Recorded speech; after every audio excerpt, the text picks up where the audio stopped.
Now, why is this relevant in this context where we're talking about the dehumanization of Africans? Because over time, somehow, miraculously, the story was twisted.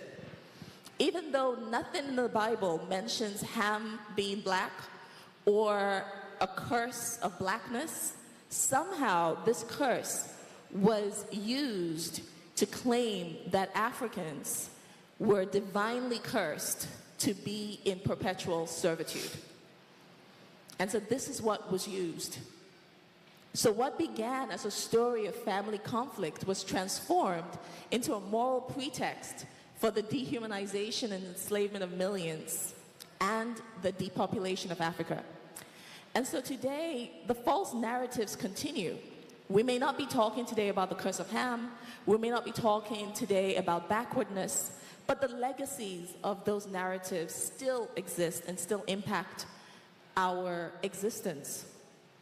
I work in the international human rights law space and development space, and these perceptions are still there. Whether we see them in immigration policies or global trade frameworks, they're still there. That top-down perception, the perception of white is best, that somehow European experts are more knowledgeable than their local counterparts. And in this space, we hear about how rampant corruption in Africa is.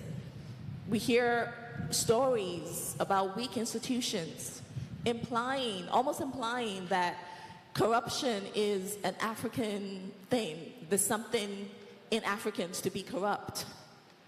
But as the Nigerian author Chimamanda Adichie has warned us, we have to be careful and wary of a single story. So I want to bring you some stats. According to a 2025 study by the European Commission, 69% of EU citizens perceive that corruption is widespread in their own countries. And 73% agree that there is corruption in their national public institutions. A 2021 survey by Transparency International revealed that almost 3 in 10 EU residents reported directly experiencing corruption, where they either had to pay a bribe or use personal relations and connections to access public services. And this is more than 100 million people. I want to quickly preface that I'm not trying to justify corruption in any way. I'm just trying to give an example of how the narratives shape action. Oftentimes we talk about the importance of rule of law in Africa and in the Caribbean, but this is a classic example of where rule of law is also needed in Europe.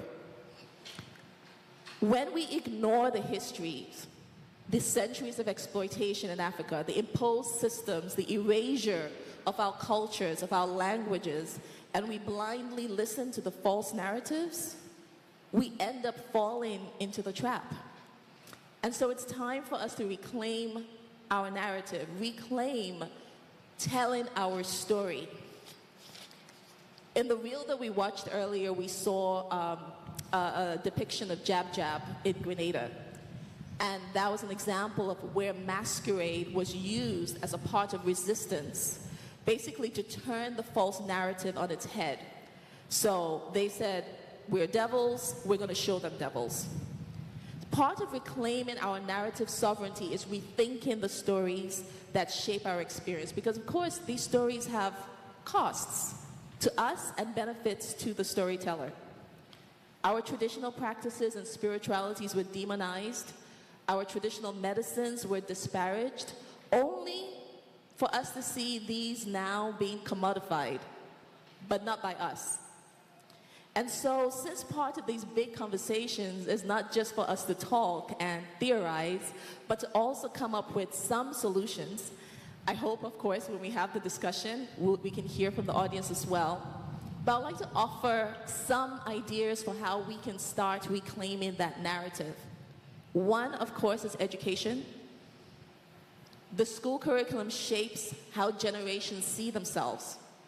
So reviewing these in order to understand and ensure that African histories and achievements are central and not simply footnotes is extremely important. Also, making funding available to support the teachers that support these generations is extremely important and perhaps goes without saying. We need to address erasures, because even when achievements are acknowledged, oftentimes women are left out. So we need to celebrate our sheroes, such as Queen Nzinga of Angola, who fought the Portuguese enslavement of her people through warfare, or Nana Ya Asantewa of the Ashanti Kingdom in modern-day Ghana, who rallied her people against British colonial rule. Preservation is crucial. Many of our traditions are oral, and we must preserve these traditions and fund local archives. I think I heard yesterday that the government of Barbados purchased archives that were spanned about 4 decades, and that is a powerful example of of preserving our heritage or preserving our culture. We also need to invest in the creatives. We mustn't have a situation where people are being forced to choose between being cultural custodians and expressing through art, storytelling, and their survival. So from protecting our intellectual property rights to also ensuring that communities retain the value of their own knowledge and their traditions, that's extremely important. And I couldn't end without mentioning this. We have to incorporate the need for narrative justice in the reparations agenda, because these false narratives have impacted people's lives and impact our lives today. There is something in tort law called defamation. I can't just sit here and accuse someone, whether written or verbally, of terrible things and get away with it. They can sue me for defamation precisely because the law understands and recognizes that that can harm somebody's reputation, it can harm someone's livelihood, it can harm someone's life. And now we're talking about centuries of lies that have been perpetrated against Africans, Caribbeans, people of African descent. Let's not forget that people actually lost lives because of these false narratives. A false narrative led to the lynching of 14-year-old Emmett Till in the United States and countless of others. And so these false stories have caused harm, and justice is needed to address that. And so I want to end by bringing us to where we started, those 3 tools: power, paint, and politics. And although I've talked about how power, paint, and politics have been used against us, I would like to address ways that we can wield these tools in our favor. Power. First of all, we all know the strategy of divide and conquer. To counter that, we have to be united as Africans and Caribbeans. United, we can reshape economic, cultural, and political imbalances. When we consider paint, we recognize the power of storytelling. But at the same time, we have to be careful, because there isn't one African story, just like there isn't one Caribbean story. We have to celebrate our differences while being united with our collective voices. And finally, when we think about politics, we have to come together to strategize, using the structures, using the laws to amplify our agency. And it's by working in this way that we can begin to reshape the narrative. We can begin to reclaim the power to tell our own stories. And at the end of the day, this is not a task just for policymakers, musicians, creatives, and so on. It's a task for the everyday person, which is why I asked those 3 questions.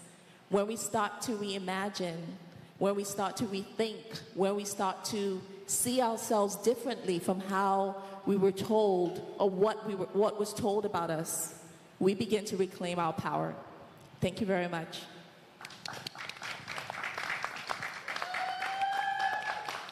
Thank you, Dr. Ashaye, for that very, very powerful contribution. Narrative justice, art as resistance, power, identity, solidarity in times of disorder. Reclaiming our space, reclaiming our identity, reclaiming our voices as Africans and the African diaspora, of which the Caribbean is an extension. So thank you so much for that contribution once again. I'm now going to introduce Mr. Kelvin Carvalho. Hello, Mr. Kelvin. Mr. Kelvin Carvalho is one of Barbados' leading choreographers, artistic directors, and cultural innovators, with more than 3 decades of experience in dance and performance across the Caribbean and internationally. Trained at ESSA University in Havana, Cuba, and Bronx Community College in New York, he has produced and directed landmark cultural works ranging from the Barbados Republic celebrations and Emancipation Day events to international festivals in Venezuela, St. Martin, and the United Kingdom. Carvalho has served as a chief judge of NIFCA, artistic director of Carifesta Productions, and a collaborator with institutions such as the National Cultural Foundation, the University of the West Indies, and the Prime Minister's Office. Recognized with national awards, including the Madame Eiffel Award and the Prime Minister's Award, his choreography and productions continue to define the landscape of Barbadian cultural expression. Let's welcome Mr. Carvalho. Hey, thank you so much. Dr. Lisa, I want to thank you so much for that introduction. First, I would like for us to look at, and let me know if you agree with me, the Caribbean, our region, is so rich in minerals, rich in cultural diversities, and why is it then that we are not rich from all of that richness that we have within our very backyard? Why do we have to look outside into the Europe, and try to make it? We need to come together in the region, and I believe that if we can have one voice, the CSME, and that common strand that unites us, that common strand that lies within the silence of our DNA, we the people, we need to stand up and stand out. We need to speak up and speak out, and not settle for what people or the powers that be hand out to us. We need to take what we need and not what we want. What we need, and what we need in the region, is awareness. And hence, having Carifesta in Barbados, I am really happy to be a part of this conversation. And my topic that was entrusted on me is radical design and creative industries. Radical design and creative industries. I'm going to hit a few bullet points here. This is something that we really need to take seriously, especially the artists, right? Whom we tend to stray away from the arts in the region, and we go on to study to be a teacher, a doctor, a lawyer, and so on and so forth. And because we seem as though we cannot sustain our families if we pursue the arts.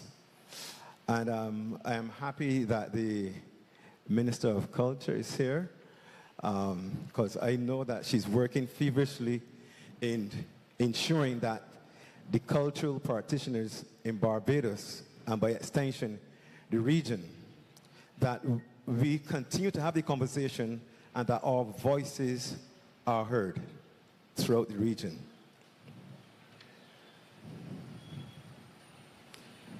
The key aspects of radical design: innovative problem solving. Radical design often invokes thinking outside the box to address complex problems in unique ways. Radical design often involves thinking outside the box to address complex problems in unique ways. How do we do that? That's my question to you, right? The creative expression, it emphasizes the importance of creativity in shaping designs that are not only functional, but are also aesthetically pleasing.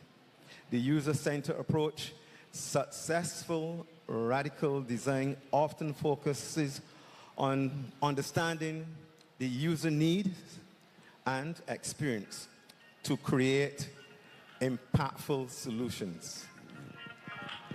The application in creative industries, arts and designs, radical designs can be seen in various art forms, from visual arts to performance arts, where creativity knows no boundary. And I want to stick a pin here. Creativity knows no boundaries. Creativity is intellectual. Creativity is spiritual. Creativity is who we are as a people. And we are creative in resilience. We are creative in so many, many ways, in multiple ways. And we must not and we should not sell ourselves short after what our ancestors have been through for us. Today we stand on the ancestors' shoulders. They would have paved the way for us to be here today to have this conversation. The technological and innovation in the tech and radical designs can lead to development of new products or services that disrupts traditional marketing. So we're looking at new ways, innovative ways as we advance, as we move ahead.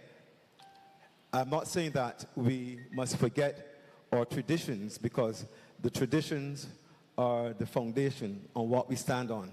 But we are here to expand from within more, to take it to the next level. How would you feel that your ancestors were to come back at this time and we are still where they left us? Which means that no progress would have been made. So we need to embrace all that we have, all that we are as a people within the region, as black people, and not suppress our imaginations. We need to stop suppressing our imaginations, stop suppressing our creativity. And I am seeing a lot of work happening here in Barbados. And again, our culture minister, the Honorable Minister Monroe Knight, is pushing feverishly for the artists in Barbados to be able to make a living from our creative expressions. And I believe that is a forward step, forward thinking for us here in Barbados, and I'm sure that will happen and is happening within the rest of the region. But we need to come together. As I said before earlier, why is the region so rich in culture? Why is the region so rich in minerals? And we are still seen as a third world country. We are still not able to make a living, a substantial living from our riches that are right here in our backyard. How do we transform our riches into a reality that we can live, that we can not be seeing, that the Europeans will want to come to the Caribbean. Instead of we wanted to go to America and Europe and so on, they should want to come to Barbados. The culture that we have here, I mean, is truly amazing. And even as I sit here and I look in the audience and I see my brother from St. Vincent, who I met for the first time. He would have studied at the University of the West Indies, but I met him for the first time in Venezuela at a cultural festival, right? So that's to show you that how close we are. We are one people, and we need to have one voice, a single voice, right? And as black people, as people of the region, we need to stand up and stand out. Speak up and speak out. And once we approach our future endeavors with that in our blood, I mean, it's there already, but we need to reignite it. It's in our DNA. We are people of resilience, and we are people full with creativity. Sustainability, the radical designs can also apply to creating sustainability solutions that addresses environmental challenges. The potential impact, cultural shift. Radical designs can influence culture and behaviors, leading to more innovative and a more open-minded society. And it's happening today as we speak, right in this very moment. That is happening here at Carifesta. The social changes, it can also be a powerful tool for social change, addressing the issues like inequality and access to resource. Radical designs and creative industries have the potential to transform various aspects of society, from technology and arts to social structures and environmental sustainability. I want to thank you for giving me or lending me your listening ear attentively, and I hope that my contribution was palatable enough for you. Thank you. Thank you, Mr. Carvalho. Thank you so much for that contribution. It is very interesting that we have a theme being weaved here, as you can hear. I think Mr. Carvalho was very adequate with saying, using art as social change, also taking back our voices, our space, cultural resilience, resistance, sustainability. And I'm also going to round that out to say, one of my favorite quotes is from Frantz Fanon, and it goes, each generation must discover its mission, fulfill it, or betray it in relative opacity. And I think that's the message that Mr. Carvalho shared with us. Thank you so much. With that, I'm going to introduce Ambassador Comijong. Welcome, Ambassador. So Ambassador Comijong is a graduate of the University of the West Indies, Cave Hill, Barbados, and the Hugh Wooding Law School in Trinidad and Tobago. He has been a practicing attorney at law since 1984. Ambassador founded the Clement Payne Cultural Center, subsequently the Clement Payne Movement, in the inner city communities of Bridgetown in 1988. and led it on a highly successful crusade to secure implementation of a raft of progressive initiatives and measures. Ambassador is a former senator in the government of Barbados and is currently Barbados' current ambassador to CARICOM and the Association of Caribbean States. He's also a founder and member of the Caribbean Pan-African Network, the Clement Payne Movement of Barbados, as said earlier, the Caribbean chapter of the International Network in Defense of Humanity, and the Global African Congress, and was an architect and the first director of the Barbados Government Commission for Pan-African Affairs. He represented the Caribbean region at the 7th Pan-African Conference in Uganda, played a key role in the United Nations World Conference Against Racism in South Africa, and has represented the diaspora on the African Union's Economic, Social, and Cultural Council. He is also the author of The White Streets of Tomorrow Essays and Speeches. It's the Healing of the Nation, The Case for Reparations, and the Pan-African Love Story of Arnold and Mignon Ford. So with that, I'll hand it over to Ambassador for his contribution. Thank you.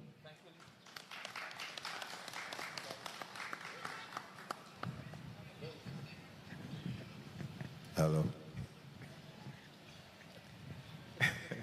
Thank you, Lisa.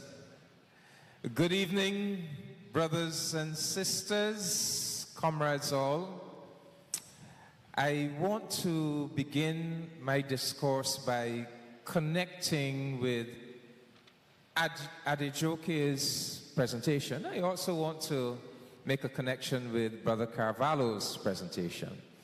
But as a reparations activist, I want to say that we have come to recognize that an intrinsic part of our reparations campaign has to be the deconstruction of the myth of Western civilization and Western superiority. So I'm glad that Adejoke used her presentation to go into the historical foundations of that myth, the bogus nature of that myth. But that myth, you know, that was developed by European scholars and statesmen and religious leaders, particularly in the 19th century, the 20th century, this idea that the West is the pinnacle of human achievement, the West meaning European civilization, and that it is characterized by values of reason and rationality and order and decorum and rule of law, and that the rest of us who are not white and Western, that we are characterized by the exact opposite: superstition, violence, you know, immorality. And they have built structures of oppression and exploitation on that myth. And we have come to recognize that for our own psychological and cultural self-repair, we, first of all, we have to deconstruct it within our own mental and psychological processes. But we also have to confront them with the bogus nature of this myth. We have to confront them with the truth that this vaunted Western civilization was built, was constructed on the basis of genocide of indigenous peoples from the Americas to Australia, was built on the basis of crimes against humanity, the crime against humanity of enslavement of African people. So this vaunted Western civilization, when you examine it, its foundations are built on criminality and immorality, and it has been responsible for so much of the negative things, the destruction of this world. So I'm glad that my sister began there, and I want to endorse her comments. But I want to look at this topic, power, paint, and politics, the role of Caribbean culture, art, and artists in an age of disorder and neo-imperialist resurgence, and within that context, how negative stereotypes have shaped the black experience globally, and how we can disrupt and dismantle them. I want to look at that topic from the vantage point of the here and now, the contemporary reality that we are facing. And so I want to set the scene. And for me, the scene is the world that the Caribbean and the wider black collective has to contend with now. The invasive and all-pervasive foreign and elite-owned social media that imposes this cultural penetration upon us, that subverts our thinking, subverts our culture, our society. The exploding murder rates across the Caribbean, the flood of guns that is coming into our region from the United States of America, and we don't know how are these guns coming into our societies in such magnitude. We are living in a world disfigured and undermined by a transparent genocide against the Palestinian people, perpetrated and facilitated by the most powerful countries in the world. We are living in a world in which there's a deliberate flouting and subverting of international law. There's a deliberate attempt to destroy the United Nations system.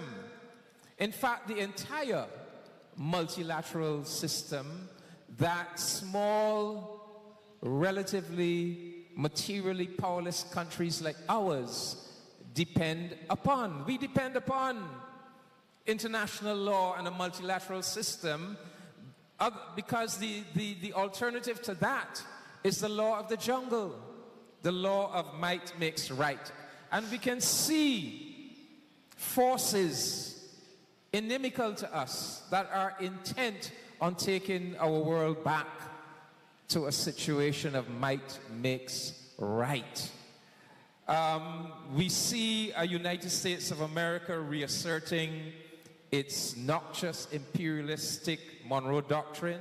Right now, we have American warships, military ships, sailing the southern Caribbean, and we actually have a Caribbean country welcoming their presence in our Caribbean region. We see the sanctioning of our brothers and sisters in Cuba, the intensification of the sanctioning of our brothers and sisters in Cuba and Venezuela, and even our Grenadian Minister of Finance recently sanctioned by having his US visas taken away. Why? Because Grenada dared to exercise its sovereign, independent right to have Cuban medical personnel serve in Grenada to help with the health welfare of the people of Grenada. Imagine that. We are now living in a world in which the USA the Trump administration has removed his country from the Paris Agreement on climate change, has removed his country from the World Health Organization, from the United Nations Human Rights Council, from UNESCO, the United Nations Economic, Social, and Cultural Organization. Brothers and sisters, we are living in a world in which we are seeing a concerted, organized effort to whitewash the evils of slavery and racism. We are seeing the rise of fascist regimes in many parts of the world.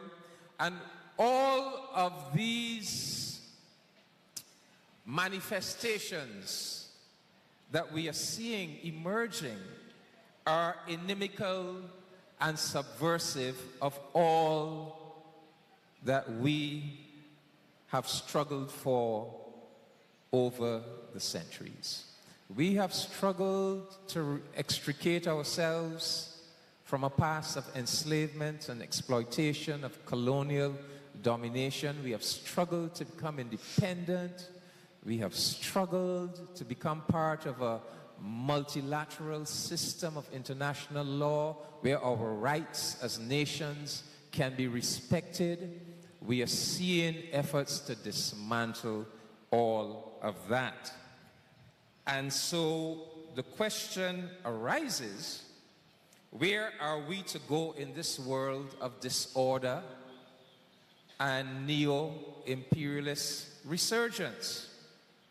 What are the perspectives, values, and principles that we need to deploy to anchor us, to root us, so that we can effectively resist these forces?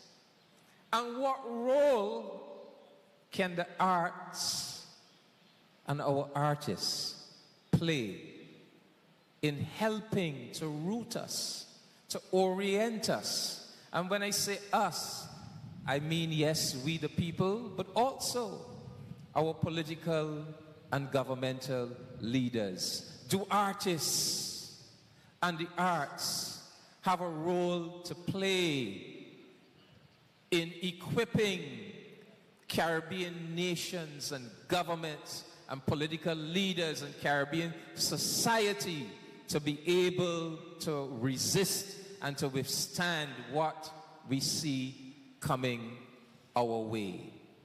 That is the question. And I want to permit me to examine that question. Permit me to begin with a very revealing and instructive revelation from Barbados's premier artist. I am speaking about the great Kamau Brafitt. He left us in what, 2021? But he is the greatest artist that we have produced. And I want to share with you an extract from Kamau's essay entitled Timeri, first published in 1970. And in this essay, Kamau is reflecting on his personal history. Kamau went to school here in Barbados. He won a Barbados scholarship, the late 1940s, that took him to Cambridge University in England. And this is what he said. I found and felt myself rootless on arrival in England.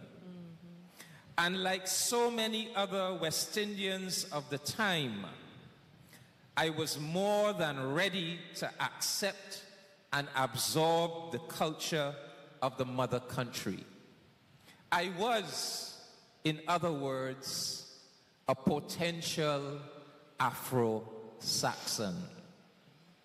When I saw my first snowfall, I felt that I had come into my own. I had arrived. I was possessing the landscape. But I turned to find that my quote-unquote fellow Englishmen were not particularly prepossessed with me. I reassured myself that it didn't matter. It made no difference if I was black or white, German, Japanese, or Jew. All that mattered was the ego trip, the self-involving vision. I read Keats, Conrad, Kafka, I was a man of culture. But the Cambridge magazines didn't take my poems. I felt neglected and misunderstood. Then, in 1953, George Lamming's In the Castle of My Skin appeared, and everything was transformed. Here, breathing to me from every pore of line and page, was the Barbados I had lived. The words, the rhythms, the cadences, the scenes, the people, their predicament, they all came back. They all were possible, end of quote. What Kamau is saying here is that what saved him from becoming an Afro-Saxon, a lost soul, what we would call a roast breadfruit. What stopped him from that fate was George Lamming's iconic novel about Barbados. George Lamming's iconic novel that deconstructs colonialism and white superiority and showed the complexity and the strength and the valuableness of our own Barbadian and Caribbean civilization. And that young man, having been saved the fate of becoming an Afro-Saxon, went on to become the greatest nationalist, indigenous, creative intellect of Barbados. If he had become an Afro-Saxon, he would never have produced his classic poem, Negus. The poem that we Barbadians and I would say we Caribbean people, when we need a work of art to remind us about who we are and our fundamental right to sovereignty and self-determination, we go to Kamau's Negus. It is not enough to be free of the red, white, and blue, of the drag, of the dragon. It is not enough to be free of the whips, principalities, and powers. Where is your kingdom of the word? It is not enough to pray to Barclays bankers on the telephone, to Jesus Christ by shortwave radio, to the United States Marines by rattling your hip bones. We need to understand that line when those American warships sail the southern Caribbean. I must be given words to shape my name to the syllables of trees. I must be given words to refashion futures like a healer's hand. It is not enough to be paused, to be whole, to be void, to be silent, to be semicolon, to be semi-colony. That is the poem we go to remind us that flag independence is not enough. It is not enough simply to say we have attained our independence and we now have our own flag and we have our own anthem and we now can go to the United Nations. This is reminding us that that is not enough, that we must go on to seize the power to transform our reality. And that is what emerged from that awakening that Kamau had in 1953, just by George Lamming writing that novel. And I can say, I look at my own experiences growing up in Barbados in the 1970s. I remember as a young teenager, For us, it was an article of faith that the best music came out of the United States of America. The best this, the best movies, the best that, they all, for us, came out of the United States of America. What we had was second rate in comparison. And then Bob Marley appeared. Rastaman Vibrations album. Exodus. And then Third World appeared. 96 degrees in the shade. And suddenly those young teenagers were saying, but wait, this music is superior to anything coming out of the United States. And our eyes were opened up. We began to see ourselves and our own Caribbean reality in a different light. And then Viv Richards and Gordon Greenidge and Clive Lloyd and Malcolm Marshall and Joel Garner, the great West Indies cricket team, began to dominate world cricket. And we began to have a deeper sense of our own power, our own strength. And I went on in 1979 to the University of the West Indies. Walter Rodney's How Europe Underdeveloped Africa.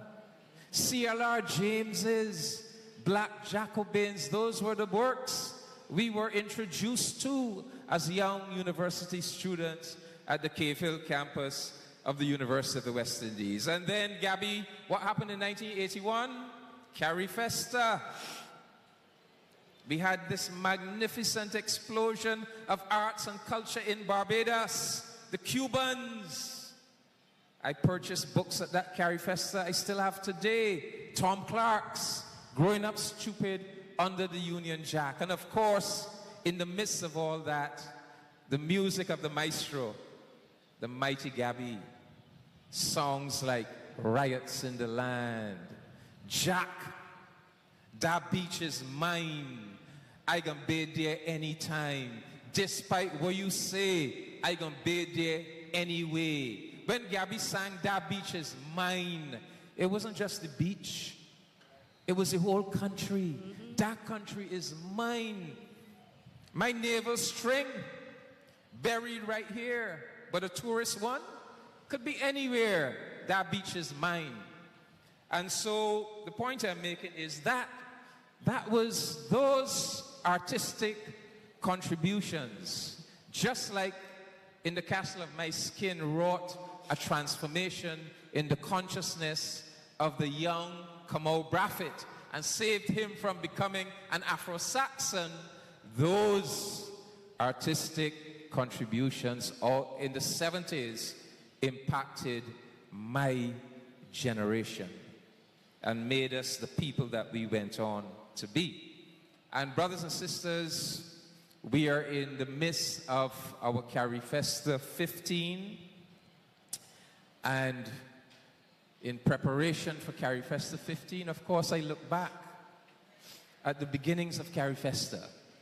There's a very important book called Georgetown Journal by Andrew Salke, the Jamaican writer.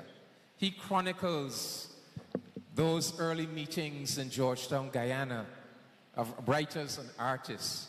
The Convention of Writers and Artists in 1970 in Georgetown, Guyana, that conceptualized Carifesta. And the great Guyanese writer and editor A.J. Seymour, back then in 1970, this is what he said.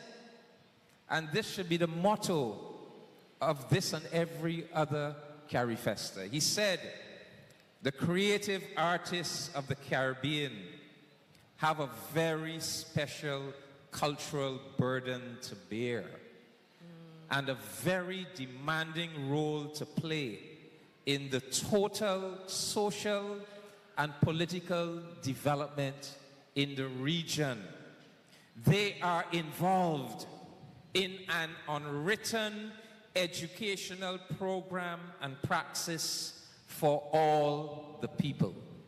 In short, the Caribbean cultural contributors must see themselves as a vanguard who will help to liberate the creative energies of the Caribbean people and help our societies to create a new life out of the chaos of underdevelopment. You understand the burden he's laying upon the artist? He is saying that the artist must be a vanguard that is involved in an educational praxis with the people and must play a critical role in helping our societies to create a new life out of the chaos of underdevelopment, out of the chaos created by slavery and colonialism and underdevelopment. And you know, that is something that we really need to ponder on very seriously. We began the modern phase of our history in this region as evil, barbaric, oppressive slave societies. Societies that were designed to dehumanize and crush our African ancestors. The first concentration camps were not in Nazi Germany in the 1930s. The first concentration camps were to be found right here in places like Barbados, in those early sugar plantations of the 1640s and 50s. Places that were designed to dehumanize our ancestors. Our ancestors resisted. They resisted. They found ways to protect their intrinsic humanity. They never lost it. They resisted physically, militarily. The slave rebellions were numerous, but they also resisted culturally. They found a way by using arts and culture to craft a nurturing, humane space for themselves in those evil and barbaric slave societies. And if you examine, and they humanize. Prime Minister Motley and I like to talk a lot about the role that our people played in humanizing those evil and barbaric slave societies. When we look at the societies, when we look at Barbados today, and you think where it came from, when you go back and you examine that barbaric concentration camp of a society in the 17th century, how did we produce this? A society that respects humanity, that nurtures human beings and their development. Who created that? Who transformed that? It was our ancestors, our people. And if you look at the music, the poetry, the folklore, the proverbs, the dance, the nation language, the visual arts, the literature, the theater, the spirituality, the craft work, everything in these societies that are truly creative and original are the product of what George Lamming called the people from down below, the true creative humanizing elements, the product of the people from down below. And so we have created a culture because we came out of great oppression. We have and great efforts to dehumanize us. We have created a culture of social democracy. Some of us say democratic socialism, but we have those principles that say to us that every human being is entitled to nurture. Every human being is entitled to education and health care and housing and to be cared for. A society, that is the kind of society that we have created for ourselves. But, as I said, that is under threat. All of that is under threat by forces that say, no, we must go back to oligarchism. We must go back to plutocracies. We must go to systems in which everything is commodified. Human beings are seen as superfluous. That we can transparently commit a genocide against the brown people of Palestine as if those human lives are worth nothing. And if they believe brown lives are so worthless that they could even show it on television as they exterminate them and starve them, what do you think they feel about black lives? So this is what we're up against, and we need our arts and our artists. We need values and principles to anchor us and to undergird us. Every time you turn on your radio, you hear the radio call-in programs, you hear people bemoaning about the lack of values and principles. And yes, we need values and principles, but how do you equip people with values and principles? How do you do it? How do you equip young people with values and principles? Do you preach at them? Do you simply say to them, thou shalt not steal? Well, preaching might help a little bit, but how do you get values and principles to be more than mere dogmatic assertions, thou shalt not steal? How do you get them to be part of a person's interior makeup such that they come to think and feel with values, such values and principles? Well, one way of doing it is through the arts. That is why one way of doing it is through conscious music and profound poetry and inspirational films and classic iconic novels. That is one way of doing it, you know. And when we look at there's so many examples where the artists have shown us the way. The artists has helped equip us, societies, with values. All of the arts. If you look to Haiti, the Haitian painters, you know, the great iconic Haitian painters, Hector Hippolyte, Philomé Aubin, the painters did it for them. Barbados, if you go around Barbados, you see the Buster statue.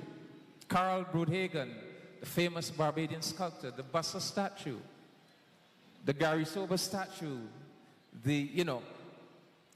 whether it is music, whether it is the visual arts. You go to Mexico City, you see the Diego Rivera murals painting the whole history of revolutionary struggle in Mexico, inspiring a people, helping a people to internalize progressive values. You listen to Prime Minister Motley, how much of her philosophy, how much of her policy is rooted in the lyrics of Bob Marley.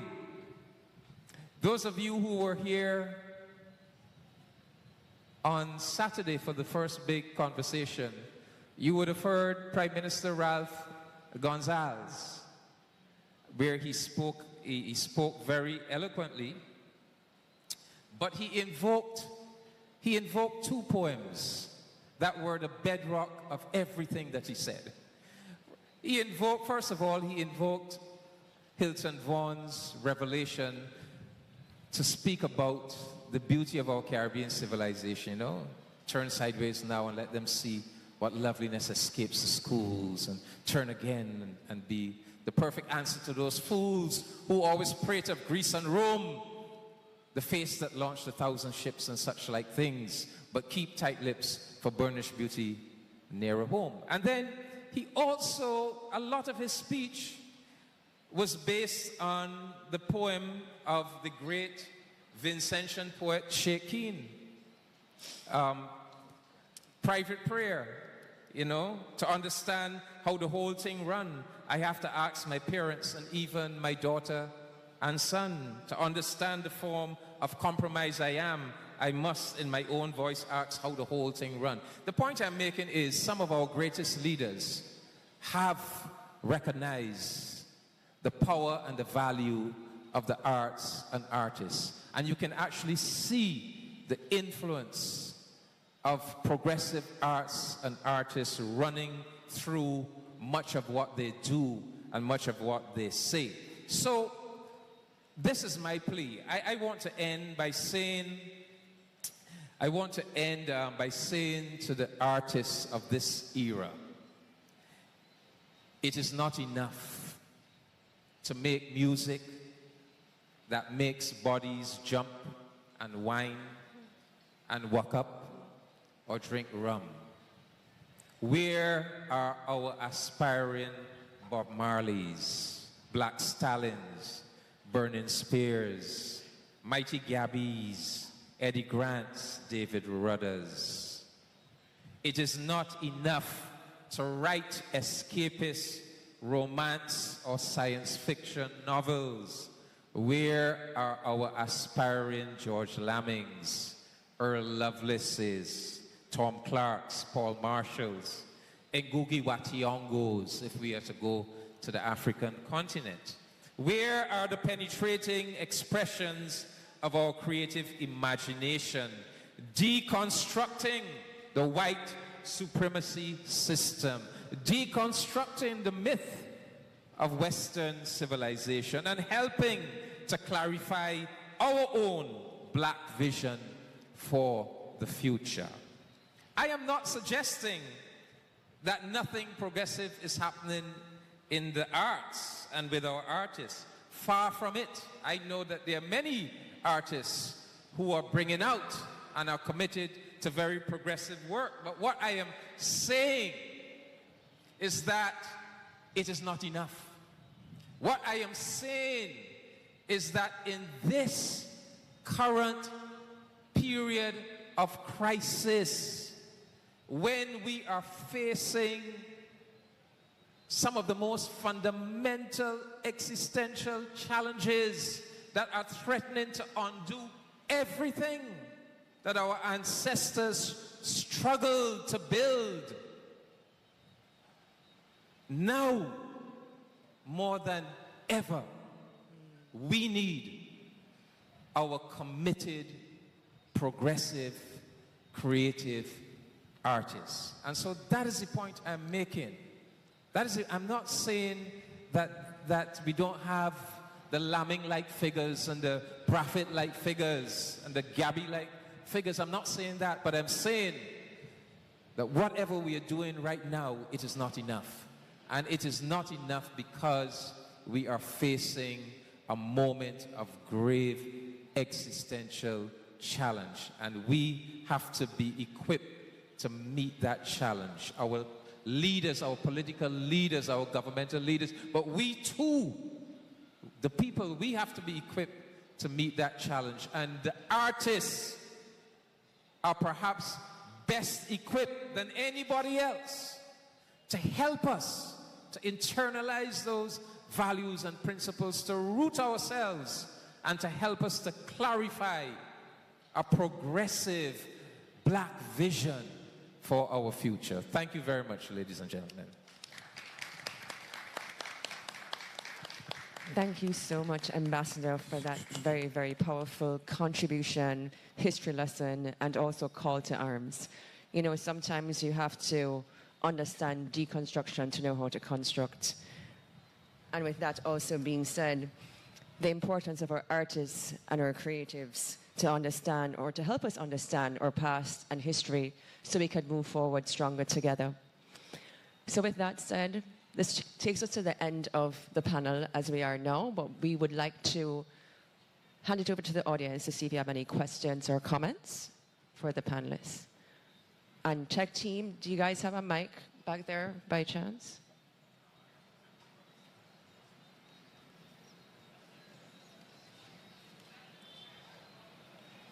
Thank you.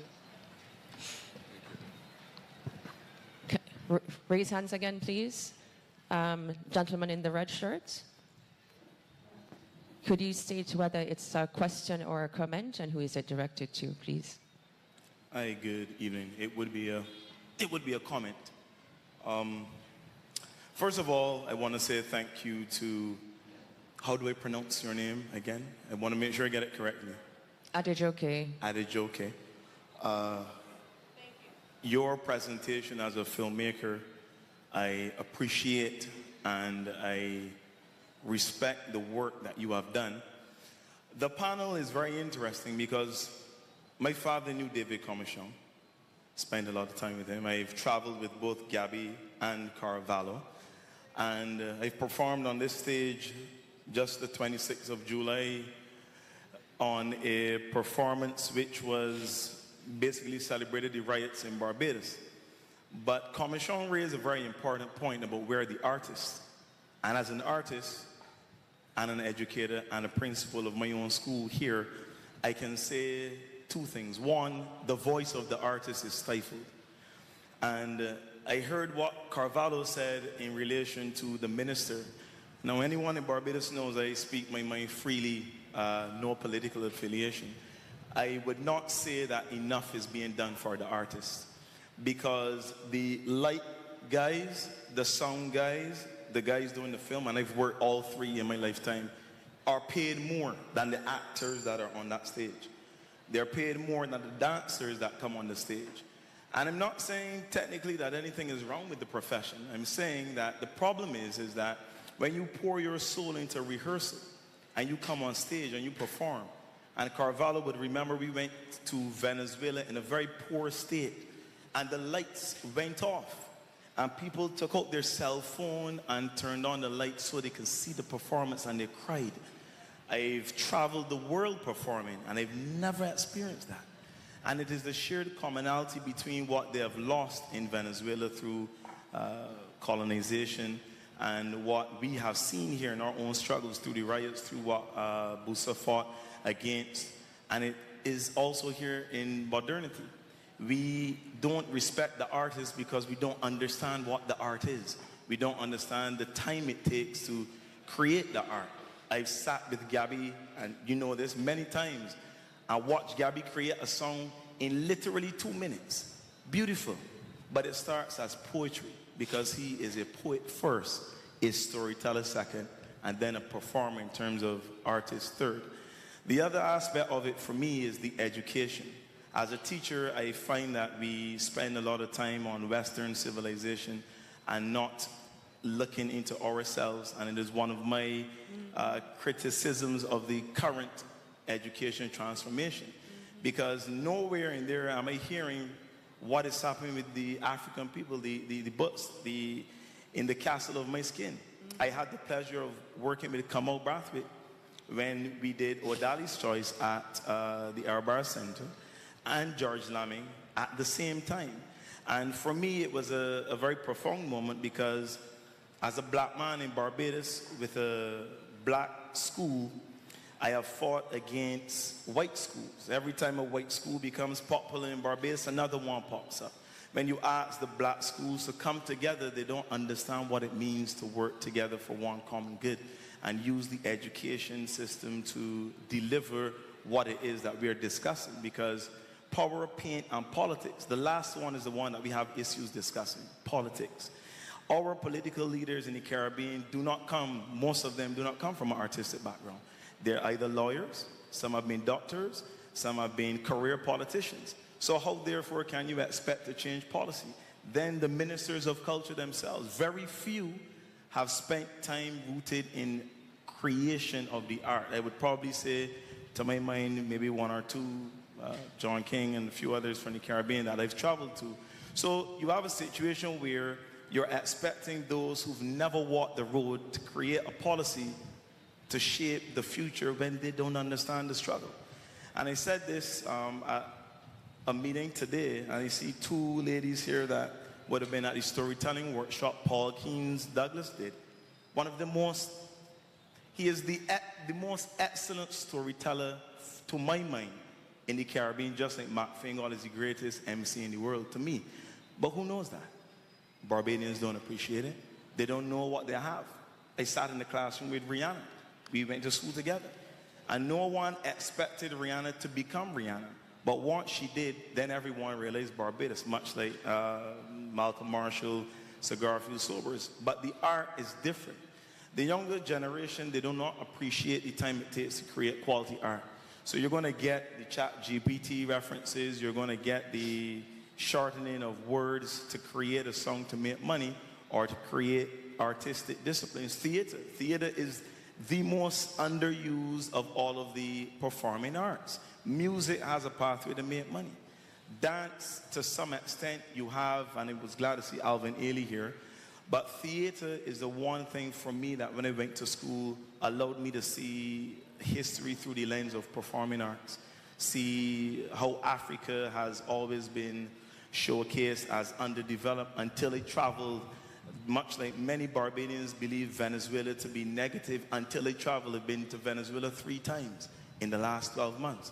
And we've been to anti-fascist conferences. And I can say with certainty that people in the African diaspora, they need the artists to create the work. But to the last point I want to make is the money. When I've worked, and I've done so many things in life, when I worked, I was training to do lighting. I remember doing the course at IGM a long time ago. And as an actor and as a dancer, you would make more money doing this. So it's easy for them to do this. But when you ask for, and you put the invoice, let's say you are charging $5,000 to do a spoken word piece, you're going to hear from the same policymakers, some of who would sit right in this room, but that's too much money for what you ask. You need to bring it down. But a musician can come and charge the same thing for a song that they created 10 years ago. And that is one of the issues that we have. And if we can't sit down and talk about it realistically, I would love to have a conversation with the Honorable Prime Minister who was here and watched the show, and the Minister of Culture. I'm sorry she left. Because these are the type of conversations we need to have if we expect policy to change and artists to feel as though they can actually create and make money from the art they do, or else we're going to be doing things during the day and then in the night. So like in New York, where Alvin Ailey has become a powerhouse in international dance and performance, it's a whole business. You are a professional dancer. I cannot say anybody from Barbados can do that fully unless they're either an academic, which is interesting, like Commission's daughter as well, or someone who is in a position to make money from either doing law, like Andrew Pilgrim does, and he did the play yesterday. But very few artists who are actors, like myself, or maybe Jaquel or Deanna or others from around the region, can say we make a living fully. And it is not that the art isn't good. It is that, like I said in the beginning, the voices of the artists who really want to create, those voices are stifled, and the policymakers do not really understand what it takes and the cost and the input, cost and time to create these works. But I would not say big conversation, I would say big dialogue. Thank you, Frank. Thank you for that contribution. Very important. Please. Is it a question or a comment, sir? And to who? Comment. Probably a question after commentary. I heard Brother Commission made a statement a few minutes ago where he stated we need more Sound overtures, we need more George Lammy's.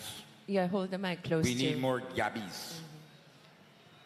I might beg to differ though. I'm going to show you why, right? We need to follow the instructions of these people. Heroes keep coming after heroes, teachers after teachers.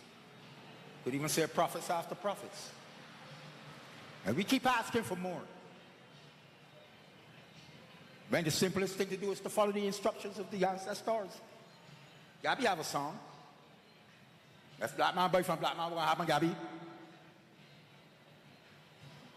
Instructions, man. You can walk from the globe, wind through the more popular, what word I want to use here? Industrial sector where there's stores, people buying and selling.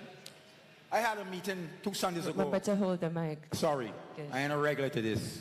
I had a meeting 2 Sundays ago dealing at the Baobab Tower, rehabilitation of the youths. I took the time out seeing that the streets were so scanty to look into every store. From Crumpton, winding and going through the Passage Road. What's my observation? I did not find one store owned by an African Barbadian. One. Usually when I go to town to shop, I make it my priority to ask, does the African Barbadian own this store? Then I make it a priority to spend my money there. I've been doing that for 30 years. Now I ask, heard the Prime Minister say 3 days ago that there's people spreading unnecessary panic. Unnecessary panic? Wherever Magic one. Tell me where our and these people that own these businesses, and don't play no racist thing with me because I ain't gonna work. These people that own these businesses are arrivals in this country, most of them less than 20 years. We're 85.7% of this population, Afro-Barbadians. 85.7. 3.8% of people control 94% of all resources. Worse in America. Umar Johnson got those figures. I asked for a young child who vision a future in Barbados, or young children. She want to open a boutique. She want to open a gourmet restaurant. Where? We're going to build a floating city? We're going to resort to Canada and go underground? There's nothing left for our children, Mr. Commissaire. And any mathematical possibilities or probabilities that you can come with can't change that. It cannot. Our children are doomed for another 150 years. No, it's not pessimism. It's reality. Right? And if you want to prove it to be pessimism, come with an argument to defend what I say. Or against anything I say. We don't want a big lot of optimism where it does not exist. Right? We need reality. We do not need fancy pomp and pageantry. We do not need more songwriters. We need to follow the instructions. Walter Rodney, Chancellor Williams, in the Damascus, to Toussaint Louverture, right? Bookman Dessalines, Winter Crawford. Remember Winter Crawford? Nothing is mentioned of him in Barbados. And in my opinion, he was the hero of the revolution. Nothing was mentioned of him. Excuse me, sir. Right? Sorry to interrupt you, but we just want to give There's no future in Barbados for our children. That's the end of it. I don't fact nothing. You can interrupt me. Thank you for your contribution. It is important and valued. Thank you. We're cognizant of time as the session is really due to end now, but we're going to give some opportunity for just a few more questions in the interest of time. So anybody else has question, comment?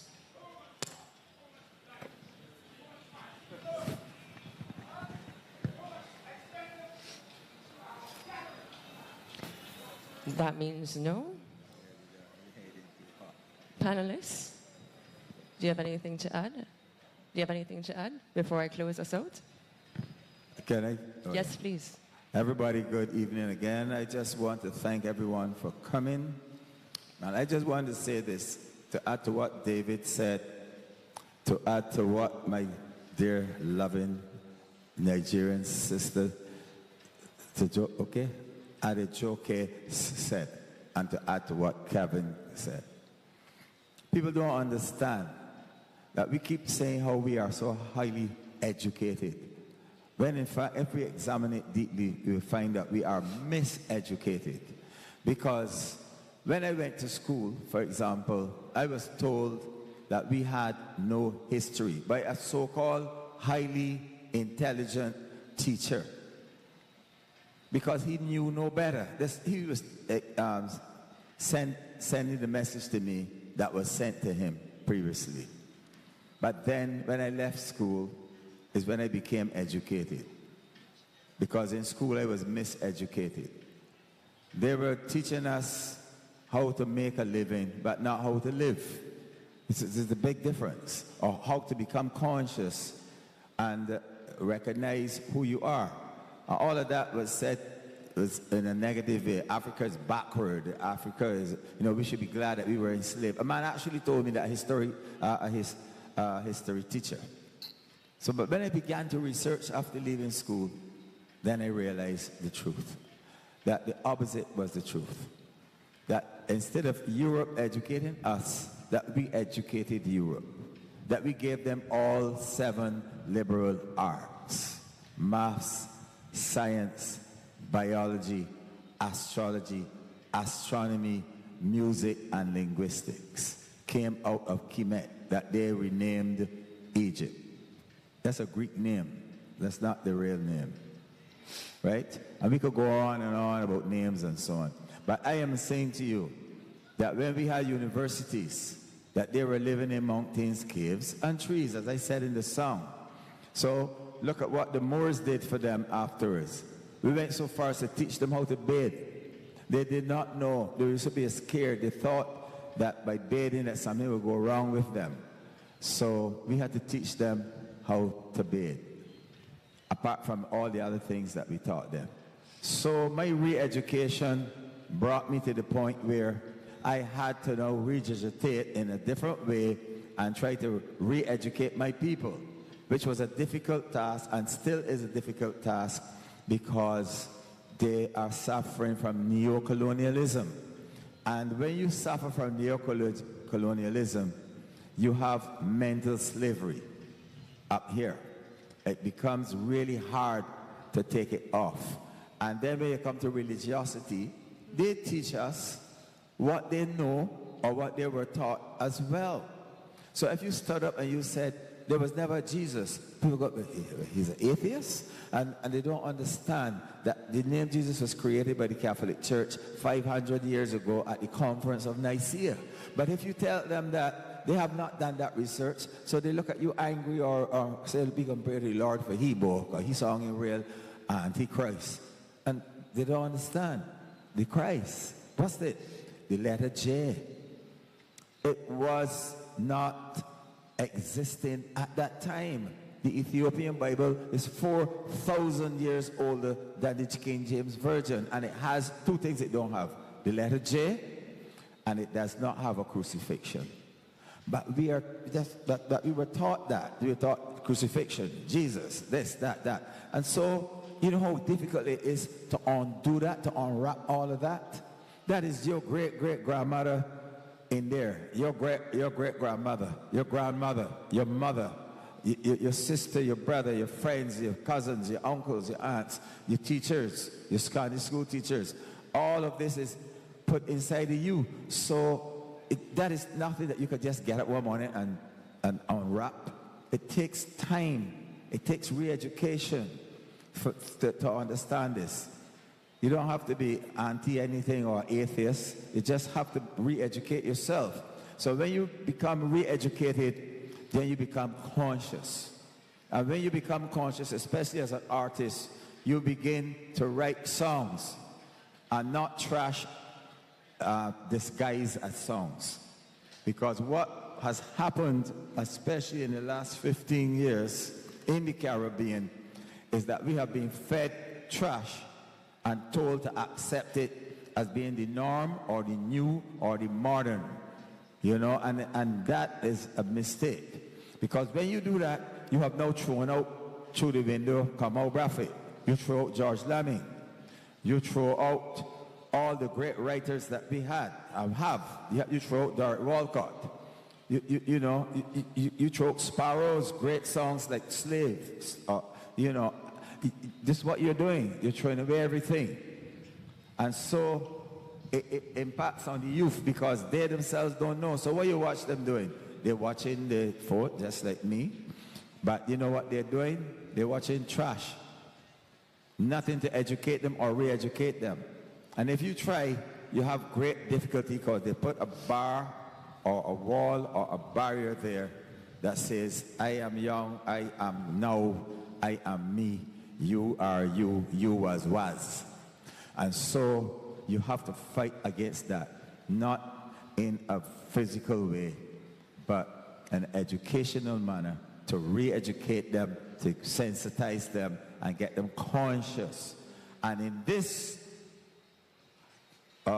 disposition that we have, where we call it paint, politics, and power.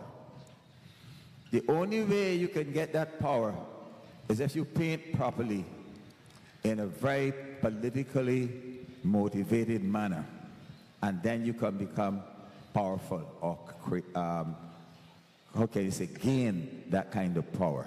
And so I want to thank again everyone for coming here this evening, and it was my pleasure to perform for you, and I thank the panel, and I thank everyone for inviting me. Thank you very much. Thank you so much. I just want to, that commentator from the audience who presented this very bleak view of our future, I want to respond and say that we will only have a bleak future if we permit our enemies to prevail against us. So we possess a culture, a nation, a Caribbean civilization that was wrought out of centuries of struggle and effort by our ancestors. It is a thing of value. The question is, will we defend it? Will we keep it and further develop it? Will we allow those who are opposed to our best interests to destroy our free education here in Barbados, to destroy our access to health care, to destroy our Barbados National Drug Service, where, to destroy our sovereignty, to destroy our Caribbean community? That is the question for us. We will have a bleak future if we do not gird up ourselves for the fight and prove able to defend what our ancestors have wrought for us. But I don't see that as our future. I believe that we have the resources, that we have the strength, that we have the commitment. And that is why I am sending out the challenge at this wonderful Carifesta, where it seems to me that this Carifesta 15 is reigniting that original vision of what a Carifesta was supposed to be, a coming together of the region's artists and its people.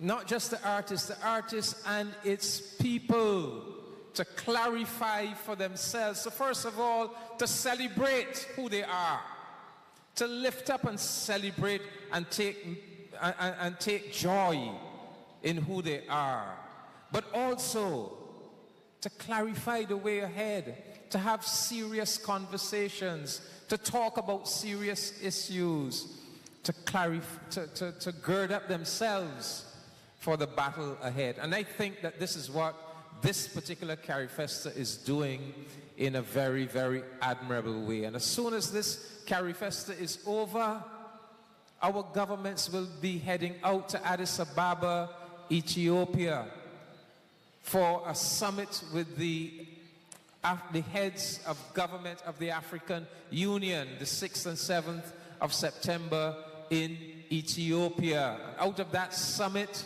will come a joint African-Caribbean partnership on reparations, will come a joint African-Caribbean partnership to engage in a campaign to deconstruct that myth of white Western superiority. And at the end of September, my brothers and sisters, on the 1st of October, we will inaugurate in the Caribbean a free movement regime between Barbados and Belize, St. Vincent and the Grenadines, and Dominica. We will create that new relationship between these 4 Caribbean countries where our people will be free and welcome to move, to live, to work without the need for any work permit or any special permission. And we will create a model for our fellow CARICOM member states to join us. The point I am making is that you can see positive signs of forward movement and development. It is for us to sustain that movement and development. And it is up to us to ensure that those who have been our historical enemies, who do not mean us well, and who would wish to subvert that development, that we do not permit them to succeed. So our future is in our hands, and our future is very bright if we do the right things, and we have the right values, and we have the right commitment, and we are conscious of the effort that our ancestors made, the sacrifices that they made, and we are resolved that we must not let down that struggle, that we must help to take that struggle to its final culmination and fulfillment. So I don't want us to end on any note of negativity. No, this Carifesta, there's nothing negative about this Carifesta. It is a positive coming together of the Caribbean artists and their people. And we must have that resolve that we are going to forge a powerful and positive future for our Caribbean civilization. Amen? Amen. Amen. All right. Thank you so much, Ambassador, and especially for ensuring that we end on a high note. So power, paint, and politics. It has been quite a conversation that we've had today. Well, discussion, learning opportunity, call to arms, big conversation. So if we look at it, power, paint, and politics, art as resistance, identity reclamation, and solidarity building. In the Caribbean, creation is more than expression. It is survival, memory, and prophecy for a future. Let us carry that forward. With that, good night, and please be safe. Thank you.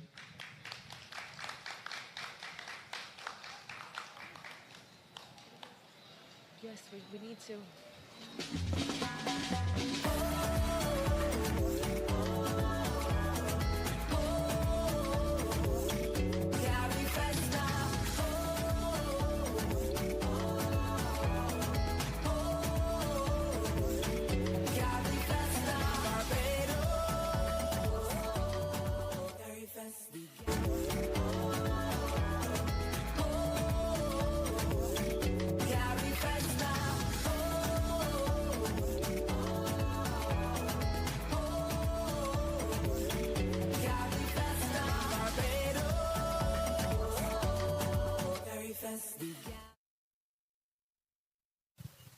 This is a big conversation. I'm starting off like that, right? We have people online and we have people here at this beautiful space in Queen's Park in Barbados.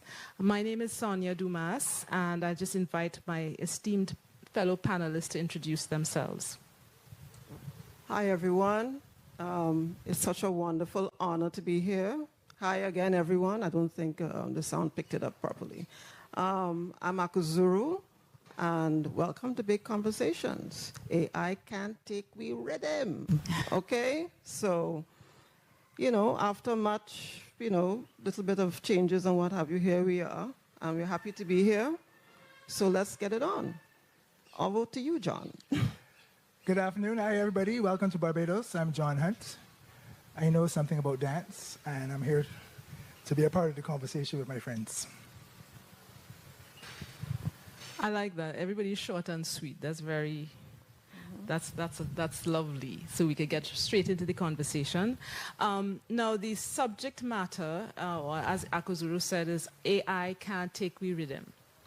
And that can be taken in different ways. We can have several entry points for that. And the entry point that we chose to start with was a reflection by Makeda Thomas, who is hopefully joining us live, and also Valencia James is also on the live chat. I'm hoping that Richard Ambrose is also there. But they could not be with us today. But Makeda wrote a wonderful reflection about it when we had, after our sort of Zoom conversation, about what we thought that whole statement meant, right? We were prodded to investigate that statement. AI can't take we rhythm. So what does that mean? And what does that mean to us? And what do we think it means for the future? Because we're looking basically at futures here if we think about AI. So I'll invite Akuzuru to read out Makeda's reflection. Right. So AI can't take we rhythm. And it's a performance text by Makeda Thomas. Makeda is the director of the Dance and Performance Institute, Trinidad and Tobago, for Carifesta 2025. Artificial intelligence.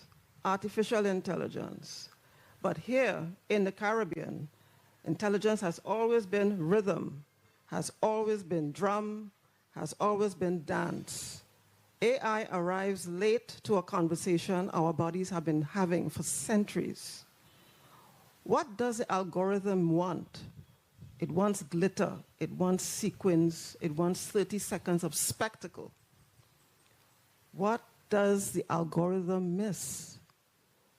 The mud, the chant, the midnight murk of Juve, the satire stitched into mass, the spirit that moves the waistline before the waistline moves.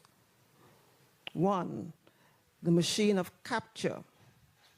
AI craves simplicity, but our dances are complicated, polyrhythmic, improvised, ancestral. The algorithm flattens what it cannot count. A dance hall dirty wine becomes a data set. A soca wine becomes a hashtag. But what about the pause between the beats? The vibration that belongs to us and not to them. The archive too. Belly digitized, Kalinda categorized, Orisha ritual in a searchable file. But Glissant told us opacity is our right. What happens when the sacred becomes content? When the spirit becomes data? Even our voices misrecognized. Creole glitching the speech-to-text machine. Misheard, mistranslated, misnamed. But hear this, what the machine calls error, we call rhythm. What it calls noise, we call language. And still, the soca beat fuels a viral dance challenge. Millions click, but the profit flows to California, not to Port of Spain. Extraction once again, sugar, oil, now rhythm. Two, hacking the machine. But we have always hacked the machine. We turned oil drums into steel pans. We bent vinyl into dub. We remixed oppression into survival. We know how to make the machine stutter, masquerade, paint, mud, horns, whip, glitter, faces scrambled, bodies unrecognizable. Facial recognition cannot find us in the road. The algorithm cannot categorize the jab. Mass has always been a hack, long before AI arrived. Opacity, improvisation that will not be sparsed. Gesture that cannot be captured. Trance that exceeds explanation. Not failure, refusal. The right to opacity danced into being. Dub, cut, remix, distort. Feed the machine soca and hear it glitch. Give it Kalinda footwork and watch it loop wrong. That wrongness becomes groove. That glitch becomes groove. We dub the digital. And we do not need virality. We circulate otherwise, a rhythm on WhatsApp, a dance in a small diaspora gathering, a chant carried quietly across oceans, micro, intimate, kin-based. Our circulation resists the hunger for scale. 3, the uncapturable rhythm. So yes, AI captures, AI archives, AI profits, but AI cannot sweat. AI cannot tremble when the bass drops. AI cannot feel the heat of the road at dawn. AI cannot carry the ancestral weight of possession. What can't the machine do? It cannot feel the spirit. It cannot dance the vibration. What can't the machine take? It can't take weary rhythm. AI will learn from us. We will bend AI. The dance continues. The rhythm exceeds. The spirit insists. AI can archive the body, but it cannot contain the vibration. AI can flatten the image, but it cannot touch the soul. AI can circulate the clip, but it cannot dance the road. AI can't take the rhythm. And this is where she concludes. Yeah. That kind of encapsulated a lot of what we were talking about as a group when we were first kind of trying to excavate what does this mean to us. And I think what Makeda is capturing there is the fact that there's something that it cannot take from us at some point. And that kind of looks at the two definitions or two representations of AI that we were talking about, which is, yes, it can be artificial intelligence, but it can be ancestral intelligence. And what's the common word there? Intelligence. So that's the kind of, I think that's really the crux of the matter. I think we were talking about the whole issue of AI is still a tool, but the body's intelligence is intelligence. So where does this word intelligence really fit? And is AI really intelligence, or is AI really an assistant to what we have as already our intelligence? So those are the questions that we asked. We don't have any answers, no pat answers for you. But those are the kinds of considerations that we can look at. And on this matter of ancestral intelligence, Akuzuru's work really speaks to that, we find. And I wonder if we can cue up that video to show. And that one, the Akuzuru, I think it's about 5 minutes long, and we can take a little look at that and have some reflections about it.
So I just want to turn it over to Akuzuru now to maybe give a little greater sense of her approach and her philosophy.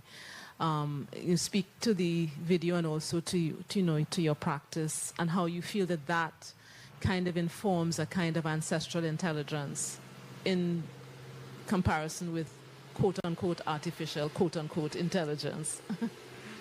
Yes, every time I say the word artificial intelligence, I kind of cringe at the word artificial. It's problematic for me. But like I've been saying that, artificial intelligence or AI, maybe it's better for me to just say AI. It's really a tool that can be rendered in various ways. But with regards to my practice and the way I look at existence itself, I look at the ancient, the ancestral, and the ancient. And the ancient is old. It's you cannot measure time. So it's cosmic. It's infinite. So this is where I'm tapping into. I'm tapping into the source, which is sacred, right? And in doing this work, Spora Mystica is an ode to the purity of existence itself and the mystically imbued qualities of spores. And when you talk about spores, you talk about these sort of microscopic organisms that are floating in the air, in the atmosphere. And everybody breathes in these spores by the millions.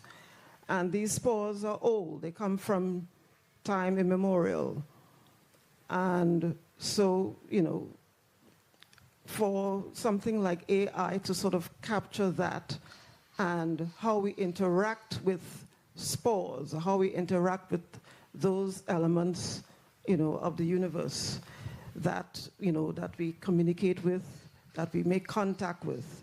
It is a feeling. It is something that AI as a machinery, it cannot replicate that. It cannot really replicate consciousness because fundamentally it does not have a soul. This certainly will sound like a resistance towards AI, but I say again, it is a tool, and it's not something for me, as in my practice, that replaces.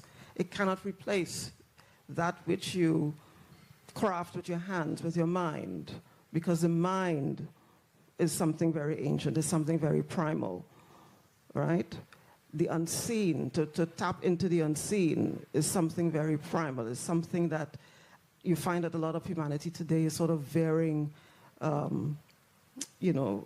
against or forgetting that where we come from. There's this constant wanting to get into AI, to get into that little square box, to get knowledge when the whole thing is right there in front of you. People are forgetting that there's something called experience.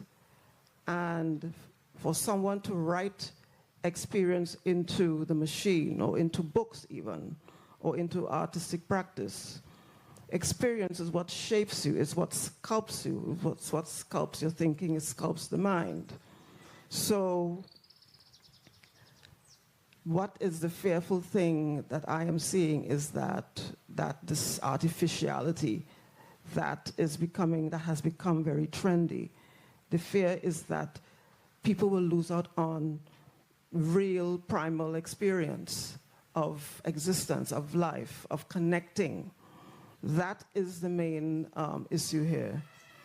So what I said about Spora Mystica, this intergalactic experience of the cosmic, microscopic, unseen suggests an interdimensional phenomena within the traversing patterns of spores.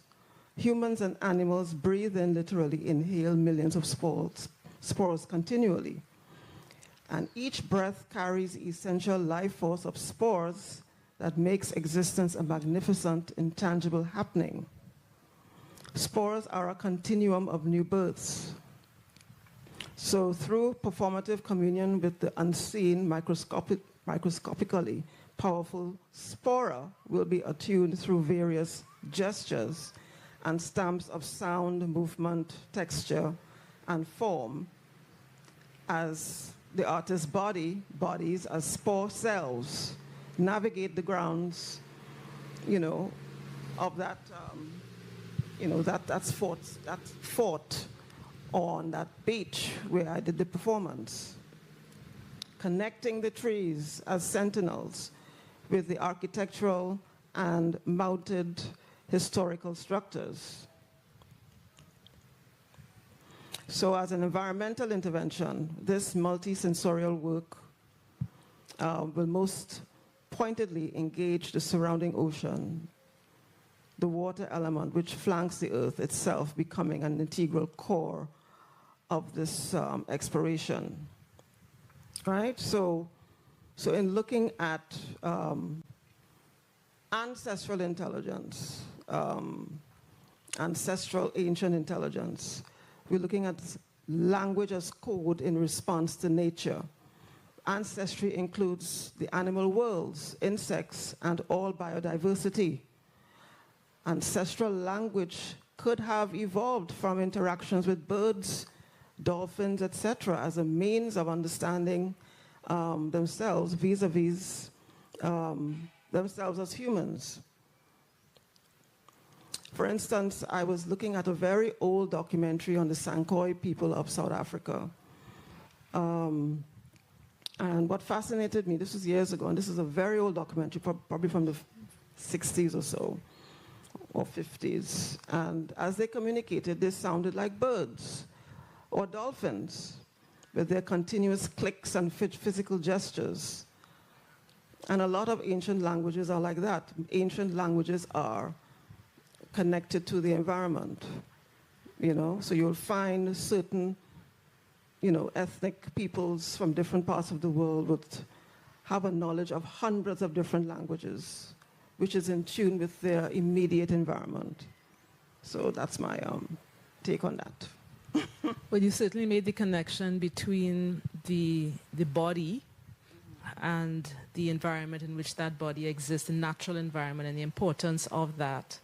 And I guess the question is, where does the tool that you speak of, the digital tool that is becoming more sort of omnipresent, well, certainly omnipresent, and certainly much more omniscient in a sense, where does that sit with us now? And maybe, John, we could bring you in and get some of your ideas about that.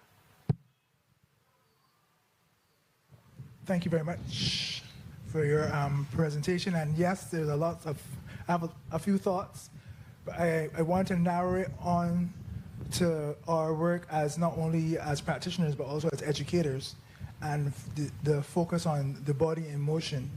And when I think about the fundamentals of movement, I think that AI, as Makeda says, although late in the game, is one of the many systems, processes, technologies that we use to encourage people to get in touch with their bodies.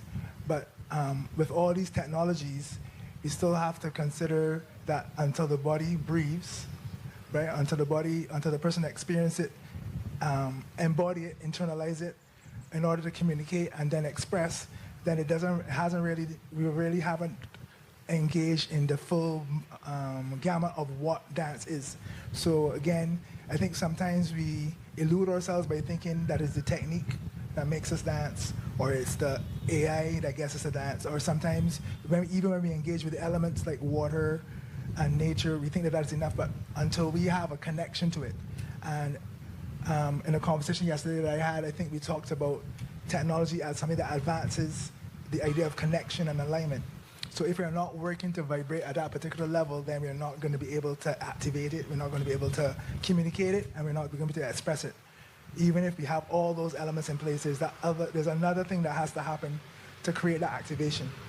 And sometimes I think that we rely on these new technologies to do the thing that we know ostensibly from our ancestral knowledge, from our traditional knowledge, from our formal dance training knowledge, that until you do the work, you do get to express yourself, that the technology can only do but so much. The challenge that I have with AI, then artificial intelligence, or in this particular instance, as I understand it, the ability for the process that we're learning about is that we seem to be confining ourselves to what it can offer us. And I ask myself, who is creating this AI? Because when I engage with AI, the movement capture processes and all these things, I'm not able to get it to do things that are integral to my life as a Caribbean person, right? I can't get it to roll its shoulders. I can't get it to roll its back. I can't get it to wind its hips. I can't get it to bend over.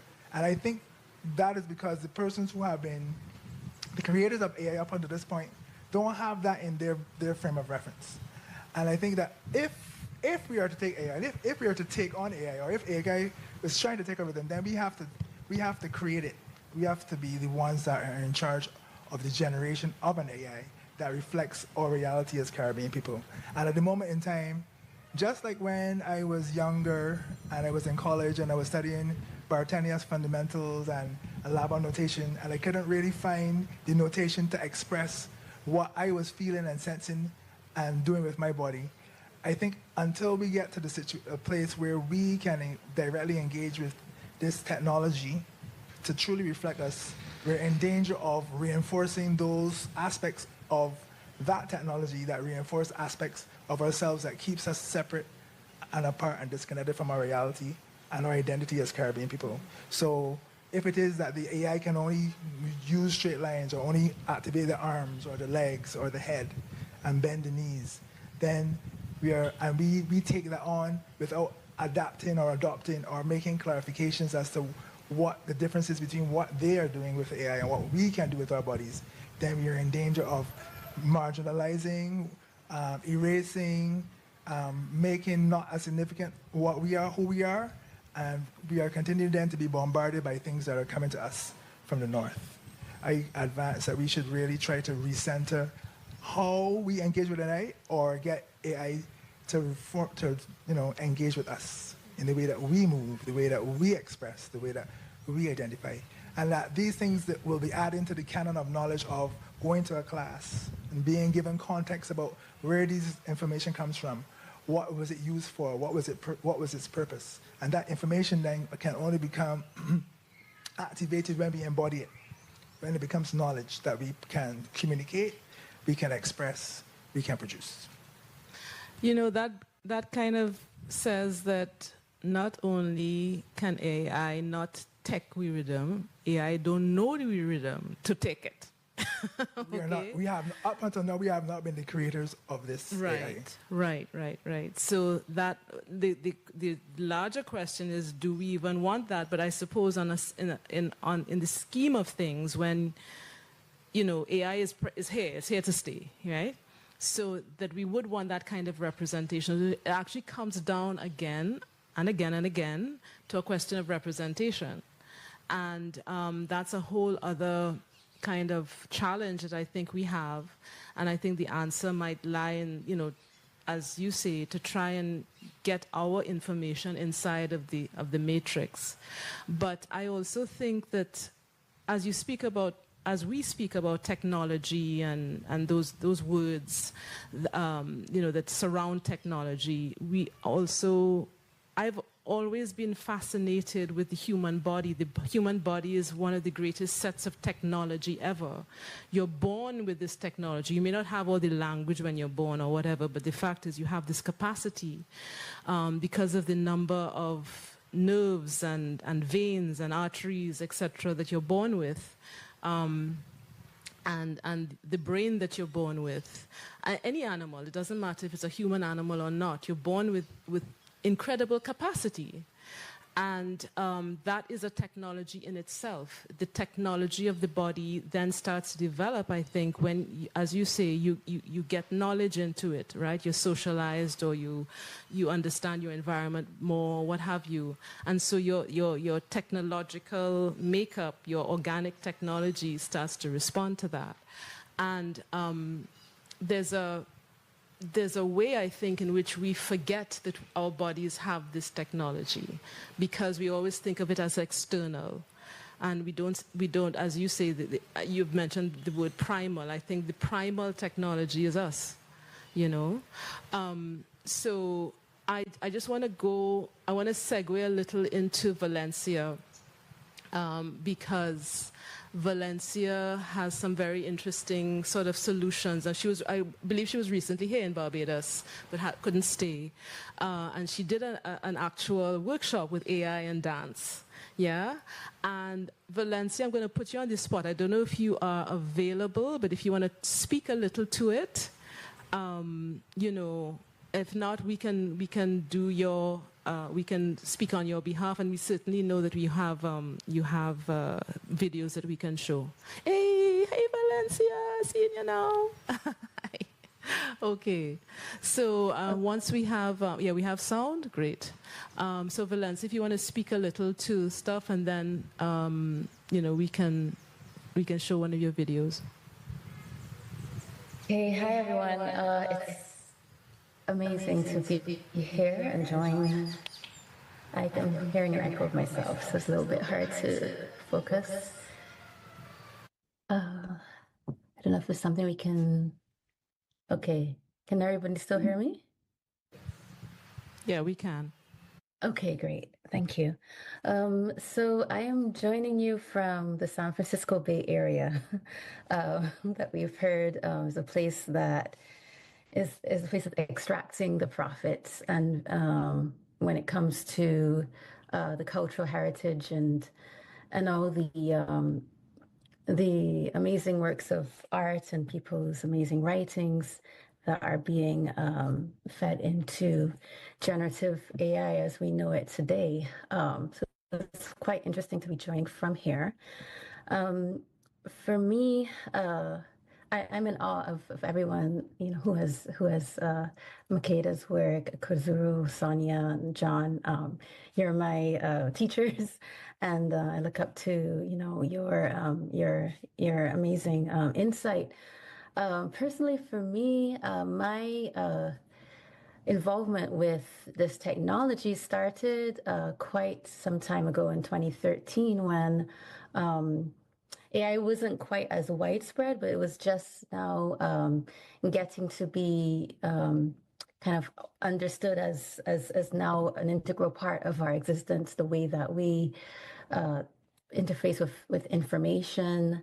And back then, a lot of the tech that is now very readily accessible was not. And so I came to it through a dance research residency that I did with my now husband, Botan Bognar, where we asked, well, AI was being spoken of as disruptive technologies in that it really is changing the way that we live and we like, you know, interface into the information. And so I wondered about what will happen in performance art and dance, where the body is so integral. And so what we did was just jump right in and ask the question, can I ever teach a computer to dance? And if so, could I have an improvised duet? Because I was curious about how would a system like that that doesn't have a body or doesn't have like gravity or physical limitations, how could it influence my creativity? So we kind of jumped in and just tried to see what it would mean.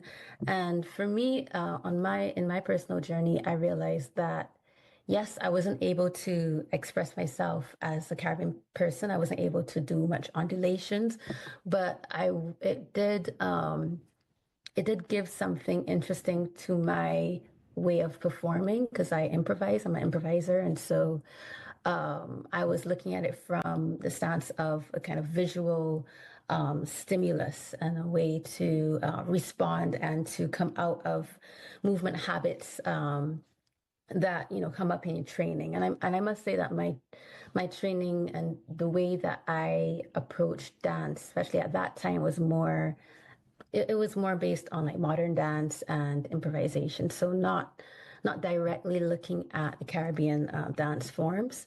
So you know, because of that, like it was able to take some movement that I did based on Laban, like use of space and the way of like using the straight lines and I was able to create movements that I would have never, thought of. It did do like what I would call humanly impossible movements, and I found it generative in a way that it caused me to move in a way that I normally wouldn't. So I was able to express in a way that normally I wouldn't be able to if I was, in duet with another human dancer. And for me, I actually ended up being able to express some feelings that I was having at that time. I was living in Hungary, and I was a lot of times the only Black person and dealing with the confrontation of stereotypes. And so I found in that weirdness of the AI movements, I was able to express something that was happening to me in my lived experience. And I was able to make a piece based on those strange movements. And I was able to find my voice in that way, which is a bit strange to think about. But that's the unexpected that came from actually engaging with AI and the questions that it brings about directly. Great, thank you for that. So I think we'll just play one of your videos now, or maybe two back to back. There are two trailers. One is labeled 1 and the other one is labeled 2, so I think that should be fairly... Now that I think of it, I remember relabeling them. So if you could just play those for us, please. I'm not sure what order they're in, but I believe it's the I Am is the first trailer. So if you could get that. Yes, the I Am is that project. Right, AIM, yeah. AIM, so we could get that trailer, please.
So I wonder if I can say a little bit about that to kind of contextualize what we saw. So this project was based on thinking about AI as a creative partner. So I wondered about what if it could actually influence my creations and my way of moving. And so we think of AI as just another intelligence, not replacing, but kind of complementing and in dialogue. So thinking beyond like the binary of good or bad, human, non-human, but what if there is some kind of dialogue? What can come out of that? And so, yeah, I challenge us to maybe hold on to these questions are, I think, the real value of AI when we can really question the use of like saying that it's intelligent, it's not intelligent, and it can't replace humans, but what if it can do things that can bring us to something more than what we can do on our own. So when we think of the idea of like creative ideas, what if the input of a computer might take us to some insight that otherwise we wouldn't be able to achieve on our own? Not saying because it's not because it's superior or anything, but it's just different. So that's my take on that. Okay, great stuff. Thank you. You also did a video called Sugar that speaks to, if I'm interpreting what you told me correctly, it speaks to the Middle Passage in some way and aspects of enslavement, but also with AI. Could you speak to that a little more? Because I'm pretty sure I'm bungling it a little bit. Oh, no problem. So Sugar is a virtual performance that came about during the time of the pandemic when theaters were closed. And so I think of it as coming out of like that 4-year research that I did, interacting with an avatar, with like dance in a virtual space. And so when theaters were closing, I asked the question, what if the performer goes into the virtual world? And that took me to another project called Volumetric Performance Toolbox, where we asked the question, like, could a performer have a live performance in a virtual environment? And at that time, there was a program by Mozilla called Mozilla Hubs, where it was a social virtuality environment where you can access it on the internet, and you could actually meet people in that virtual space. And so at the beginning of that research, I got to find a digitized 3D model of the Annenberg sugar mill that a company actually based here did. So they used what they call LiDAR technology that it can scan a large area of space. And so they actually scanned the plantation. And I found this sugar mill, this digitized sugar mill, and I thought of the work that Her Majesty Queen Mother Doti Desir does on reparations and the idea of spatial justice, where she speaks about the right of descendants of African enslaved people to the memorialization of their ancestors' struggle. And so I asked the question, well, if I can dance in that virtual space, could acts of healing and affirmation in a space that was filled with injustice and pain, could that actually serve as a kind of a reclamation or some way to give awareness to this history and aid in reparations. So that's what Sugar is. It's this. It's a journey where you are in your web browser and you can see me. I'm actually dancing in my living room, but you see me in the space of the sugar plantation. And how long is that one? I couldn't remember. That's about a minute too, right? Or is it yes, longer? it's just the trailer, but the actual experience was about half hour. And so participants were given a link, and then you could, you got in the link and you basically were like an avatar moving in a space, and you could move around with the arrows on your keyboard. And we started in the belly of a ship. And then we guide people in the experience of being on the ship, then going onto the plantation, and then it culminated in a performance of reverence and affirmation. Well, let's take a look at the trailer, just to get a sense. The trailer called Sugar, I think it's number 3.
Great, great stuff.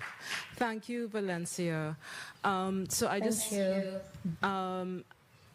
wanted to ask my esteemed panelists that are not virtual but here, sitting next to me, if you had any other comments. And I have one after that little segment. I have one exercise which I think I'd like to involve the audience with, so that we can kind of round off the discussion. But please, if you have any other thoughts or comments, please share it, or them. Sorry about that. You really don't like technology. You didn't even take up the mic. No, man. No, sorry. Yes, Valencia, thank you so much. That was really thought-provoking. And it now draws me to this, these questions that were posed, generally for the panelists. And I sought to respond to each question, text response to the thematic questions of AI can't take re-rhythm. So this conversation opens a spiritual window into the artistic soul of the Caribbean. Through invocation, testimony, and shared ancestral memory, we ask, how does the artist become a vessel for spirit? And I responded by saying the artist embodies the spirit of that which she incantates through sound, movement, space, and breath. The creative gesture of intention reverberates an energy force that weaves a connection between a communion of bodies. What is the relationship between creation and communion? Creation communes the energy forces that reveal themselves in that moment of fleeting realization. This is not a relationship, but an in-between immersive power of cause and effect, call and response. How do we hold the sacred in contemporary Caribbean life? And how is that sacredness reimagined, remembered, or resisted through art? The making of art is a spiritual process. The sacred can refer to certain nuances of gestures and various actions through spiritual self-explorations, which can be multidimensionally translated through the artistic process and ultimately transcended. The sacred, thus reimagined, is dissipated through the cosmos and into the hearts of those who receive it. The harmony between man and nature becomes even more precarious given this trend. Thus, the concept and reality of going back to the source, the sacred, becomes even more significant. The source strokes sacred as being memory. How does the dancing body evolve in the age of AI? How can spirit and movement translate across code, light, motion graphics, and still pulse with the soul of the Caribbean? AI, as it has become known in modern carnal reference, is just a tool that can be rendered in many different ways of expression. Ancient ancestral intelligence, as an act of resistance, invokes the sacred memory and by far precedes the modern nomenclature. But the fundamental difference is that the artificial is not centralized in its definition and practice. Ancestral intelligence brings to the fore a very centered, spiritual, material application of rhythm, movement, and most importantly, the natural environment. There was a time when natural telepathy was the mode of communication amongst ancient peoples. AI, the modern version, reconfigures and copies, whilst the original demands attention to physical rhythm and real energetical expressions. AI is decorative, a hypothetical prism. This prism is a backdrop, but not the center. It is an experimental application which can only serve as a reference, as it is flat and without depth. Spirit and movement must and will bypass this superficial backdrop, but must herald the power of the artist, being absorbed into the real raw environment and the omnipotence of existence. So that's my little elaboration on that. Well, that speaks to your work in general, in terms of how you connect with your physical and spiritual environment. This is a through line through your work, and so that is something that I think you hold very dear. And what about you, John? Do you have any other comments or so? Well, I'm still grappling with the reality that all new technologies at some point we engage with. There was a time, for instance, when we would not have had the opportunity to record or even photograph. And I think yesterday we were talking about ritual spaces or spiritual spaces where that would have been forbidden. And now we're at the age, especially since the pandemic, where everything is on video and everybody has a phone, right? And everybody has, so that we have to engage with our education system, our systems with that information. And I think AI, although we may have these concerns about it, it is something that we're going to have to make room for. We have to accommodate. So I think we have to be mindful of the concerns that we may have about its ability to erase, that we have to be vigilant about what we want to retain as a people, so that we have that information to share across generations, so we don't have to worry about it. I mean, there is and also to be open to what innovations AI can offer, right? Because, like Valencia is saying, we can engage in transformational or healing practices or community practices or practices that do not require us to have a space to begin to interact with this idea of movement. But not that it should ever replace it, but at least we can find ways that we can work with it. But I think to just embrace it wholesale without noticing that there is a systemic attitude towards, what is written, what is shown, what is produced, what is filmed, and now what is AI, can preoccupy the mind of a future generation in the ways that those who are moving on might be concerned about how our reality, how our spirituality, how our culture will be preserved from this generation on. So I think we have to be mindful, but that it's here, and if we don't get a chance to be part of the conversation about how it can reflect us, we will have to be open to what changes we can expect. Well, lots to think about. As we mentioned, we have no pat answers to anything. What I'd like to kind of tie everything together with is going back to Makeda's work. If you could take out the document. And this is where I'm going to try and get some of you all involved, right? And we'll just end it there. And to the technical people, I am going to put you on the spot. Could you go to YouTube, please, and get Laventil Rhythm section? Okay. Just go to Laventil Rhythm section. You should be able to get some, probably Juve, Laventil, Laventil, Rhythm, Riddim, spelled the Caribbean way, section. Okay. And have that on cue for me, please, if you can.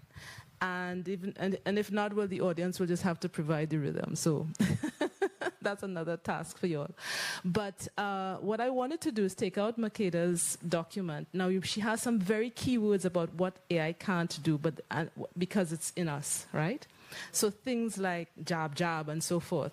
Could somebody, and I need to see this show of the hand, could you ask ChatGPT right now, how do we dance with the following elements?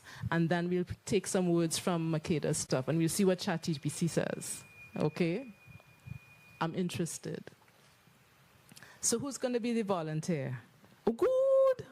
Oh, all right. Thank you, gentlemen. Okay.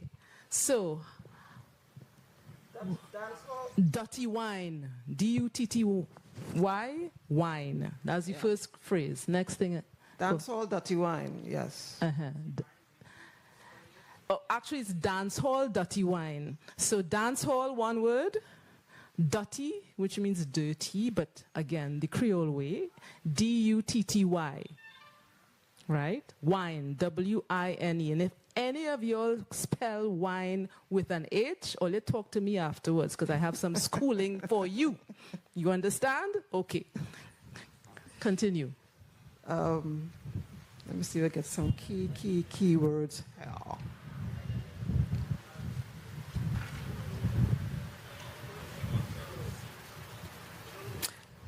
Jab, jab.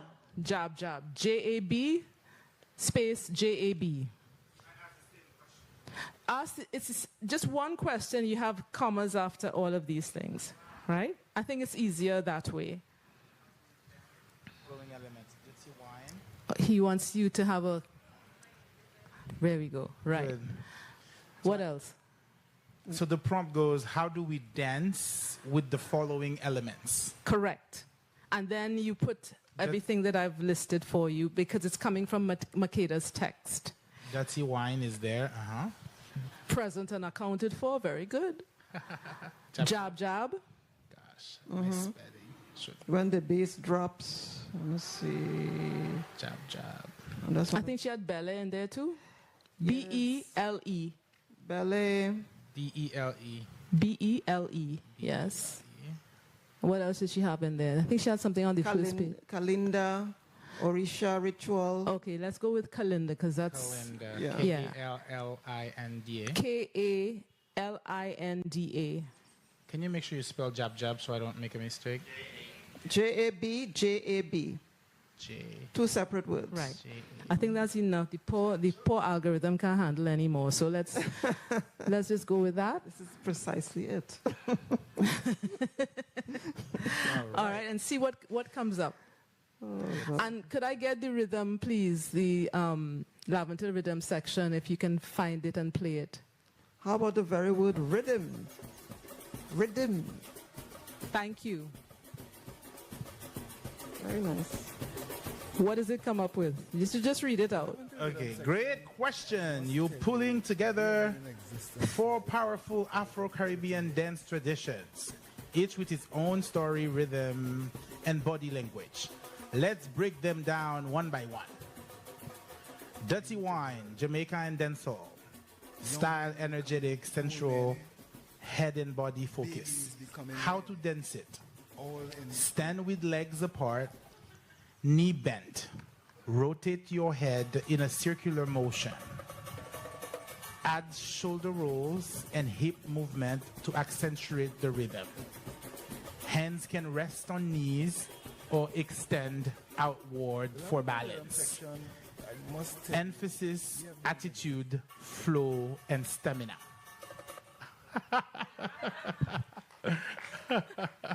So, I don't think to me it's like Laban, that you have the description but you don't have the feeling. Yeah. Okay? So that Laban is a technique developed by Rudolf Laban many years ago, and there are other techniques, Bartinieff as well, was developed to try and map how movement works. But thus far, as we stand here in 2025, I don't think we can actually, or an algorithm, no matter how advanced or how simple as Laban would be considered now in terms of mapping, can actually get the feel of the body, all right, or what the body feels and what the body exudes. So I feel that is something that we probably could kind of look at and consider when we talk about AI or any other device. Something else might come up.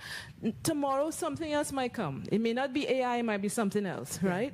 And so to that point, it would be that we should never, I mean, I don't want to say that it may never happen, but I don't know of anything that can replace being immersed in a community or going to a formal class or being in a space where you are actually actively engaged in that creative process. Right. And I think that's the thing, because AI is not a creative space. It just reflects. Right. So it doesn't create. You don't get a chance to improvise. You don't get a chance to make mistakes and you don't have that aha moment from the technology itself. It is from the actual engagement with a person who is guiding you through this process. Right. And I mean, to speak to Valencia's point, there are ways in which you can use it to extract and to learn. So again, we as humans need to be, because we're always trying to rail against prejudice, right? So we need to be as open as we can to understanding what it can teach us, but knowing fully well that we are whole beings and technologies of our own. And I saw a hand in the audience, and I think that would be the only question, comment that we'll take. Yes, this gentleman, Thomas. It wasn't, well, it could maybe be a comment, but it's just a reminder that what we're calling AI now, for example, ChatGPT is a large language learning engine, and depending on who you are, it will give you different answers because its main job is actually to please you.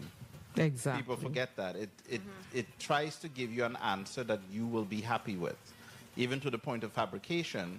So when I put it in, it knows I'm a dance professor. So it says, dancehall dotty wine, kinetic principle. The dotty wine is a head rotation technique where the neck, shoulders, and spine are mobilized to isolate and circle the head in a powerful, sustained spirals. What makes it striking is its polycentricity. Hips open, counter-rotate, knees bounce, and the spine ripples while the head cycles. The energy is centrifugal, pulling outward, yet grounded by the hips and legs. Mm-hmm. And then it continues to go into engagement, and then it says cultural consideration. Dotty wine is hyper-visible expression of dancehall, erotic, athletic, and resistant aesthetics. Engaging in it requires acknowledgement of its Jamaican urban origins, its gender politics, especially around women's bodies and public sexual power, and its placement in dancehall's economy and attention. Mm-hmm. Same question, same platform, trying to please two different people. Right. And that is a very interesting thing. Can I follow up on that? There's a very interesting study at MIT that somebody run, I can't remember exactly the name, how AI is actually really trying to please you. Like a series of prompts, different people, and all the bias that's engraved into the AI, that it would answer you in a way and someone else in a different way. You have to really be careful when you're actually consuming and really trying to adapt. And the other point I wanted to make, and since you're not taking more questions, is I also want us to think about the evolution of AI. Let's not just look at it as, saying it's not human-like. So years ago, they said that AI could never write poems because it was just replicating. Actually, now AI is trying. We may or may not discuss how we feel about it. Just keep in mind that, just a simple example, who here tried to use Google Translate years ago and thought, oh my gosh, that thing is so bad? Mm-hmm. Today, Google Translate is really, really good. So we have to think about AI as well as how it's evolving over time and what are we expecting from it, because the more we are correcting it, the more we are using it, we're making it better. And we have to decide, what does better mean for us and where are we trying to go as human? So I just wanted to make those 2 points very important before we close the panel. Yeah, and the thing is, yes, it's about, in fact, I was having this discussion just this morning about AI and how it seeks to please people to the point where it seeks to agree with them where they commit crimes because they want to commit the crime, and AI is trying to say, well, yeah, if you feel that way, well, yeah, go and rob the guy, kind of thing. And that's very dangerous because it's trying to please the person who's using it. And I imagine, because maybe not, because I don't know if my phone has connectivity, but when I go, when I retire tonight, I'm probably going to see things about dirty wine because I've been speaking about them because they think that I want to hear it, right? And that is how, and that has been happening before ChatGPT, long before ChatGPT, right? What I think, to close, just to talk about the whole issue, even with those two definitions, because they're pleasing two different people, and if we were to do it for everybody, everybody might have something different. The question comes back to, does that mean that AI took our rhythm? Okay. Does it mean, and I'm leaving you with that because that's our next talk altogether that we can't do now, right? But the fact is that, does the fact that two people, and then it could be multiple people, have such different results, does that take your rhythm, or does that add to it? Okay? I'll leave you with that. So thanks, everyone. Thanks, everybody at home. Makeda, oh God, we chop up your poem real good, real bad, girl, but I hope you're okay with it in terms of taking out those pieces of those words and so forth. But you really started, that piece was very on point, and it's really supposed to be performed. It's a performance piece. So just imagine that piece in performance as opposed to just being read. And I want to thank Akuzuru. I want to thank John for their stellar contributions, Valencia for giving us a very, very wonderful point of view about how we can work with the system. And thank you to Maria Barrow, who's in the audience, who is the one who invited us here to speak about things we knew not much about. We decided to get some conversation going among ourselves across the waters before we came. And, this is the result. So I thank you, and I thank the audience for your patience and for attending. Have a great evening.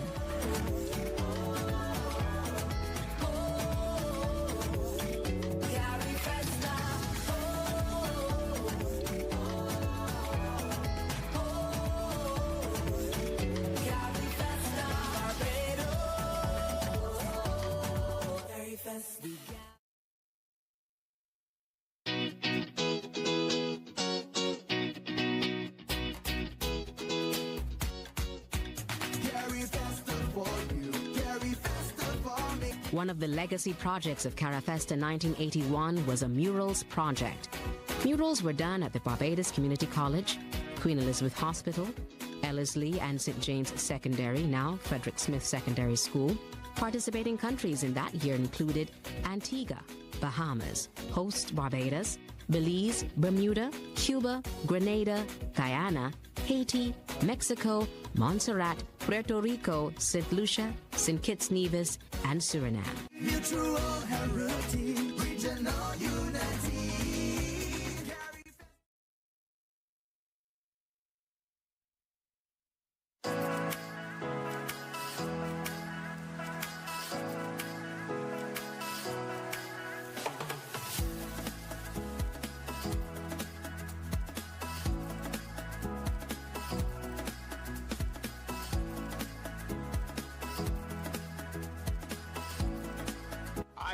I've seen a lot of stuff around for Carifesta 15, right? Yes. But you know what makes me stand out here in this shop? Black gold. You spot it? Yes, please. Huh? Yes. Talk to us about this black gold. So what you got here? I mean, give us a walking tour. Okay. So black gold actually is formulated out of our Bajan molasses and brown sugar. Ah. So we have it in body wash, we have it in a beauty bar, we have it in scrubs, and we also have it in beauty butters. There we go. Soap, scrubs, lotions, body butters, body mist, body wash, lip balm, hair care, and men's line. You haven't left out anything? No. As I said, we only started female products. But then the guys were like, what's happening to us? So then we also formulated, and we have a full line for men. We have for aftershave, we also have for beard, and we also have for hair, head and toes. I'm always curious as to when this all started. What triggered you to get into this? Well, I was a cosmetologist by profession, so I was into doing hair and nails and massages, pedicures and manicures. And while doing that, I realized the need of natural products to help with certain issues, especially our African American women were suffering from hair loss, dry skin, psoriasis, acne, and that kind of stuff. So it pushed me into like researching what can I do to help my customers with this issue. So while doing my research, curiosity, I realized people can actually make product. Back in growing up, you think it had to be in a big lab and stuff like that. But then when I did my research, I realized I can do this. So then I started making like little samples and stuff, obviously for my clients also to try and stuff like that. And they were like, this is good. Yeah. So then I pushed more. in terms of getting myself certified as a formulator more than just making products. So I know how to formulate for the particular issue that you're having.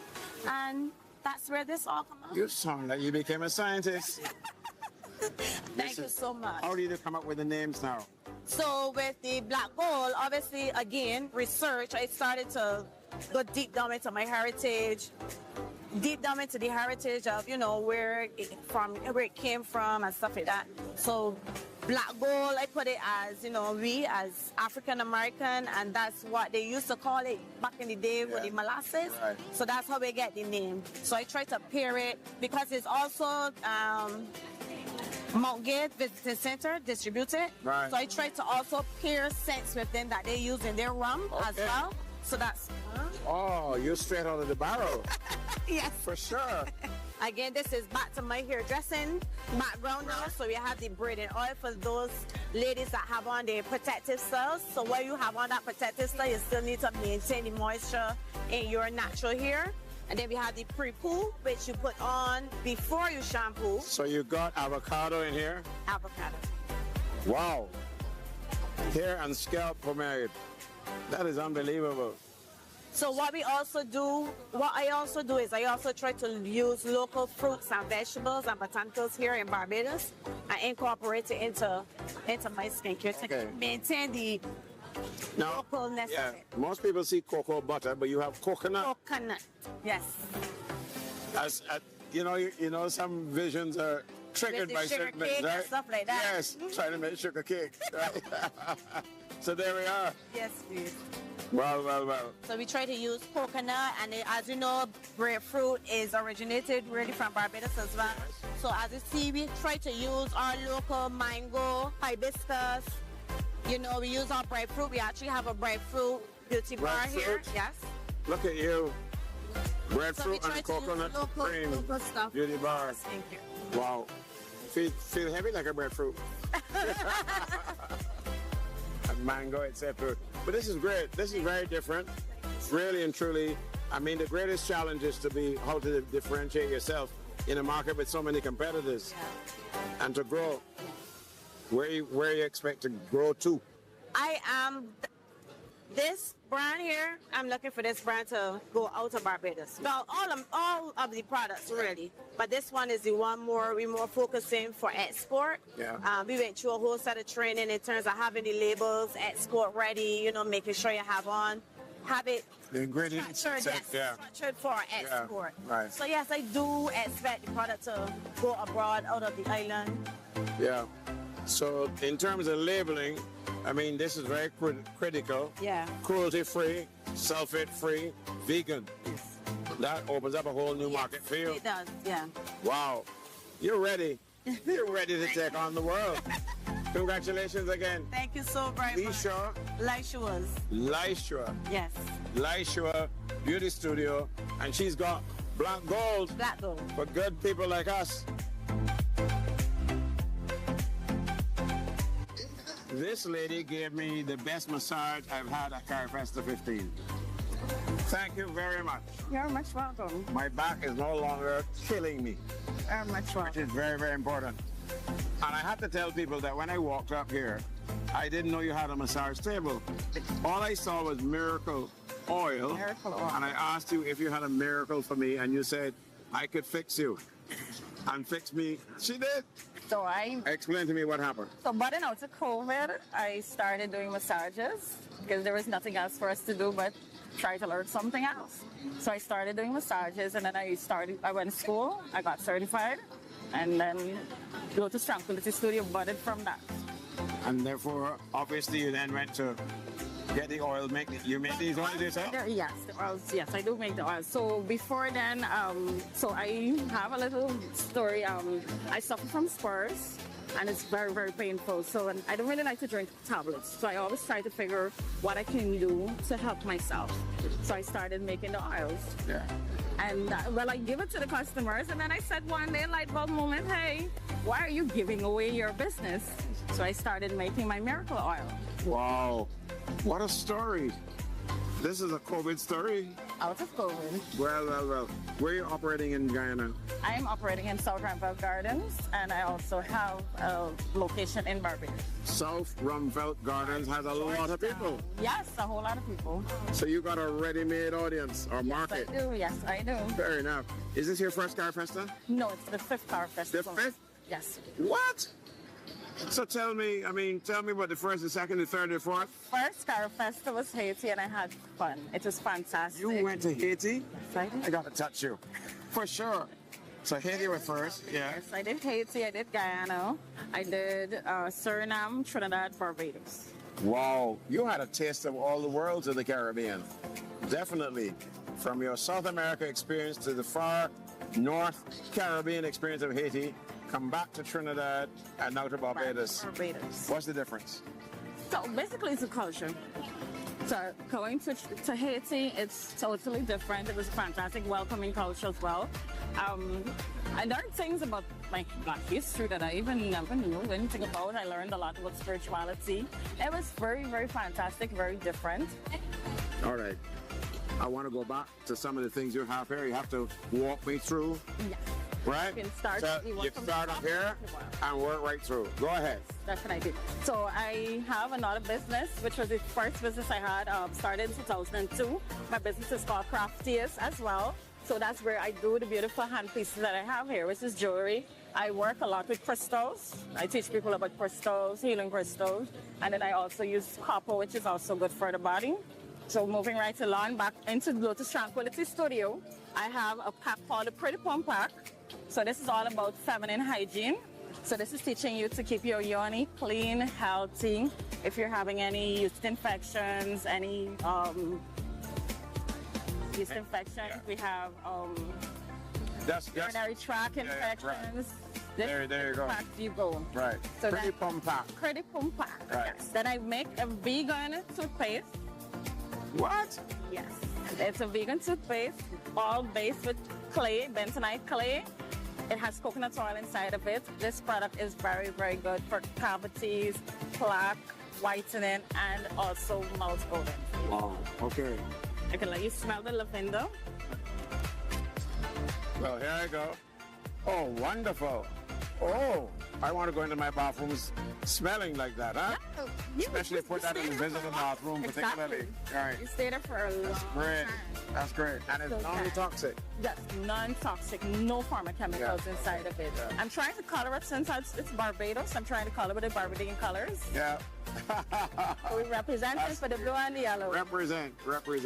So then I have virgin coconut oil, extra virgin coconut oil. Yeah. So this is one of the purest versions of coconut oil. Yeah. So you're actually using the sun to bring the oil from the coconut. Uh-huh. We also use our black water from Guyana to make this. Nice. This is made from by the indigenous women. Yes. So I make chandeliers with coconut shells. Mm-hmm. So then I give them the inside of the coconut to make this. Wow. You're a busy, you're one busy lady. Yes. What is all of this now? So these are, so people do a lot of smudging. So this is called Palo Santo. So people usually light it.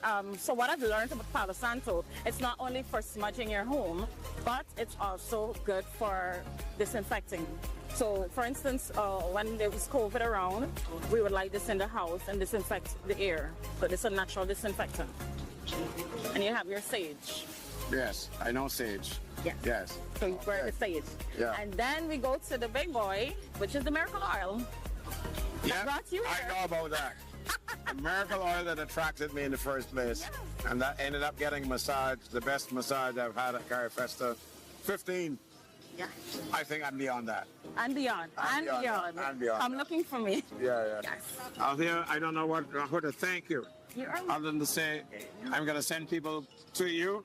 do. All right? Thank you and so all the much. very best to you. Thank you so as you much. continue to find products. Thank you and so much. services. All right? Thank Good. you.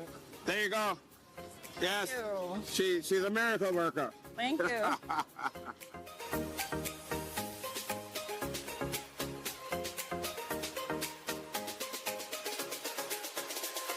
And we've walked up to another one of these outstanding displays of original products. And Kelly, tell us exactly what you put on. Okay, today I'm offering my well-rooted oil. It's a 3-in-1 oil. You can use it on your skin. You can use it on your hair. You can even heat it and use it as a hot oil treatment. Smooth Radiance, that is a penetrating skin lotion. Naturally Fresh, that is a non-GMO deodorant. No aluminums, no parabens. Wow. Yeah. Look at that. So really and truly, that's an original. Correct. Sure. Yeah. The Supreme Smile, that is a teeth whitening powder, a substitute for toothpaste.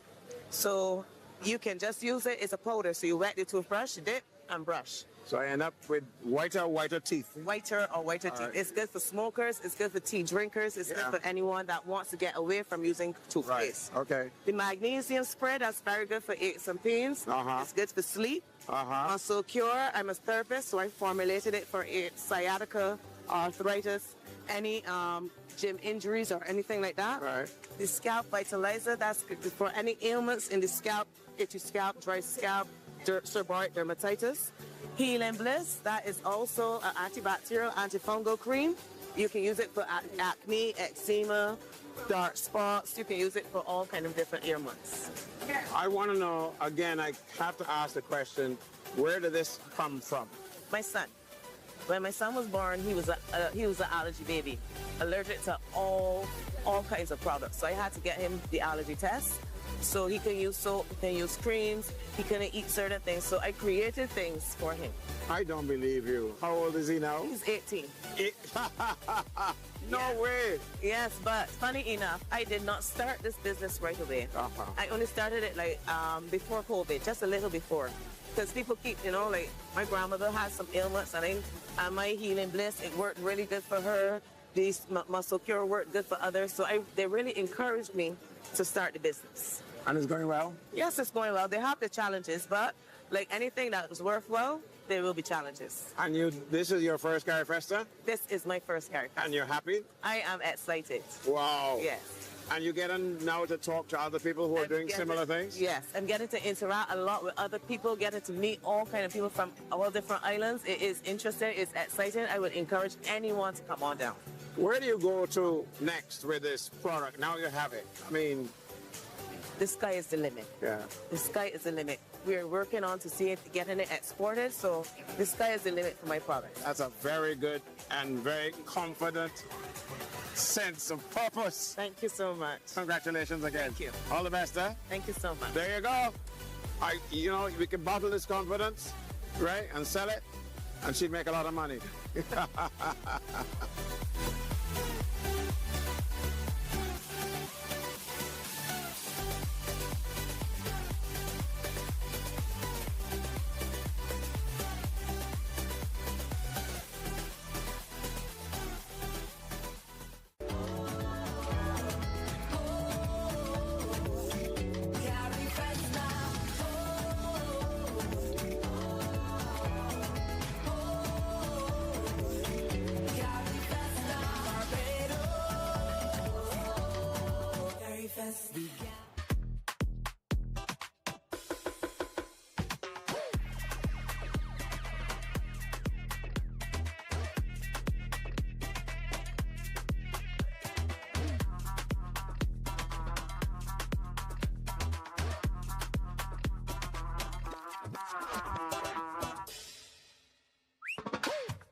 another one last day to everything.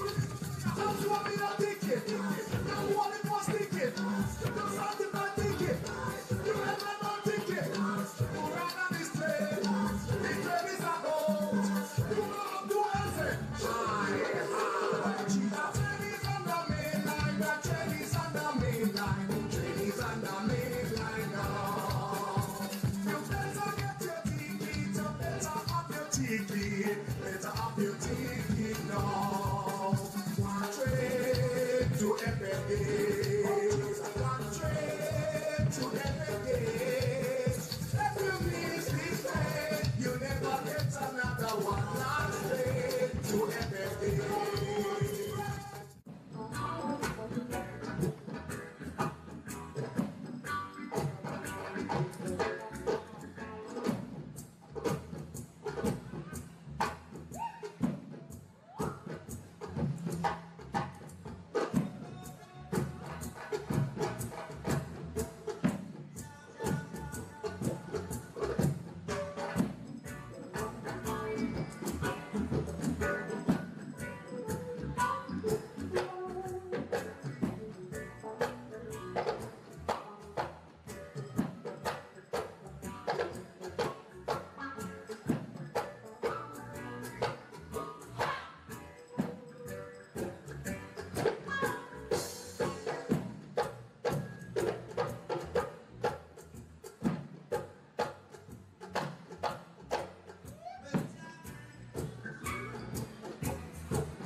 coming from Trinidad. We are based in New York, so Trinidad and Tobago. We are presenting today at the Carifesta. We have batik work, we have some beautiful tie-dye pieces. We also have some beautiful African pieces that we got from Africa, Kenya, some beaded necklaces. We also have a lot of leather work, also some floral earrings also. So we are coming to you from Trinidad via Brooklyn to Barbados. Okay, so we are here and we're so happy to be here. And I'm expecting a lot of, I'm going to do a lot of networking so I can meet other creatives within the Caribbean diaspora so that I can even grow more. What I'm expecting from this Carifesta experience is to meet and greet and create a larger audience for me, because you're always looking to grow your base. And so I'm looking forward to the networking with the other creators, as I said. I'm looking to get more customers, maybe even a little niche into Barbados. I don't know, because I'm already in Trinidad and we're in Brooklyn, New York. So I am trying to spread and grow the business of St. Jude so more people can get to know and love us.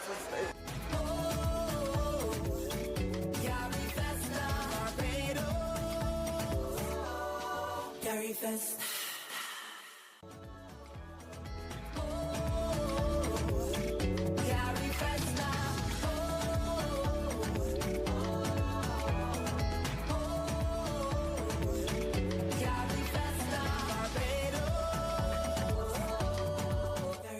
Hi, I'm Euclid from Trinidad and Tobago, and this is the Ankh Home Store.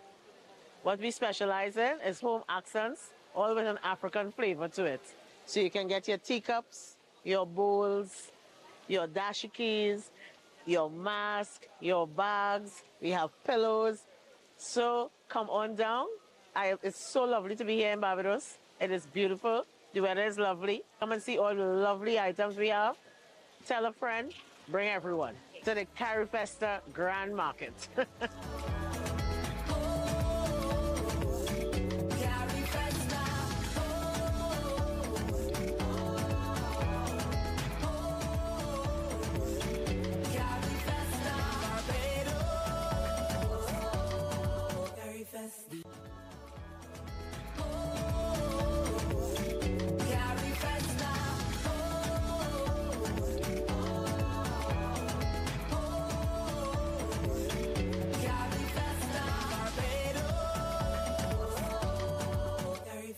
Hi, so I am at Carifesta Open Market and it's incredible.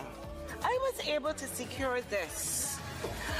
This is a punching cream with coffee, and it was made by a manufacturer from Guyana. It's just 15 Barbados dollars. Can you imagine? And the taste, mwah. Furthermore, we've been around the premises, and when you enter, you're greeted by hosts who provide you with a booklet with the layout of the whole area so you can easily access different vendors and exhibitors. You have leatherware, you've got amazing bags. My gosh, leather. And, ooh, hot, smoking hot, girl.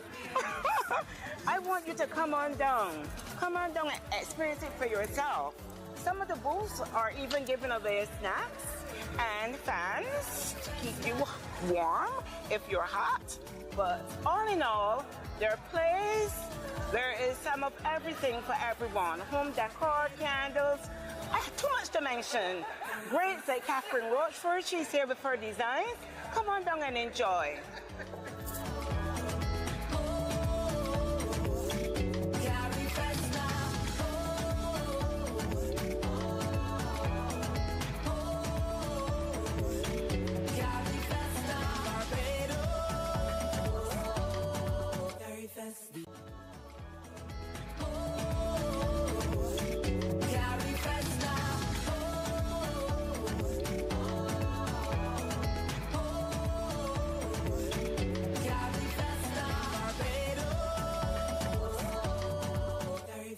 Hola, somos de Panamá. Mi nombre es Alex Santiago. Yo soy Girkajar.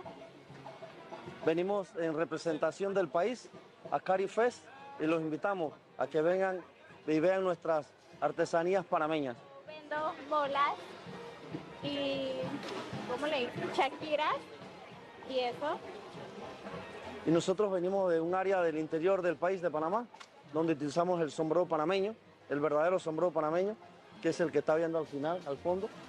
Y los invitamos a que nos vengan a visitar al stand de Panamá.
Hold your baby tight. This song is sweet. Music all night. This song is sweet. Show me how you groove, boy. Show me how you move. Show me how you groove, girl. Show me how you move. Eso pa' ver cómo es. Are you ready for me? Eso pa' ver cómo es. Are you ready for me? Bend down, cock back, roll it. That is it, that is it. Mate, Kobe, Mule. That is it, that is it. You know what, myself? I want to see you do something right now. Can you best it back? No, can you? Can you best it back? Well, let me go now. Hey, best it back, best it back, best it back, best it back, best it back, best it back, best it back, best it back, best it back, best it back, best it back, best it back, best it back, best it back, best it back. All right, hold on. You ready to go again? Well, let me go. 1, 2, 3. Roll it up, roll it up, roll it up, roll it up, roll it up, roll it up, roll it up, roll it up, roll it up, roll it up, roll it up, roll it up, roll it up, roll it up, roll it up. Show me how you groove, boy. Show me how you move. Show me how you groove, girl. Show me how you move. Eso pa' ver cómo es. Are you ready for me? Eso pa' ver cómo es. Are you ready for me? Bend down, cock back, roll it. That is it, that is it. Mate, Kobe, Mule. That is it, that is it. Sweet, musique la douce.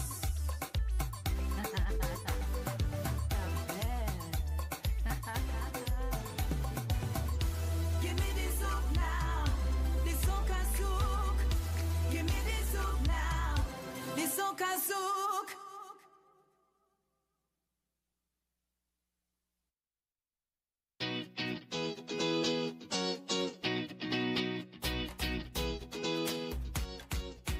Carifesta for you, Carifesta for me. Carifesta 5, which was held in Trinidad and Tobago in 1992, was a watershed event in the development and promotion of the arts and culture within the region. But how has it changed? This exposition took on a new focus, with linkages to the overall national programs for the development of the arts and culture to ensure the complete harmonization of objectives and effectiveness across the region. Mutual heritage, regional unity.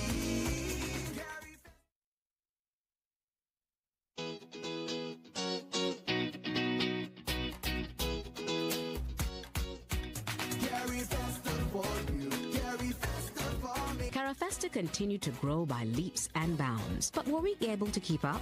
Over 2,000 artists from 32 territories around the region were involved in Carifesta 5 held here in Barbados in 1981. In the build-up to the event, it was described as one of the most modest since 1972 compared to the previous editions, and mention was made of the lack of venues and those available being small in size. Notably, however, that year, the special honorees were Edna Manley of Jamaica for sculpture, Beryl McBurney of Trinidad and Tobago for dance, Slinger Mighty Sparrow Francisco out of Trinidad and Tobago for music, the late Frank Collymore from right here in BIM for literary work, Nicholas Guillen from Cuba, writer, and M. Cesar out of Martinique for literary work. Mutual heritage, regional unity.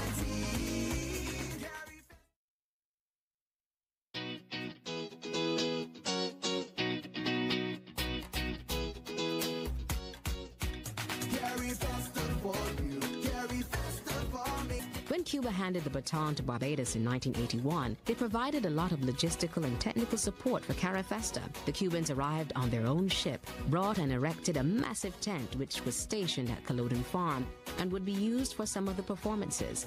Additional lighting facilities for the stage area at the stadium were also loaned to Barbados by the Cubans. Mutual heritage, regional unity.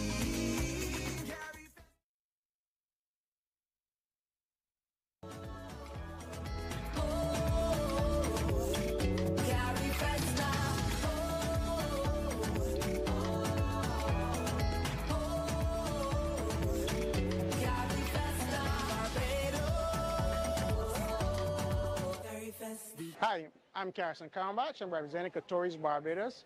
We are here at the Carifesta Grand Market, and we have our products which are leather, bags, shoes, and also made of fabric. Come down and shop with us at Katoris Barbados, represented at Carifesta Grand Market.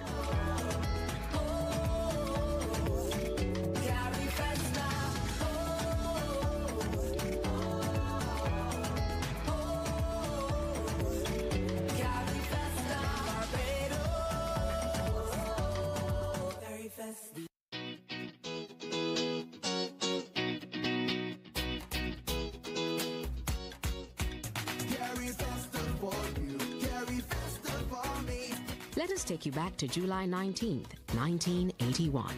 For Carifesta held in Barbados, there were the Caribbean Theatre Festival, Caribbean Musical Festival, Caribbean Dance Festival, Caribbean Fine Arts Festival, a film festival, literary art and book market exhibition, handicraft market, various symposia and workshops, Pickety Crop, Kadooment, and Bridgetown Market were all included in the official Carifesta activities. Mutual heritage, regional unity.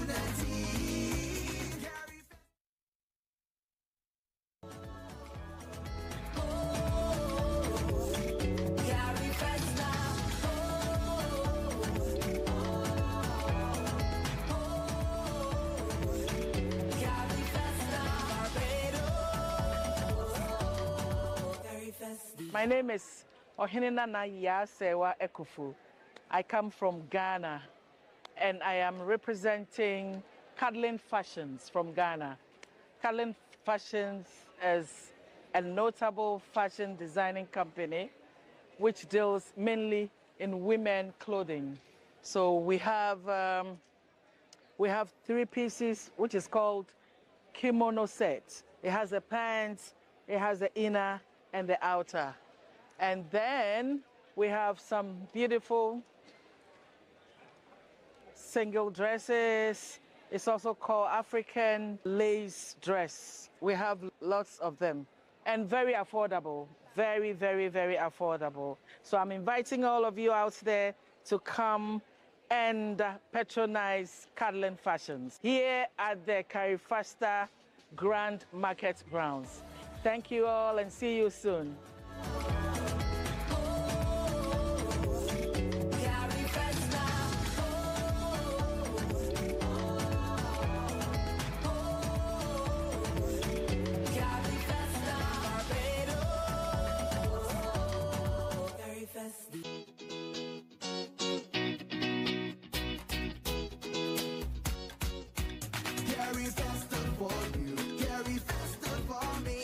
Carifesta leave an imprint on those who took part? The answer is yes. The National Cultural Foundation, NCF, had its genesis in the 1981 Carifesta. The NCF was established by an Act of Parliament in 1983 with a mandate to oversee the cultural landscape of Barbados. The statutory body was located at Culloden Farm in the first 2 years of operation until its relocation to West Terrace, St. James in 1986. There it is housed in the 2 buildings specifically constructed for Carifesta 1981. Mutual heritage, regional unity.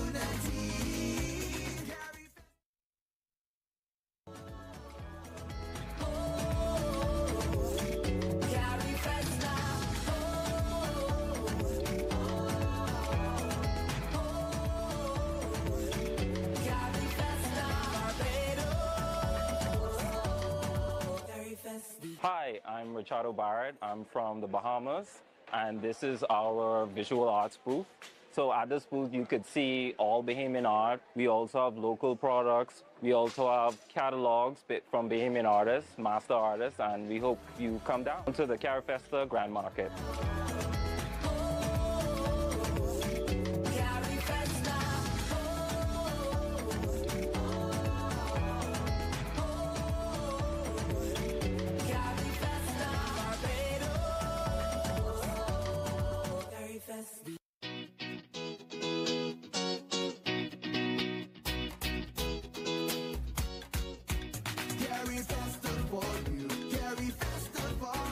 What countries took part in Carifesta through the years? They are Guyana, Jamaica, Cuba, Barbados, Trinidad and Tobago, St. Kitts Nevis, Suriname, the Bahamas, and Haiti. Mutual heritage, regional unity.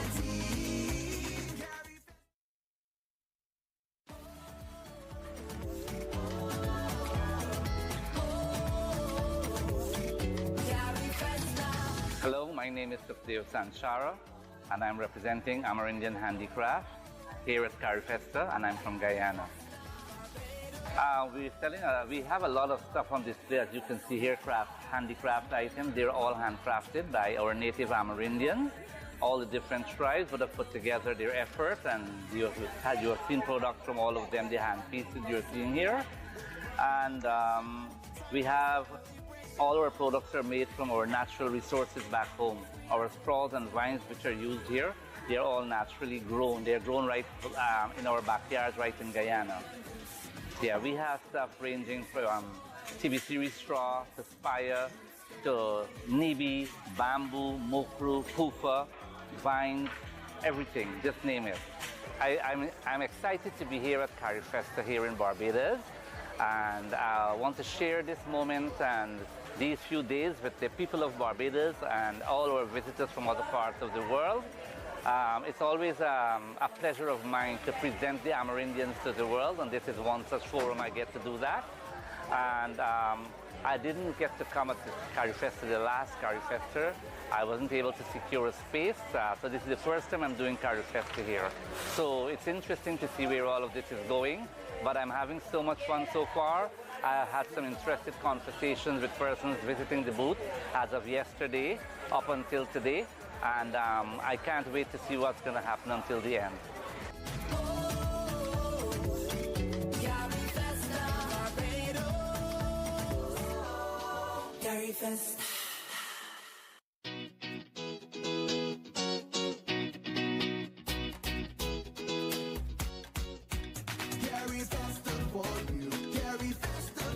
Some of the 1981 venues used for performances, symposia, etc. include George Street Auditorium, the Combermere School, Garrison Secondary, now Graydon Sealy, the Museum Courtyard, Queen's Park Theatre, now the Daphne Joseph Hackett Theatre. Notably, Daphne Joseph Hackett was a participant. The St. Michael's School, Queen's Park Steel Shed, Farley Hill, the UWI Quadrangle, the Barbados Community College, and Culloden Farm, just to name a few. Mutual heritage, regional unity.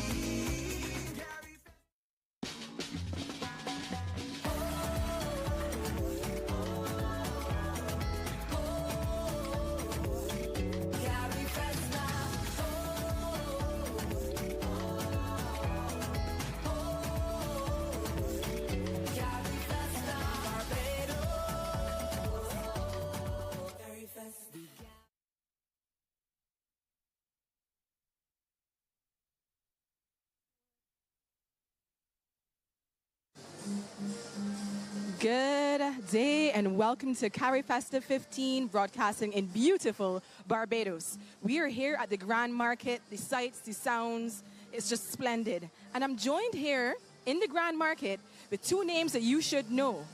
First, we've got Lance North and we also have Oral Welshman. Oral and Lance, welcome.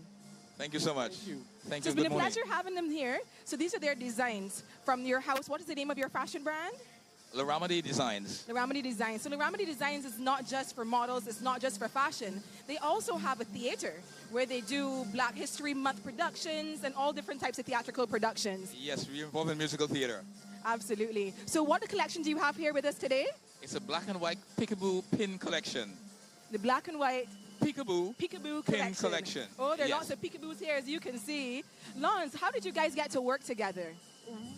We started working in dance since 1984, if you can believe that.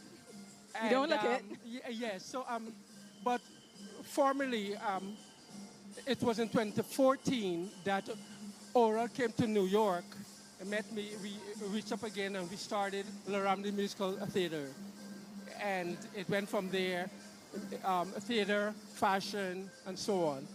Now, I know New York is the fashion capital, specifically of the North America and maybe even the world, dare I say. How is it? Mr. Leo, I'm here. And you are? It's me, Mr. Leo.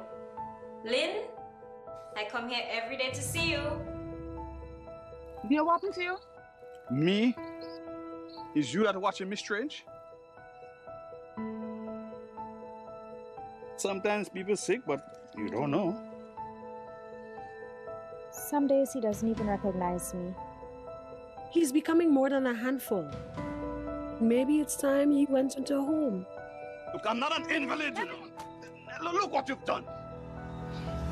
Have you seen Leo today? No, what happened? He's missing. Mr. Leo! Mr. Leo, wait! Where are you taking me?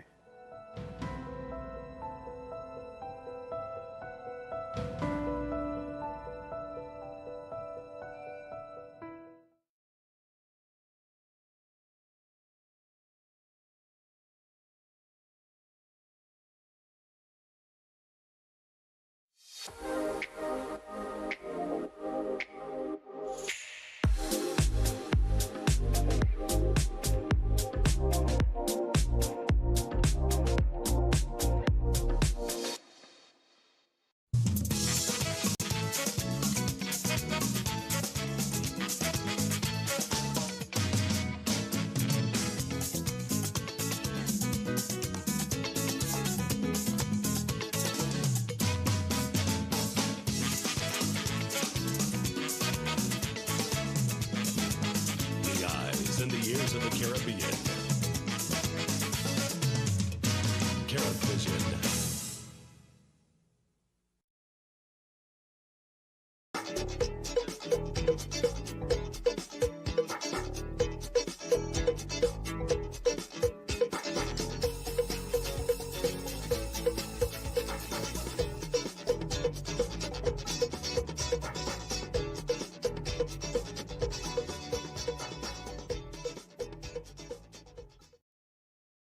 And welcome to the show. It's me, Hugh. It's going to be a great show today. We've got Cal coming on in hopefully in a couple of minutes anyway. But in the meantime, we've got Bo Hebert joining us. Hi, Bo.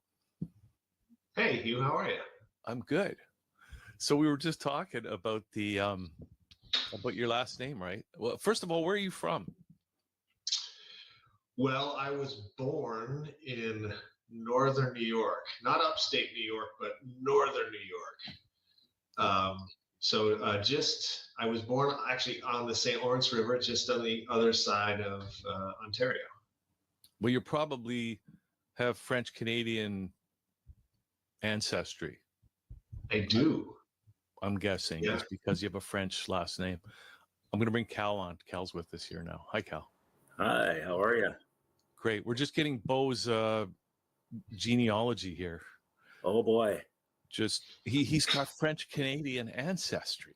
Did you know? Yeah. And I don't know if we want to go into this, but his ancestors may have had interactions with my ancestors. Really? Yeah.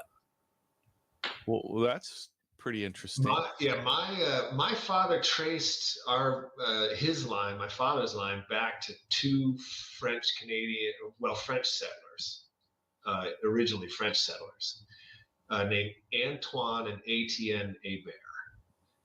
And I believe that they were in a little town called Grand Pré, which I'm told I think is in Nova Scotia. Not entirely sure about that. And so that's kind of where we go back, and I think it might be sometime in the like mid to late 1600s. At least that's what they tell us, according to the history that we're inculcated. This is not 23andMe. This is this was back in the 80s when you had, like, my dad was paying this guy to go to all these little local townships and looking up birth certificates and records and, you know, these sorts of things. So this was a big deal back then to sort of like. Yeah, I hope you're not giving them your DNA, Bo. No, that's not happening.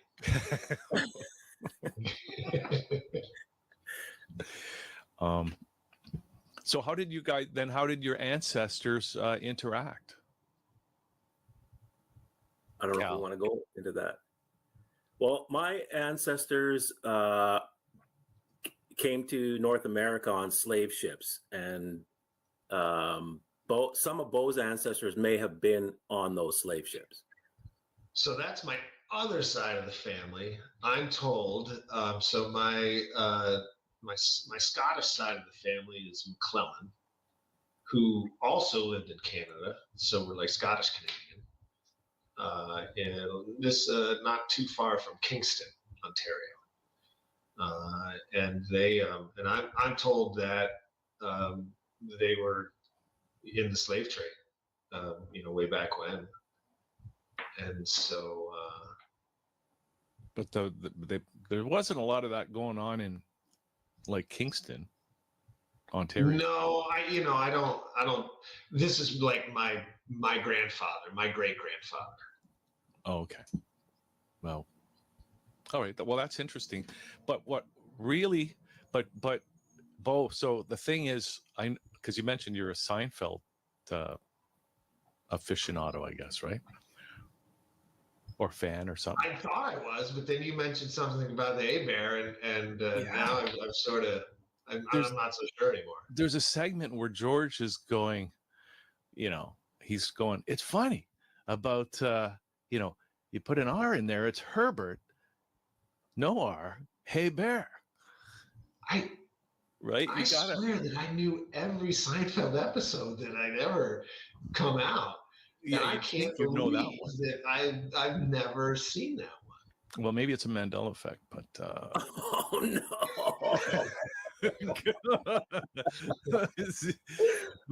But we'll try to pull that. We've never talked about the Mandela effect, have we?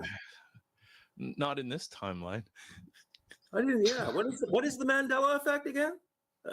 I've never heard of it. Exactly. I'm having a Mandela effect now where I don't even know what the Mandela effect is. Exactly. I don't know, but Bo, I'll see if when we take our first commercial break, if maybe I can pull up that Seinfeld clip. Because as a Hébert, you need to know about this kind of thing. I was a big fan of Seinfeld. Jerry Seinfeld, I went to school in Ohio, Athens, Ohio, Ohio University. And he came to our school back in like the early 90s and did a stand-up show. And he was plugging this new sitcom, you know, and it was like a pilot. So it was just like 3 or 4. And so we watched it and we just fell over ourselves. We're like, this guy is hilarious. And we evangelized the Seinfeld show all over southeastern Ohio. We thought it was so funny. Southeast. And, that's near East Palestine, right? Yeah, it's right in the foothills of Appalachia. It's I affectionately refer to it as the armpit of America. You've got Southeast Ohio, Kentucky, and West Virginia. They're all right there within about Yeah. And I don't say the armpit, derogatorily. I mean, it's kind of right there in the U.S. where it should be, and it's a fun little place. Was that near? There's a university called Miami of Ohio. Yes, there are rivals, bitter rivals. Okay, and I think Miami's 2 or 3 hours away from. Okay, because I had actually my best friend when I was a kid. He went to that university on a hockey and golf scholarship. He was a really good athlete. So yeah, great school. Yeah. Well, here we are. So, Bo, what do you want to talk about today? Oh, I'm the one that does that? Yeah, you're our special guest. You. Oh, jeez. I don't know. Okay, well, if you don't know, I got something that's been well, we can go any direction at any time here, but I've been looking into this acceptance for value thing.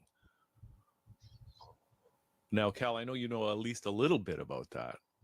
A little bit, yeah. And Bo, do you know anything about it? Maybe enough to be dangerous. And I don't know, Cal, if we should be talking about this. So it's up to you. I just teach the concepts of it, like the history of it, so that you can understand what it is and how it's morphed into what it is now. Because if you don't understand that, you just think it's magic words on a magic piece of paper, and that's the danger part that Bo is talking about. Yeah. In fact, like I've been doing a kind of a deep dive on it, and and Winston Shrout talks about all that kind of stuff, right? But he's in jail now. Yeah. So that's not necessarily a great. A lot of people went to jail, including that guy. I can't remember his name now. They named an effect after him, but he was in jail. Yeah, that's right. Maybe they didn't name an effect after him, and I just think that they did. So I don't know. Yeah. I think maybe they should have called that the Steve Biko effect, but yeah, exactly. Anyway, yeah. So it's based on old bills of exchange mostly, and you accepted them. Like the drawer would draw it up with the debtor's name on it, and the debtor would verify that the debt was real by signing it, accepting it, saying yes, this is a true. And he's saying I agree to pay. I agree to pay, or yeah. I agree to deal with this liability. Yeah, so that the person who was holding it could pass it around and go, yeah, I didn't just make this up. There's the guy's signature right there. He's agreed to this, so I can pass it to you, and then you can go and get the money on the due date, and you can pass it to somebody else, and then they can go and get the money, and we all endorse it so that it's all traced. In case the guy doesn't pay, you can go back to hey, you gave me this thing, now you owe me the money. So that's the basis of it. So it was meant to, the acceptance really validated the bill. Now that said, in the Bills of Exchange Act, because the merchants are basically criminals, they made it so a bill was okay if it wasn't accepted. Yeah, it's good. So it's like the old-fashioned version of a short sale. Yeah, it's really they shortcut it. Oh well, I didn't get time to go over and get the acceptance. It's good. He's good for it. Okay, I'll take it and then pass it around. So things started to morph like that, and so you have all these anomalies around this presentment and the acceptance. The kicker is, because these bills went around for hundreds of years, the kicker is they took the money off of gold. Now you can accept a bill, but there's nothing to pay with because they removed the payment method. Well, can I ask you a question, Cal? So sort of that sleight of hand that you're sort of insinuating. I mean, didn't that ultimately become the genesis for fractional reserve lending? Yeah. So all of it's based on these old bills of. This is why I teach bills of exchange. If you can understand how these things work, you extrapolate it out into today's day and age and any time in between, you'll see this is the modus operandi. This is how they're doing everything. Banking in and of itself is based on these bills of exchange. So these people who could have an aggregate number of these bills of exchange ultimately became banks, right? These merchants, these wealthy merchants. And then they also noticed something else. They noticed that nobody was calling on the original value. Correct. So they put more out and they made it even more and more difficult, especially international bills. You really couldn't collect them based on our knowledge of transport and communication. Supposedly you had to get on a ship or take a horse. There was no planes and there was no real, overnight mail or couriers or, they had like a Pony Express and they could expedite movement, but not on a large scale, not on a worldwide scale. The very rich could move information quite quickly on horseback. But other than that, these bills weren't coming in to get paid. And then they just completely removed the payment from it and just kept doing the bills. And we were all used to passing these notes around. And they probably, in our great grandfather's age, they probably were, mostly they were just trying to survive through the so-called depression, but they would have seen the scam going on. But as generations went on, we just don't even realize what's happened. So we think a $20 bill is a $20 bill. It's not. It's a piece of paper. It has absolutely no value other than the paper and the ink itself. Kyle, speaking of $20, I still love telling that story because you talk about the myth of money and sort of the illusion of value and that sort of stuff. Cal and I were together just about a year ago, and I had been up in northern New York, and I had been over in Canada at the farmers market, and I took out $20, and I came back to the States, and I never ended up spending it, so I still had this $20 in my just $20 Canadian bill in my wallet. And Cal and I were together at a conference last year, and I forget why I opened up my wallet and I pulled out the $20 Canadian bill, and I looked at Cal. I knew he was going back to Canada, and I said, "You want this?" He's like, "I mean, I guess." I said, "It's useless to me. I can't do anything with it. Here, take the $20 bill." But I thought that was a really kind of funny moment, just knowing that it's valuable to somebody. It wasn't valuable to me at that moment in time, and probably wasn't going to have any value for another year until perhaps I got back up. And unless you're near the border, Canadian money is really worthless. It's worthless down south. Like they just look at you like, why are you even asking me if I'm going to take that? Like that, like, are you an idiot? So, and that tells you a lot right there, that the money is what somebody believes it is.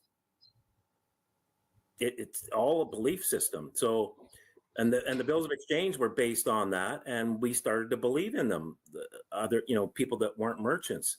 So in the 30s, they did two things: turned us all into merchants with the birth certificate, and they removed the payment method from the bills of exchange, and then they were able to just print money and lend it at, with usury on it, and got all the countries into these massive debts that just keep growing and growing and growing. It's a big scam.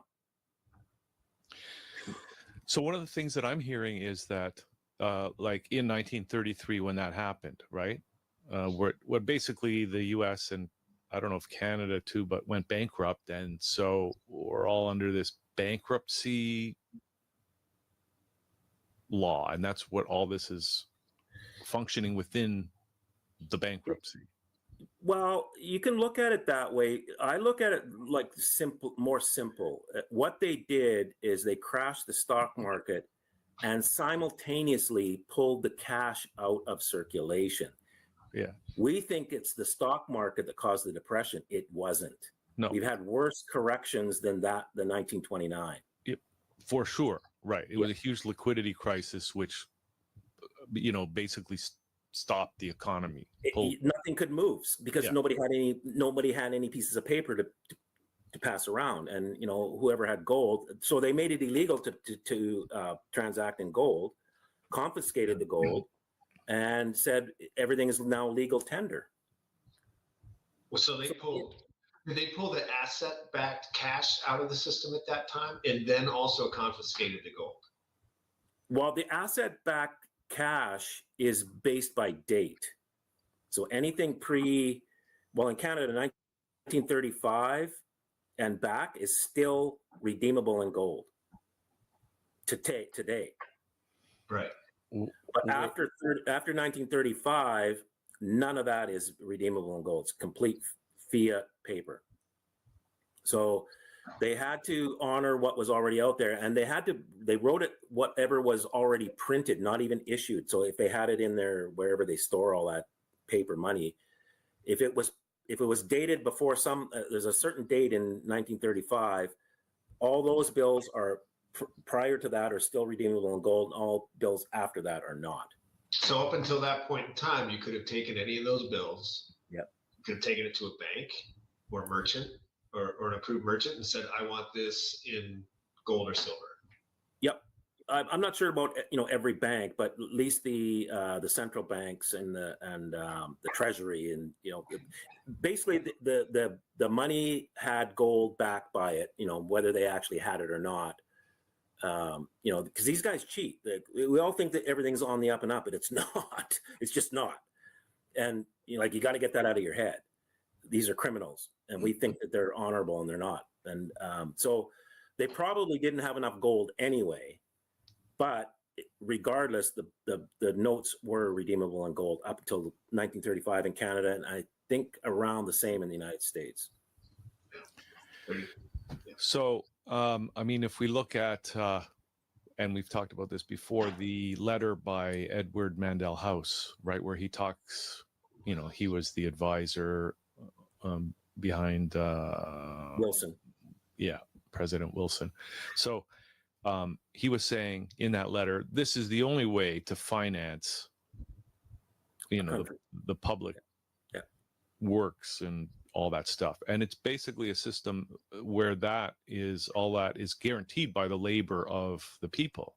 Yes. Right? So this system now, what I'm hearing is that this system is, we all know there's a great reset going on, right? Mm-hmm.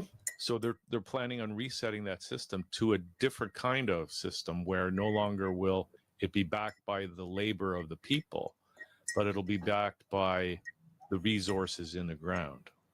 Yeah. I think the term for that is hypothecation, right? It's actually pledging something for value of something else. So our labor was the original hypothecation for the fiat currency.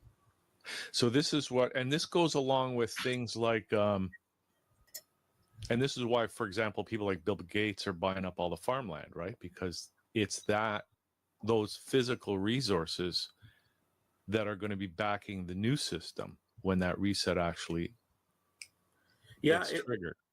It's possible. They also want to control the food because they want to control the food, water, air, for lack. I don't know how they're going to do that, but imagine they're thinking of that along those lines. So that they have control over everything that our body needs, and that's the key to locking down a spirit in a body. Well, I think there was some news articles just this week came out talking about how it's our breathing that is adding carbon to the atmosphere, right? So we are probably the biggest part of the problem of all this carbon, right? So that's one. Pretty soon we'll be having to pay for that right to breathe. But the other trend that I think goes along with this idea of changing from a labor-based underpinning of the money system or the financial system to a resource-based is that with AI now and robotics, we don't need people. So our labor isn't really required anymore to underpin anything. So it's really the resources that are the new the thing that will be underpinning the system. So, but isn't it the consumption of the resources that will underpin the system? So they're gonna look at the totality of air, water, relative to your carbon footprint, and calculate that. You, as an individual unit, will be allocated a certain amount of whatever, a certain amount of meat, a certain amount of cotton, a certain amount of air, a certain amount of, and that whole system will be monetized. but they don't want us to be consuming. So this is the point that's, and I'm kind of just exploring this idea, and I'm glad to be doing it with you guys. But if we're not required anymore, like, first of all, you could have a system, an overall world system, whatever, that is designed around what's good for people. Yep. And so you could design all your systems so that they support people living their best lives possible. But it seems to me that the people that are driving the agenda, they're not interested in the well-being of all the people. They're interested in, I'm not sure what exactly their motivation is. Maybe their motivation is to maximize adrenochrome production. That's a sinister idea, but do you know what I mean? Yeah. So, in other words, people are, instead of designing a system that's good for the people, they design a system that's really just about exploiting people, if they even need people at all, to serve whatever their private agenda is. So, and since we as AI and robotics evolves are no longer required, then they don't, that justifies a Depop and all that other kind of stuff. Yeah, well, but my big conspiracy theory is that the whole population explosion was so that we could build everything that they needed for whatever purposes, whether it was to try to get off planet, whatever you want to call it. Yeah, I can see that. Out of the garden. And now that we've built everything that they need, now we're dispensable. And so it's like, now how do they bring that population back down? So I think it was a tenuous time for them. I could see guys sitting around and men and women sitting around in a room saying, like, I don't like this. We're in the billions. Like, we're right at our breaking point. Like, if something were to go wrong, we would have a very hard time controlling this. And others in the room saying, yeah, I know, but we really need this. We're almost there. We just about perfected the Hadron Collider, and we're working on the other thing over here, and that's going to be done in 2023. But right around 2025, we think that we can really start dropping them off. Yeah. Cal, were you gonna? Yeah, well, if you get rid of the resource, the human, like the mankind resource, you don't need money. So you got to think, if they're going to depop, money is useless because there's no need for it. The reason why there's money is because we buy stuff. So if we're not here, we're not buying anything. The money it becomes like pointless. Well, think about, it's kind of like, to Bo's point, it's like they let the population, because it seems to me the way they operate is, and what they did, over the last 100 years, whatever, they let the people do what they want. They let the people create, businesses that have value, invent scientific stuff that at some point might help them, i.e. the Hadron Collider and nuclear energy and whatever, right? And then because they are at the apex of the financial system, they end up buying all that up. Mm-hmm. So if you wonder why, because people go, well, why would Wall Street finance a communist revolution? Because at that high level, they're not interested in a free market economy and capitalism. They're just interested in owning everything and monopolizing everything, right? So at the highest level, they don't value a free market economy. No, it's a means to an end. And the whole thing is defeating God when it comes down to it. That's their prime objective, and we are a part of that whole thing, that whole agreement. So that's what it is. The money has been just here to control us, get us to follow anything other than God, and to get us to do things that we probably normally wouldn't do.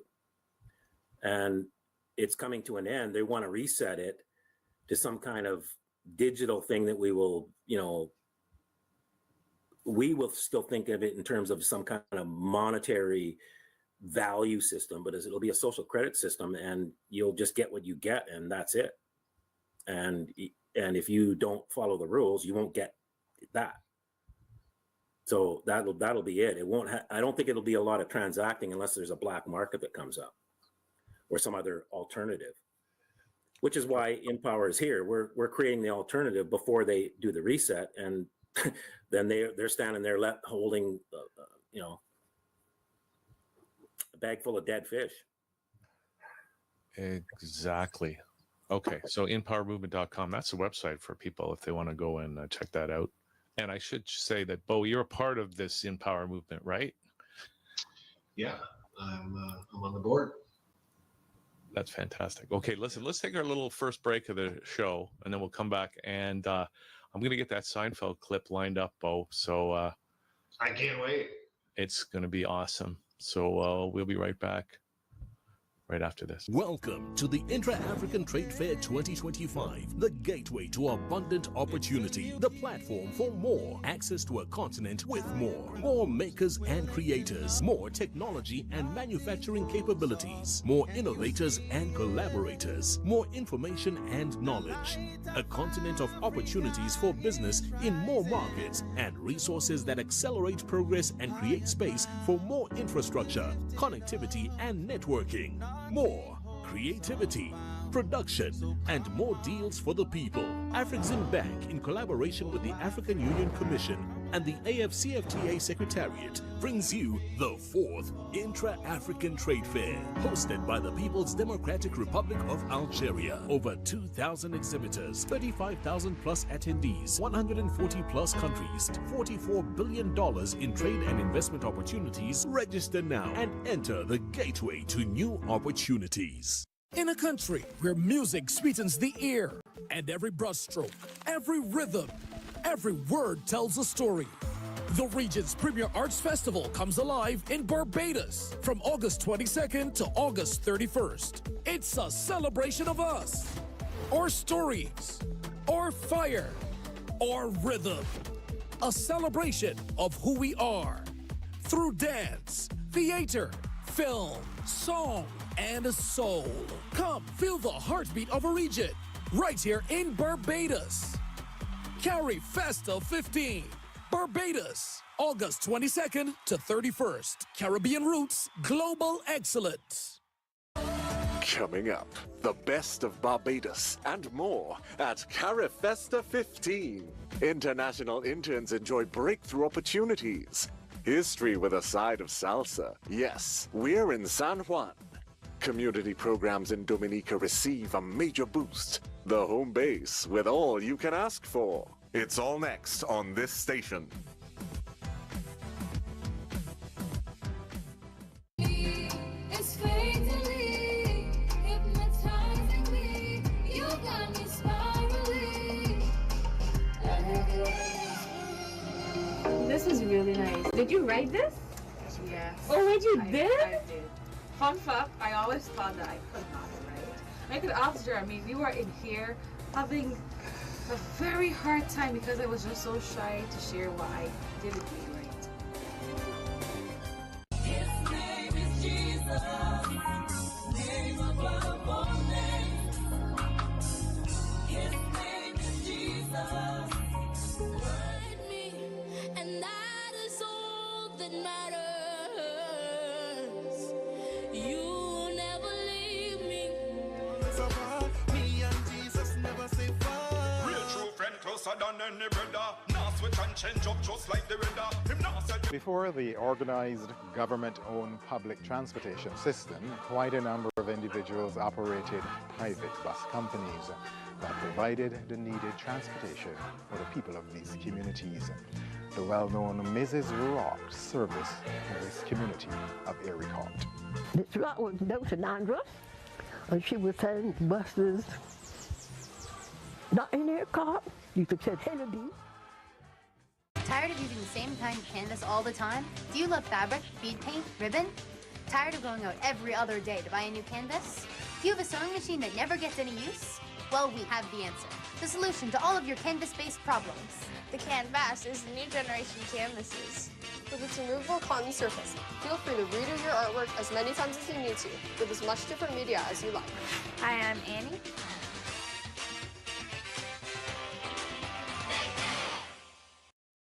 We're back here on the show. Okay, I'm not going to play this clip till... Okay, Bo's back. Okay, great. I'm here, sorry. Okay, you ready? You ready? Okay, here we go.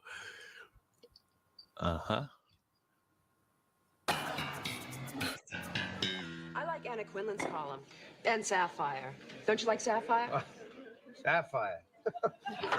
Although at times he can be rather pedantic. He can be pedantic. He can be pedantic. And Bob Herbert's great. He used to work for the Daily News. Yes. Yes. You know what's interesting? The quarterback for the Atlanta Falcons is Bobby A. Bear. No arm, which I find fascinating. You know, it's Herbert, Herbert, A. Bear, Hebert. A Bear. It's a fun name to pronounce. Try and say it. A Bear.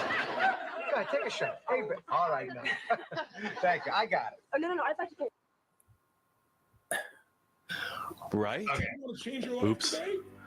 Tony Robbins.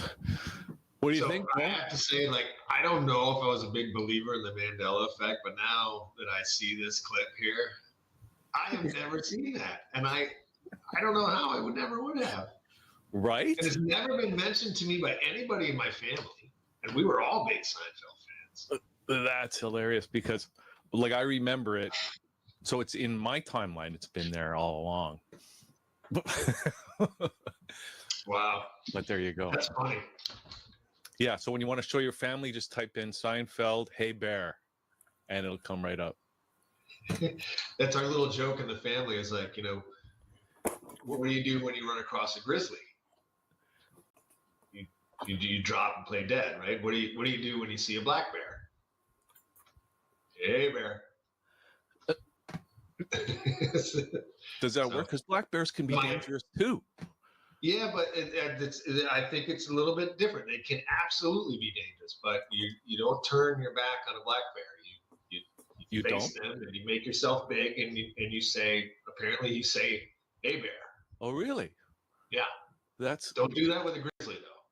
You know, you just may have saved some lives today with that little anecdote. I've never heard that before. Yeah.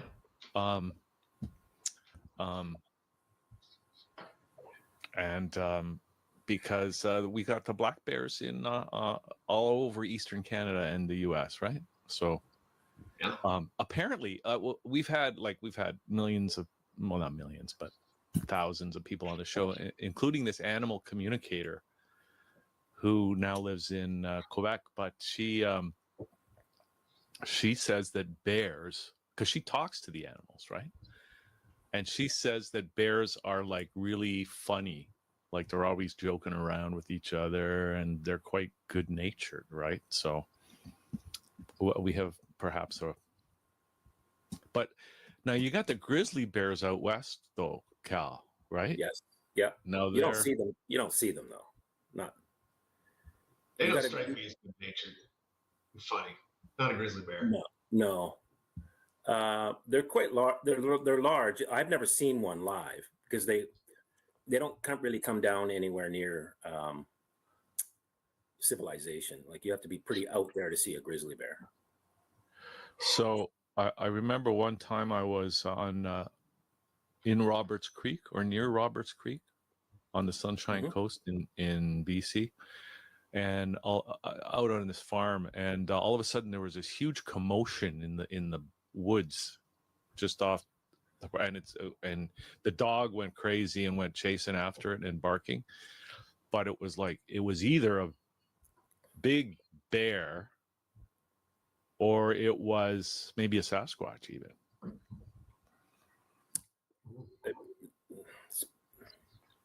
Oh but boy. the Sasquatches are weird though. We are in Sasquatch country here, yeah. So I know people who have said they've seen them, and you can have your opinions on that, and I just don't even comment on it really too much. But yeah, they're around here supposedly. Well, apparently they're even in Ontario. Really?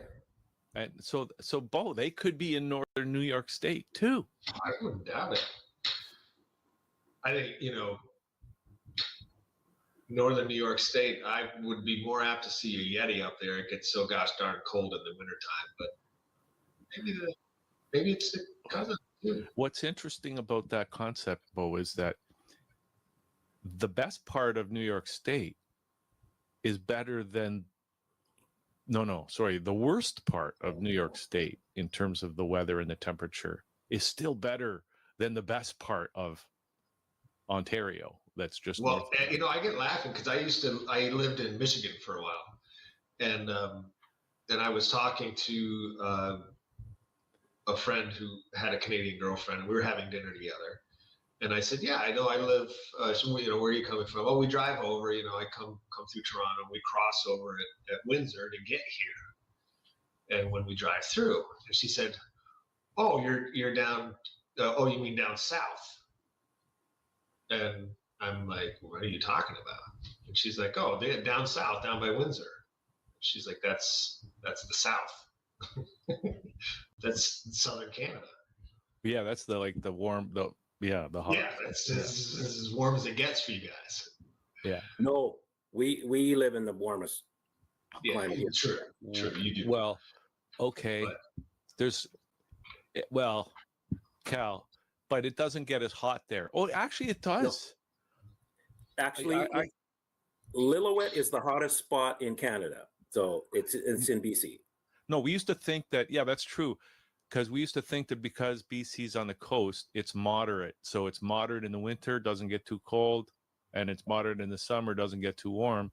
Right. But I got to tell you, I was at I went to the air show in Abbotsford one time, and it was like one of the hottest days I remember ever. It was so. I guess we can put that myth to rest. But yeah. I mean, Windsor still gets. They can get a massive snowstorm, right? And they can get minus 30. Mm-hmm. Once in a while. Yeah, but could be warm for somebody who's living out in the northern plains. Oh yeah, or northern Ontario. I mean, it gets like here in Toronto, like you'll have snow just north of the city, and then you'll have no snow in the city. So it's like it's that quick. The transition to the North Country, right? Okay, yeah. I'm glad we got that out of the way. Now, the thing about the grizzly bears, right? Isn't there a myth, or maybe it's not a myth, or it's a legend of the white grizzly, the white bear? There's the white bear. I don't think it's a grizzly, but grizzlies aren't the biggest bears. Kodiaks are bigger, and polar bears are bigger. Okay. And polar bears are quite vicious. Like, they're quite nasty, from what I understand. Well, apparently, from what I understand, in Churchill, Manitoba, which is on the Hudson Bay Company fame, it's illegal to lock your car doors because you might have to escape from a grizzly polar bear.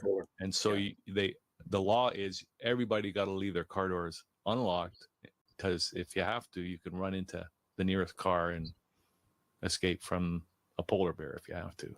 Yeah, in Norway, if you're going to go out walking, you have to have a gun, and there's a bunch of rules about all that. And Yeah, you don't go off walking because the polar bears will attack a human. Where most other bears are pretty skittish. Like you have to be getting in their face a little bit or getting in between them and their cubs or something to really trigger them. Otherwise, they kind of just run away. Yeah. And Bo, They get tamer as they get closer to, like here, we have a lot of black bears around here. And the odd time a cougar will come down the river too and like be all of a sudden like, how did I get here? And so there's cougar sightings every once in a while. And they're pretty dangerous for small dogs and small children they might go after, but they wouldn't go after an adult unless, again, they had to. Like they're not vicious, but polar bears are. Yeah. And the grizzlies are, I've never seen one. Not that I'm out in the bush a lot, but I don't know very many people have seen one. They're pretty keep to themselves. Like they're way up in the high country, and they're pretty skittish. They have a reputation, and they are big, and their hand is huge. Like it's. But they're not the biggest bears, and they're not what they're made out to be. Right. Yeah. I think that's easy to say from where you're sitting right now. Well, it is. I'm not. Don't get me wrong. If I saw a grizzly, and it was getting aggressive, yeah, I'd be very concerned because they're big. They are big. They're just not the biggest. Everybody thinks they're the biggest bear. They're not. So you're saying the Kodiak? Yeah, Kodiak is bigger, and polar bear is bigger. Right. Well, okay. So, but what's with the white bear? There's like the legend. There's something, or a prophecy. I knew about the white buffalo. The white bear is new to me.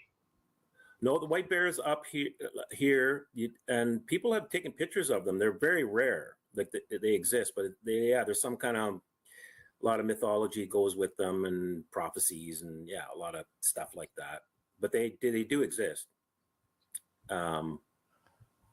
So they're not a polar bear, but they are white. And I'm not sure what species they are. I think they're black bears or brown bears. And there's the odd one that comes up white, just like quite a few animals have that. And they're we don't know if it's an albino there's a lot of mythology. Yeah. It could be albino or it could be just a white bear of some sort. But it's one of those rare things that happens. 1 in 8 billion bears comes out white, and there's quite a few species that have this.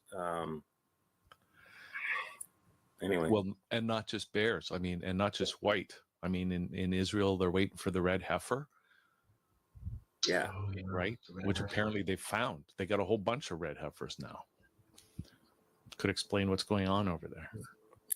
That's what the war is about. I knew it. I thought it was money, but it's actually the red heifer. Okay, let's just change this up slightly. So, Bo, so you're on the board of the InPower movement, and I'm just curious, like, what is your story? How you came to discover the InPower, concept and organization? How did that happen that you came to encounter Cal and the InPower movement and get on the board? Yeah, much like probably a lot of other people who have come to find InPower, Cal was sort of my entryway. I don't even know if you know this, Cal. Yeah, I think I probably told you some things, but so I don't know, Cal. Is it safe to say that InPower was born out of Take Back Your Power? Would that be a fair statement? Yep. A documentary and about smart meters and those sorts of things. And then I think after the documentary, Calvin, a couple of episodes were put out, episode 1 and episode 2.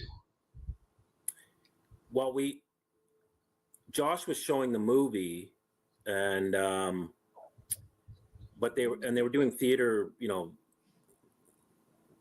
renting theaters and showing it, and he said people are, it's a great movie and all that, but people are coming out of the movie scared to death and down and, like we're all going to die kind of thing. There was no solution. It's just, here's the big problem. And then you're, okay, movie's over, carry on with your life. So he called me to ask if there was a solution based on the 300 million thing that's when he met me. It was right around that time. And I looked at it and went, yeah, I can see what they're doing. They're using commercial process. They're using tacit agreement. All these things are using notices. I know exactly what they're doing. I know the exact tactic. So we can counter this. And that's how it was born. And so shortly after that documentary, these episodes were released of Cal doing a little bit deeper dive and talking about the solution relative to, what are we going to do about smart meters and such. And I just happened to see one of those. I can't remember the year. This might have been maybe. But I mean, so were you particularly concerned about smart meters? Not really. No, that hadn't come onto my radar yet, in all honesty. And I hadn't even, to that point, I hadn't even seen the Take Back Power documentary. I literally saw Cal talking about jurisdictions and talking about notices of liability as sort of an output of that documentary, a follow-up, a YouTube episode.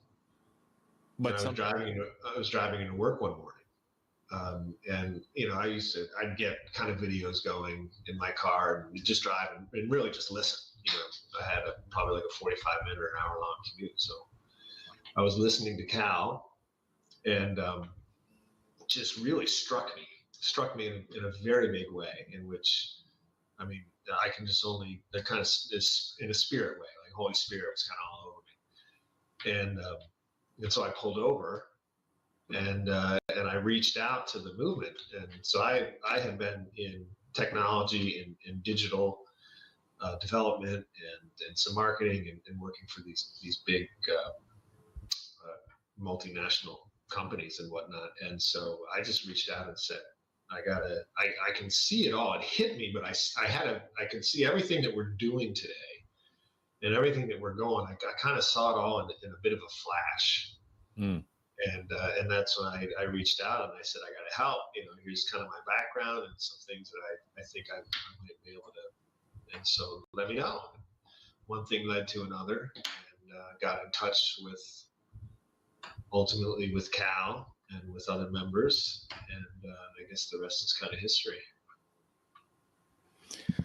So I'm just thinking. So I know there's 4 areas that InPower is working on. So the one is the smart meters, and so the story of trying to take people who are just kind of panicked about an insoluble solution. So InPower comes along and offers a solution to that. I mean,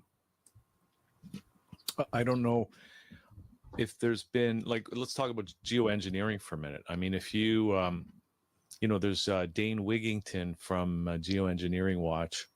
And I don't know, has there been any contact between InPower and... Yep, years ago. We had a couple meetings with him. Because here's my experience of whenever I hear Dane talking about that kind of stuff, I come away from that just depressed. Like I don't get a sense of a solution there, right? From it's just talking about all the problems, which seems so. Well, there's a lot of that sort of, I guess they're calling it black pilling these days. The idea, red pill, blue pill, and then you've got the black pill. And the black pill is like, we're all going to die, which, I mean, is true. But I guess you got to put that statement into context. Yeah, so I mean, there's InPower, from what I see, in terms of a potential solution to geoengineering. I mean, I don't know. I'm not aware of any other solutions or organizations that are talking about solutions to the geoengineering other than InPower. there are, still the class action lawsuit things that people still believe in. So those are still going on. Like there's people still trying to organize those types of things, but they don't go anywhere. That's the thing. And it's not, and I'm not poo-pooing it.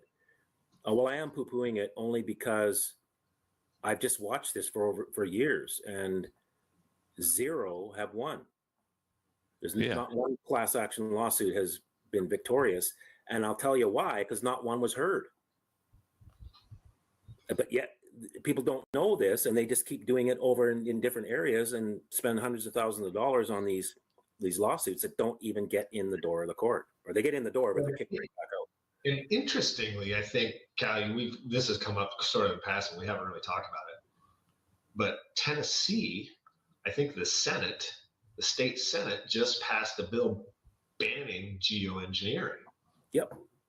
Which I think is funny in quotes. So now, you've got a state Senate banning a conspiracy theory,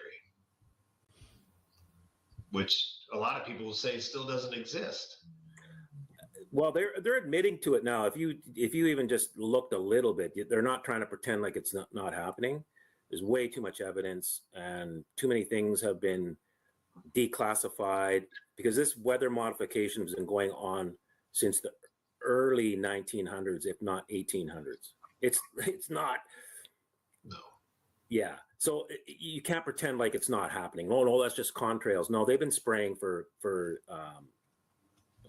100 years. Yeah. So yeah, it's more the people that probably more in the general population, which is kind of, I think, more along the lines of this cognitive dissonance and just flat out avoidance, right? If I just don't acknowledge it, it doesn't exist. And so, and I think the powers that be are just as happy to continue to label it a conspiracy and go along with sort of like the general pop. Even though you're right, Cal, like there's plenty of literature out there about geoengineering. And or as to the who's and the whys and the whats, that's another question. Probably still a little bit of debate about why they're doing it, and even that, going back into the 60s, Nixon era, and even Johnson, they were talking about weather modification as a weapon. Like, let's see if we can weaponize this baby. So, you add another 50 plus years on top of that initiative, you think that they've got it down by now. It's almost like you're suggesting that they could even like create and steer hurricanes or something like that, Cal. Yep, it sounds. Yep, that's what they were. That's what they went out to do. They announced it. You can see all the paperwork from the U.S. Armed Forces and even up to the president. Let's weaponize the weather. Whoever controls the weather controls the world. These are the types of things they were saying in the 60s. Do you think they have moved ahead since then? So I got a question for both of you guys. Can you believe to the extent of weather modification in the 60s and also believe in the moon landings? Are we advanced enough to create and steer hurricanes, but we can't put somebody on the moon? Yes, because it's not possible to put somebody on the moon. Good answer. Well, so that's the problem. It's not that we don't have the technology. If the prevailing thought of what Earth is and how it's structured and everything was true, we should be able to go to the moon, but we can't, because it's not. There's a fundamental lie, and they can't go to the moon. No, Cal, that's a strong statement. I mean, I can entertain. Oh, wait, I can entertain. Sorry, Hugh, I didn't mean to go there. No, I mean, I can entertain the idea that they didn't go to the moon, but I'm not sure I have proof that it's impossible to go to the moon. So I'm interested in how you feel so confident that it's possible to go to the moon? Well, we're not even sure what the moon is, because there's people who, the technology has come where we can look, even with just cameras and things like that, where, in my childhood, you didn't have access to that kind of stuff. People are looking at the so-called planets with real gadgets that are, have technology has come along, and it's like, that's not solid. I can see Venus, but it's not solid. Whatever that is, it's not what we were told. The moon is one of those things. And there's people who are constantly watching it, and they see waves going over it. Okay, how is a wave going across land? I've seen those videos. There's a very learned Canadian poet who unfortunately is no longer with us, by the name of Gordon Downey, who said that the sun is a light bulb and the moon is a mirror. Well, what song was that? I don't remember that. That is Morning Moon. What Morning Moon? Morning Moon. What album is that from? Do you know? We Are the Same. Okay. Great song. All I think right. one of the best songs in their collection. Interesting. So the moon landing, even when I was a child, I noticed every time they shot a rocket up into so-called space, it curved. It went on an arc down. I was like, what? Why are they doing that? It's a pretty complicated thing to try and hit the moon, and everything's orbiting and spinning and all this stuff. And you put a curve on the rocket. Why would you do that? But the curve was down, and I didn't even pay attention to that. But just the whole idea of like, why would you add a curve to your trajectory? That just makes it way more difficult. Okay, I'm going to be devil's advocate here, but I wondered that too, because you see them go up and then they start to go like that, right? But you got to get into orbit. No, here's the thing that gets me, because the escape velocity, I think, is 17,000 miles an hour. 17,000 miles an hour. Yeah, I think that's the figure that's given. So that, in other words, that rocket has to get to that 17,000 miles an hour. I don't think it's going that fast. No, it's not. And so if it went 16,500 miles an hour, what would happen? It's just not going to make it out. So it would get stuck, and that would be it? It just wouldn't be able to escape the Earth's gravitational field. So it would be like hover in the air and just keep pulling against that, and it would be stuck until it ran out of fuel and then come crashing down? Yeah. Okay.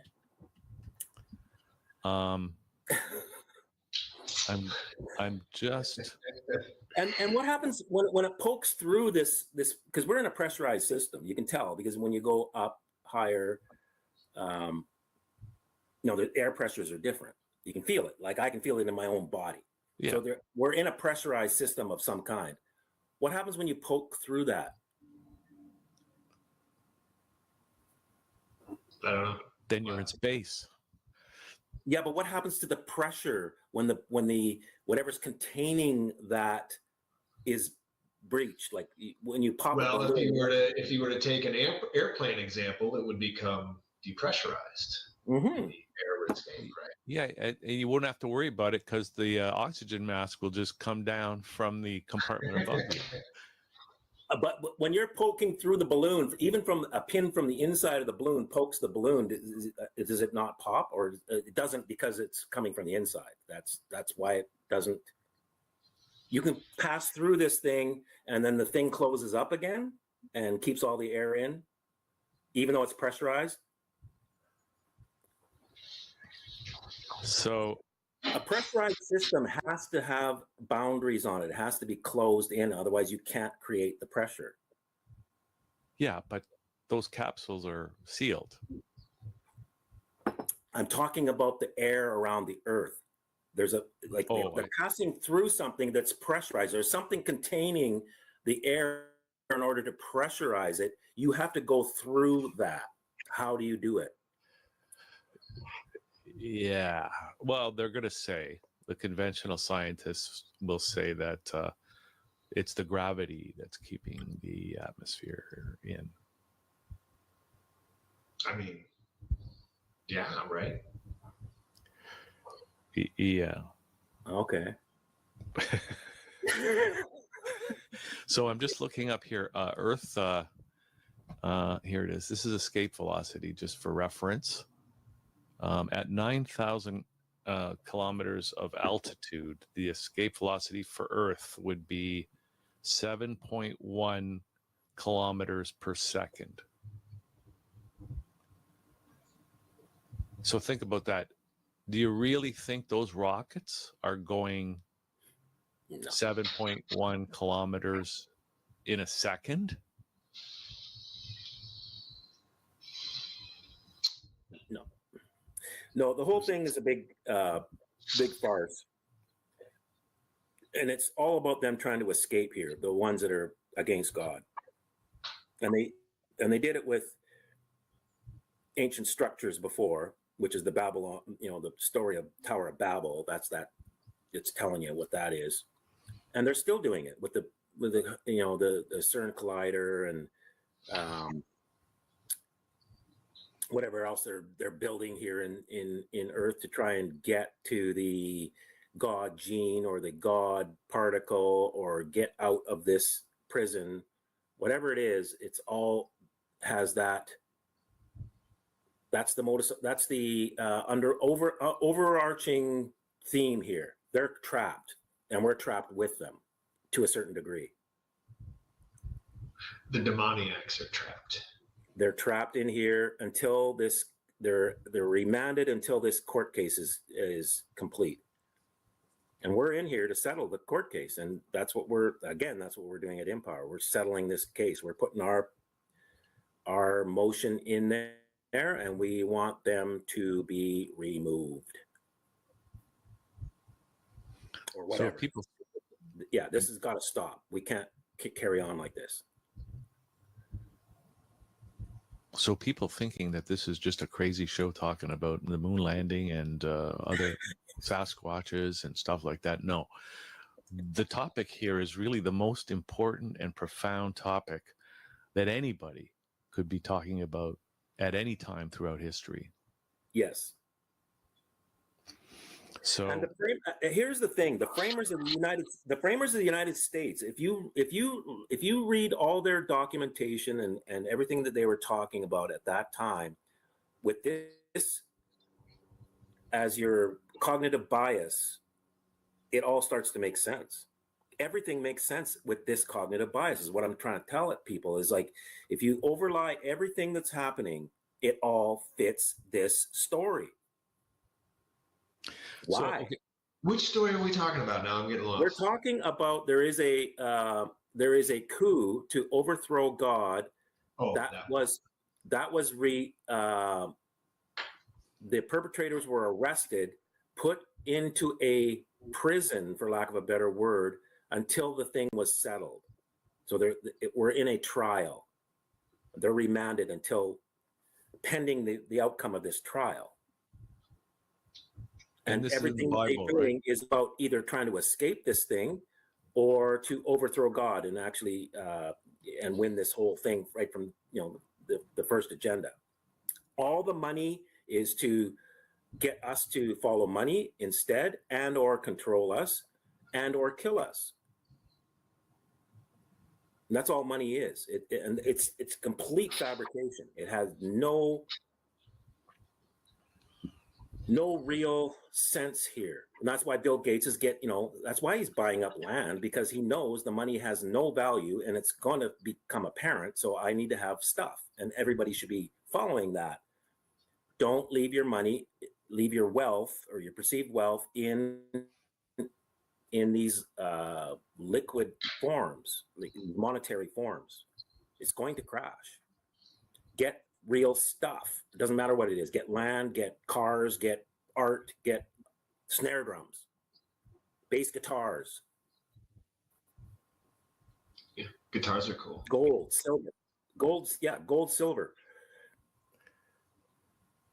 Or land, probably. You can't eat gold, but Land is good because, yeah, you can actually grow stuff. Yeah, we need the You, food. you can eat gold. Have you never had Goldschlager? Well, actually, Monochrome gold? Yeah, you can eat. There's a spray.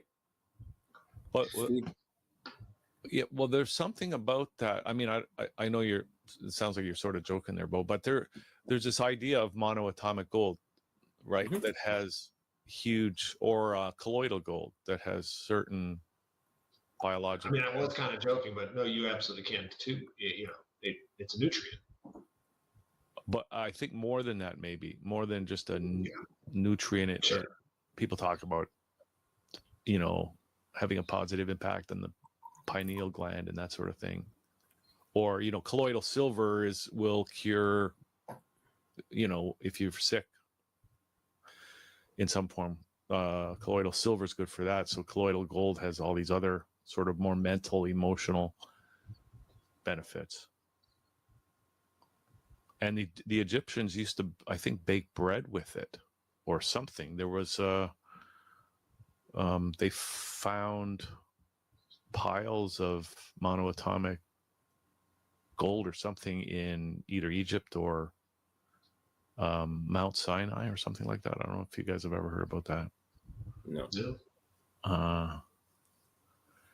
Anyways, okay, guys, listen, let's just I'm looking at the clock here. Let's take a quick break. We'll come back.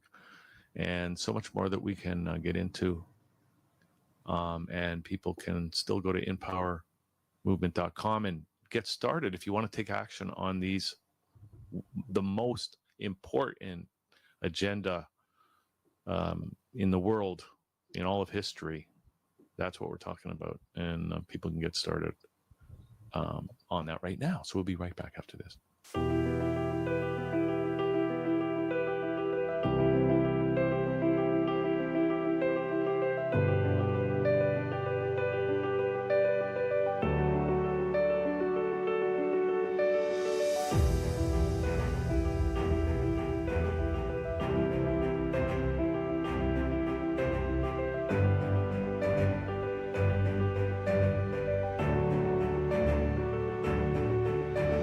Barbados will host the Caribbean Broadcasting Union's 56th Annual General Assembly under the theme Caribbean Media and the Orange Economy.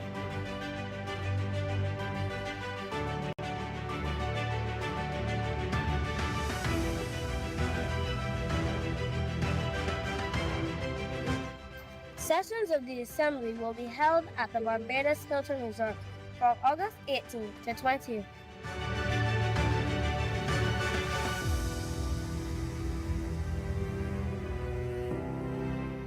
The keynote speaker will be Prime Minister, the Honorable Mia Amor Motley.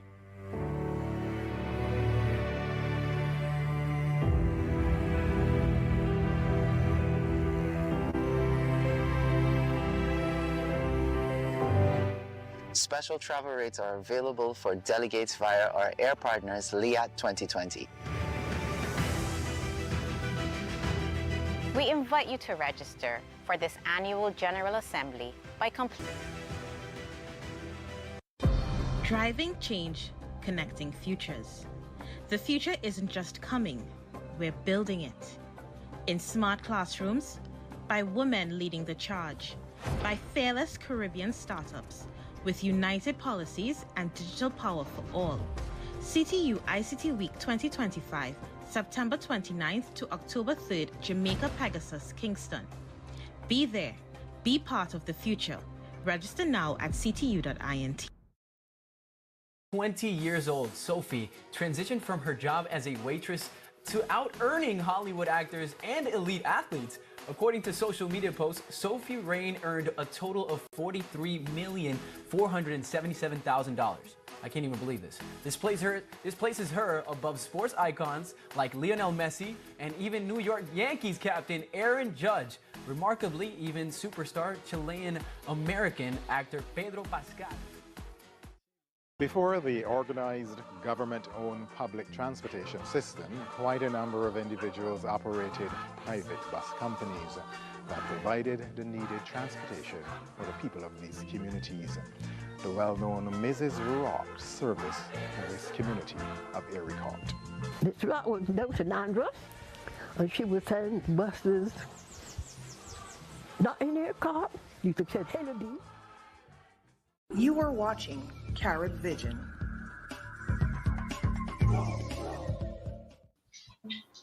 All right, we're back here on the show.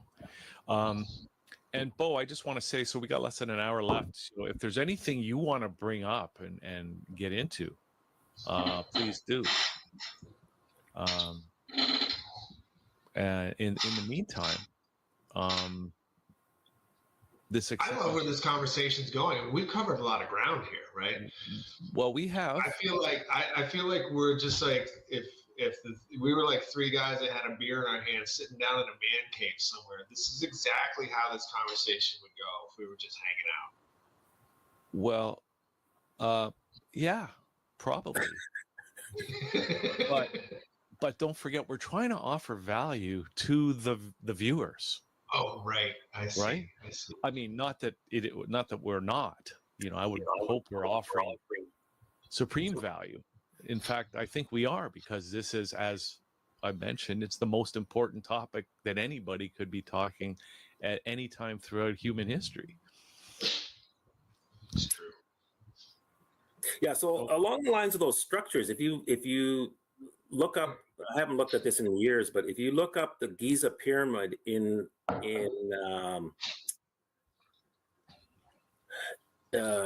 juxtaposed against the human brain, you'll see the structure. The king's chamber is the pineal gland. So they're recreating a man's brain with that whole big structure. So these things are not what we think they are. They're definitely designed in a certain way to function in a certain way based on a more dualistic, hard reality construct of something that's higher. Everything is about something higher. So they all kind of represent things. It's all fractal. So the pyramid itself was an escape method. You went into the king's chamber and you could go out of this realm if you had the proper DNA. And they had all kinds of training on how to get out and come back in based on the phi ratio. And they learned that the Fibonacci series was approximate, because phi, you can't, once you're out on a phi spiral, you can't distinguish one point from another, because they all have the same mathematical irrational number, 1.685, blah, blah, blah, blah, on forever. So you can't say that place is there and this one is there. Like they're actually one and the same thing. So it was a difficult thing to do. So the adepts had to understand the Fibonacci series in order to know approximately where they were in order to get back. And a lot of them couldn't come back. Well, I've heard, isn't that why they mummified the bodies, so that at a future date, and they took very special care of all the organs so that they could reconstitute them at some time later down the line. All of this, if you understand what's really going on here, everything starts to come into focus of what they're actually doing. And all these structures all around the world, they all have similarities. So there's communication that was happening, obviously, of some kind, and a lot of these structures are in a grid. Like, how did you know where to build yours based on some island on the other side of this globe? You're speaking of the ley lines. Yeah, but even along the ley lines, even if you could figure out that there was something there by dowsing, or somebody could feel them, how do you know where to build this thing based on something that's built in Egypt or England, or like, these things are all coordinated. There's way more going on, and it's all about either escaping this thing. And I've even heard Obama, when you look at some of the space stuff, we're looking for humans to get out of low Earth orbit. Now, when I hear that, I'm going, You want the half breeds are trying to escape this thing because humans is not mankind. So it's all coded, but it's like right there. Like humans will get out of. We will do this. We will accomplish this. We will get out of low Earth orbit. What do you mean? Out of? I thought you went to the moon in the 60s. Yeah. They didn't. And he knows it, but they're still trying to get out of here. So, okay. Now that we're back on the moon topic again, I mean, but it's the whole low Earth orbit thing even. I mean, the concept of an orbit, which all the satellites, you know, we're told we have these satellites in orbit, right? Orbit suggests that we're going around a spherical planet, right? So if we're not doing that, no, this is the whole flat Earth thing, right? Yeah.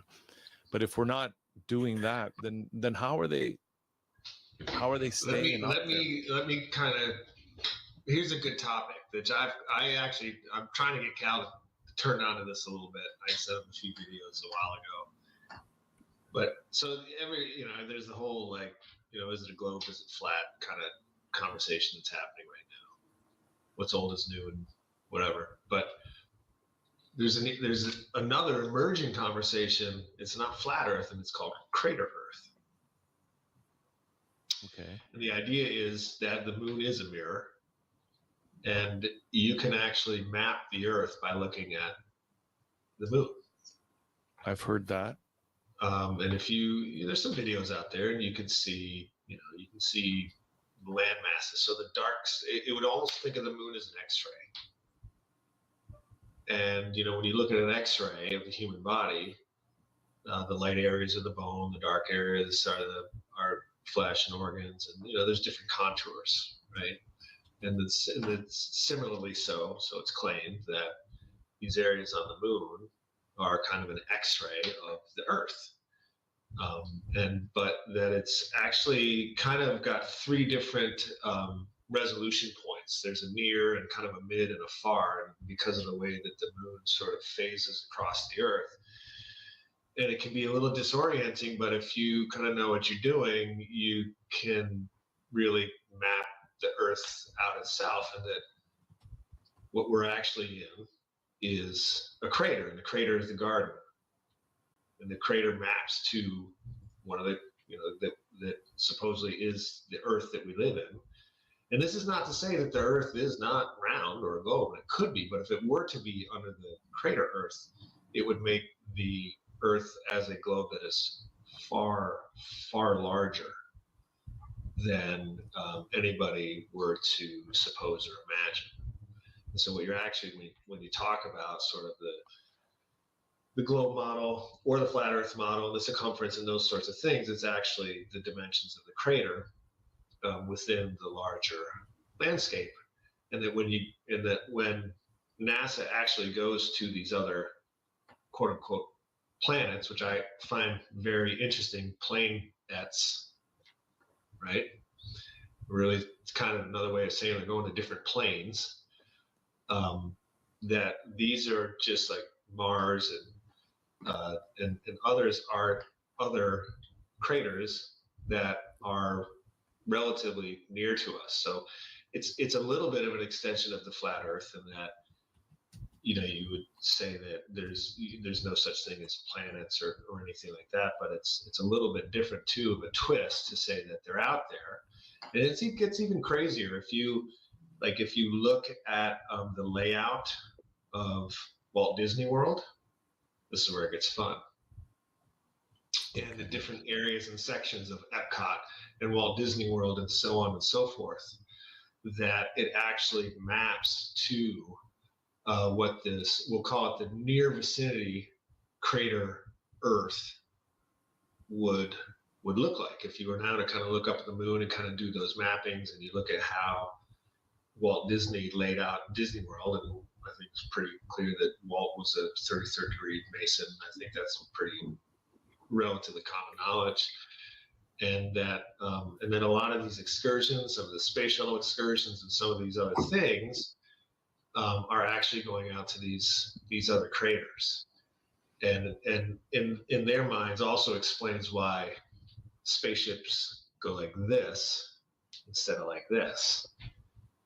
They're actually going over to another nearby crater that with its own sort of geology and everything else. And so when you look at, say, like a Mars rover on in pictures of that it's actually still quote unquote Earth, but it's just like one or two craters. Watch what steak does to your gut. Sorry, I'm trying to get something to illustrate what you're talking about, Bo. But so we had that lady on a that lady that she was talking about that. Like there was all these different bubbles on this bigger thing, and we're just in one of those bubbles. I can't remember her name though. Like it was about 3-4 months ago. And that the invaders, the early biblical invaders, the fallen angels. This is where I think if you were to, it's plausible. Like if you were to just sort of just reimagine it in a different way, you'd be like, okay, if your mind is so inclined to do those things, some people are, some people aren't. You could sort of imagine it, and that the invaders came from a different crater, the fallen ones. But they didn't necessarily. I mean, Jesus claimed he saw Satan, fall to the ground like lightning. But really, is it just a takeover? And then you look at the two energy systems. Earth was based on a toroidal energy system, and that potentially where they came from, that the energy system that they were on, and this is, or I think it actually might be vice versa, that our two pyramids kind of set inverted against each other, and it grinds back and forth. That may be the original energy system for the Earth grid, and a lot of ley lines, kind of confirm some of that in the way that it's structured. I almost imagine like the Star of David, if you will, which in 3 dimensions. That's Metatron's cube. That's what it is. Yeah. This a TV show? And the toroidal energy system is ascribed to APEP, and APEP is the snake, or APEP, I think is the name. And so what you're really talking about is an energy invasion, and what the enemy, what Satan has ultimately tried to do, is to take over the Earth grid system energetically, which then you start to work on a few different planes, right? And he's trying to use the toroidal energy system, think about the Hadron Collider, to go against the pyramidal energy system and to defeat it. And this is just one of the things, and some of the off-world things that they're actively exploring is kind of like existence in some of these other craters, and that our crater was the garden. And it gets really neat because you can see aspects of the flood, and after the flood came, the flood actually, if you kind of take concepts from the flat Earth, that the sun is actually a reflection off of the dome from something that's internal. When the flood came, so think about a flashlight coming up, say, from like the center of the North Pole or something, and flashing up on the dome, and then that actually is sort of what creates the sun and the moon and those sorts of things. And that when the flood happened, and there are scientific studies that showed the sun wobbles after the flood happened, and it had a severe impact on the sun, and that's what ultimately ended up causing the ice ages, was the flood. And and you've seen some of these old maps of flat Earth, and they're round, right? And you see like Israel in the center, and kind of building out. And what happened is the whole half of that map actually became flooded and froze, and the portion of Earth that we're living on in the crater is kind of our known realm. But there's a whole other area that's still frozen, and it's starting to unfreeze because the sun over the last, how many thousands of years is getting warmer, as it should, because it's recovering is what it's doing. And then that would kind of explain a lot of the stuff and interest that's happening down in quote unquote Antarctica, which is really just an unfreezing and an unveiling of a whole portion of old crater Earth that actually froze as a result of the flood, the disruption to the sun, and loss of heat. It's really I like this stuff just because it's as much entertainment as it is anything else, but it's really interesting stuff. Well, it's interesting how people have such a gut reaction to anybody that talks about flat Earth. They go, oh, even though they have no firsthand evidence whatsoever, all they know is what they've been told throughout their lives. There's no actual personal firsthand evidence to anybody that the world is a sphere. It's equally scientifically provable as a sphere as it is a flat Earth under the current circumstances, with a few exceptions, like when you look at curvature and like line of sight lasers and those sorts of things. But mathematically, you can make it appear round. Mathematically, you can make it appear flat as well. It's curious that if it really isn't a sphere, the project to convince everybody that it is I mean, that's quite a profound project in itself, right? Yeah. I'm not ready to go there yet. I'm not. I don't know what it is. A lot of this stuff, it's like, if I see it with my own two eyes, kind of a thing, then I'll let you know. But yeah, exactly. I don't think there are very many people that have the vantage point. Maybe Enoch and a few others, but that's it. Okay, I have a video here, just a short clip now, because I'm not quite sure I understand what you're talking about with this crater Earth. So let me just play this brief clip, and then maybe that'll help illustrate what you're saying, or maybe it won't. But let's just give people a taste of what this could be.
I'm not sure that was the right video, but well, it does show, like, some of the rotation of the moon and how it does sort of very subtly oscillate, sort of back and forth. But the idea is that, like, you can look at the moon, you can see those dark patches, you can see those light patches. Yeah. That's kind of a close-up view of the crater, of our world, and our holistic world. That would be the close-up view. And that you could go through and you can find India and you can find Russia and China and South America, right? That was the video I was trying to find. Yeah. But if you also look at the moon, there is a far away reflection in there as well. So if you could see Earth like this in some of those craters, the Earth is also viewable in there as something like this relative to all the other craters. And if you were to go to bitshoot.com and look up crater Earth, there is, you have to stumble on it, but there's probably about a 30-part video series that explores a lot of this stuff. Some of it seems like, okay. I mean, some of it is really, really questionable, to be honest with you, but some of it makes you wonder. I mean, I just did what you suggested, and if you see any video that you would do the trick. me see.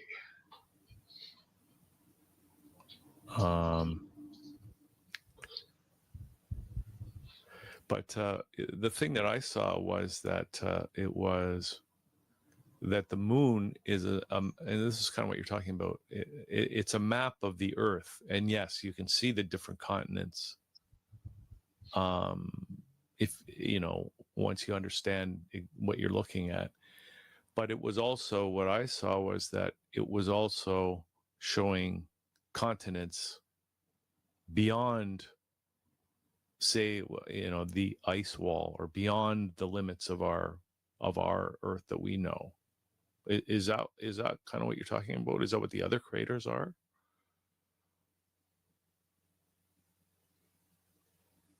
Bo? Oh, you're muted. Bo, you're still muted. Bo? You're muted. I'm sorry. Yes, the ice wall would really just get you to the larger part of the Earth that was damaged during the flood and then froze over as a result of the disruption to the sun. Okay. So that's a whole new theory that I've not really heard before.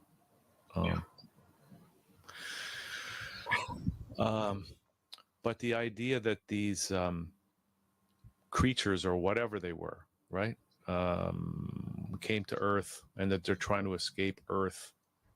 And Cal, this is what you were saying earlier in the show, and kind of the theme of what we spoke with Gary Wayne, who wrote the book, The Genesis 6 Conspiracy, right? So, I mean, what you're talking about is in the Bible, in Genesis, for example, but also in Job, when,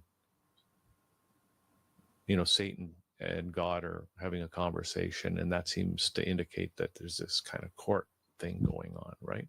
Yeah. And yeah, if you kind of look at history and all that with that kind of in the back of your mind, yeah, it kind of all does make sense. Yeah, as fairy tale as it is, it makes sense. Like all the pieces fit, and there's nothing that doesn't fit. And as long as that keeps happening, then you probably have a fairly accurate cognitive bias. There's no way to know if your cognitive bias is correct. You always have to check. And you have to be, otherwise, if you get stuck, you're going to be stuck, and the truth will hit you in the face, and you just will disregard it. So, in order to really get to the truth, you have to understand that you have a cognitive bias, and that it could be incorrect or incomplete.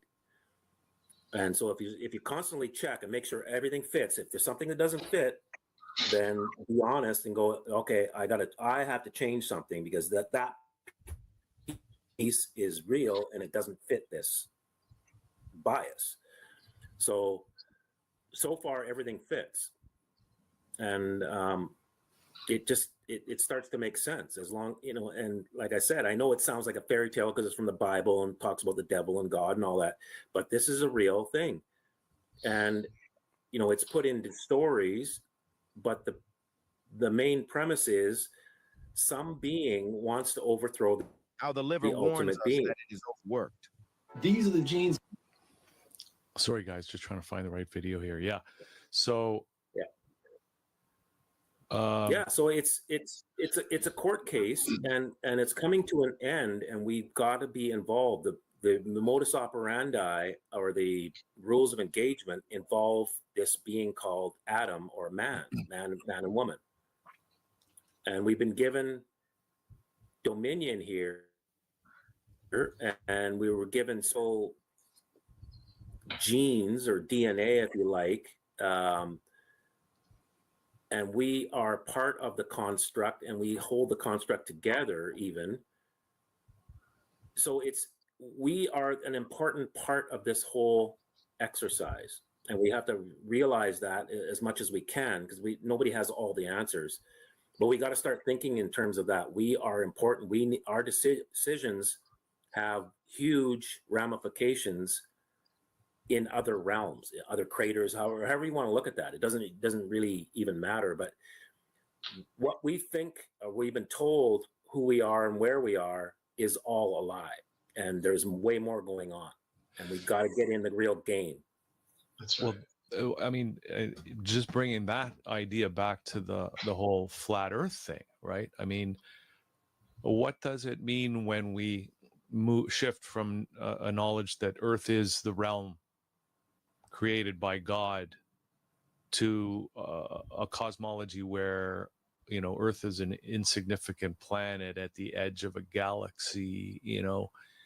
I think it's less about that, Hugh. I think it's less about even if Earth were either a realm or a planet, a significant realm or an insignificant planet.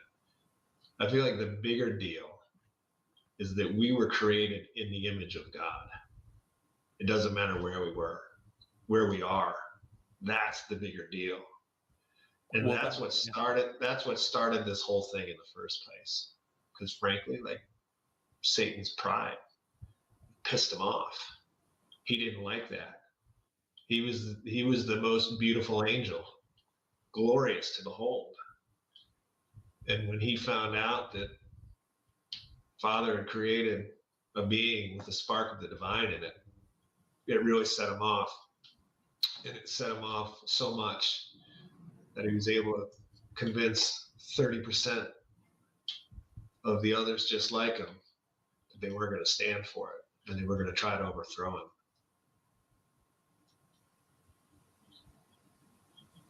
Yeah, I see it the other way around, that the pride came in.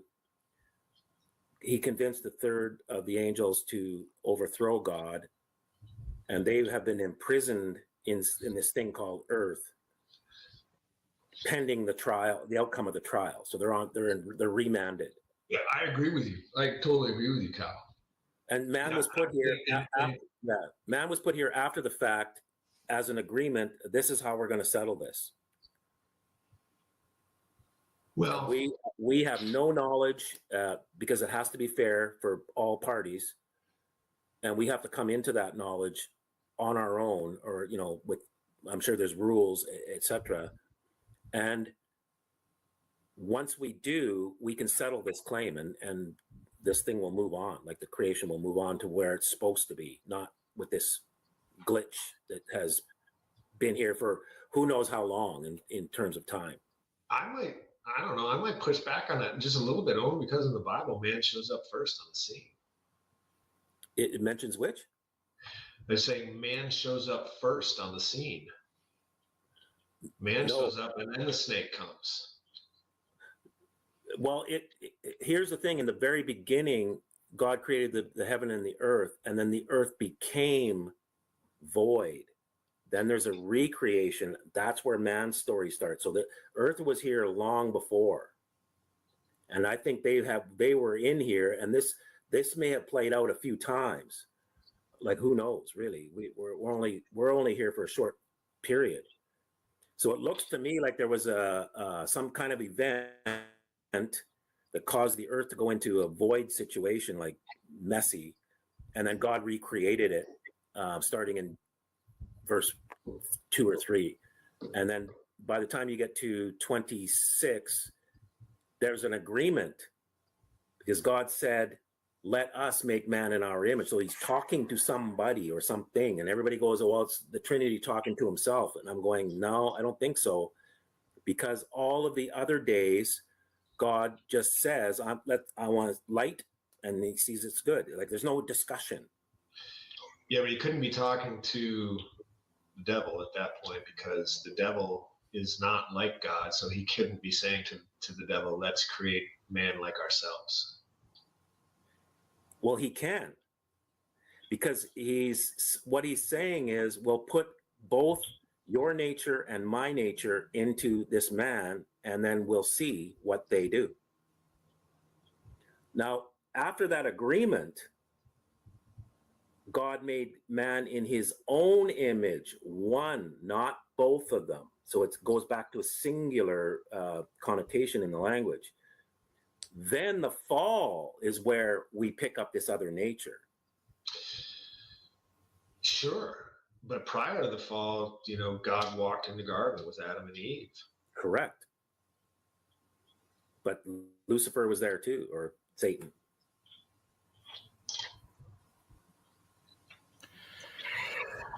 Okay, well, I think they were here first, and we were put here to settle the claim. That's what it looks like to me, and that's what makes the most sense so far. And I can be corrected, and there's no doubt about it. So Hugh, I pasted in BitChute. Yeah, I got that. I got it. And that's basically a list of all of the videos that kind of go through Crater Earth. If anybody in your audience or you read go through these, if you're prayerful, I would absolutely pray a prayer of protection over yourself before you watch these videos. And also be careful. I think there's a lot of disinformation in there. I think there are a lot of truths in some of these videos.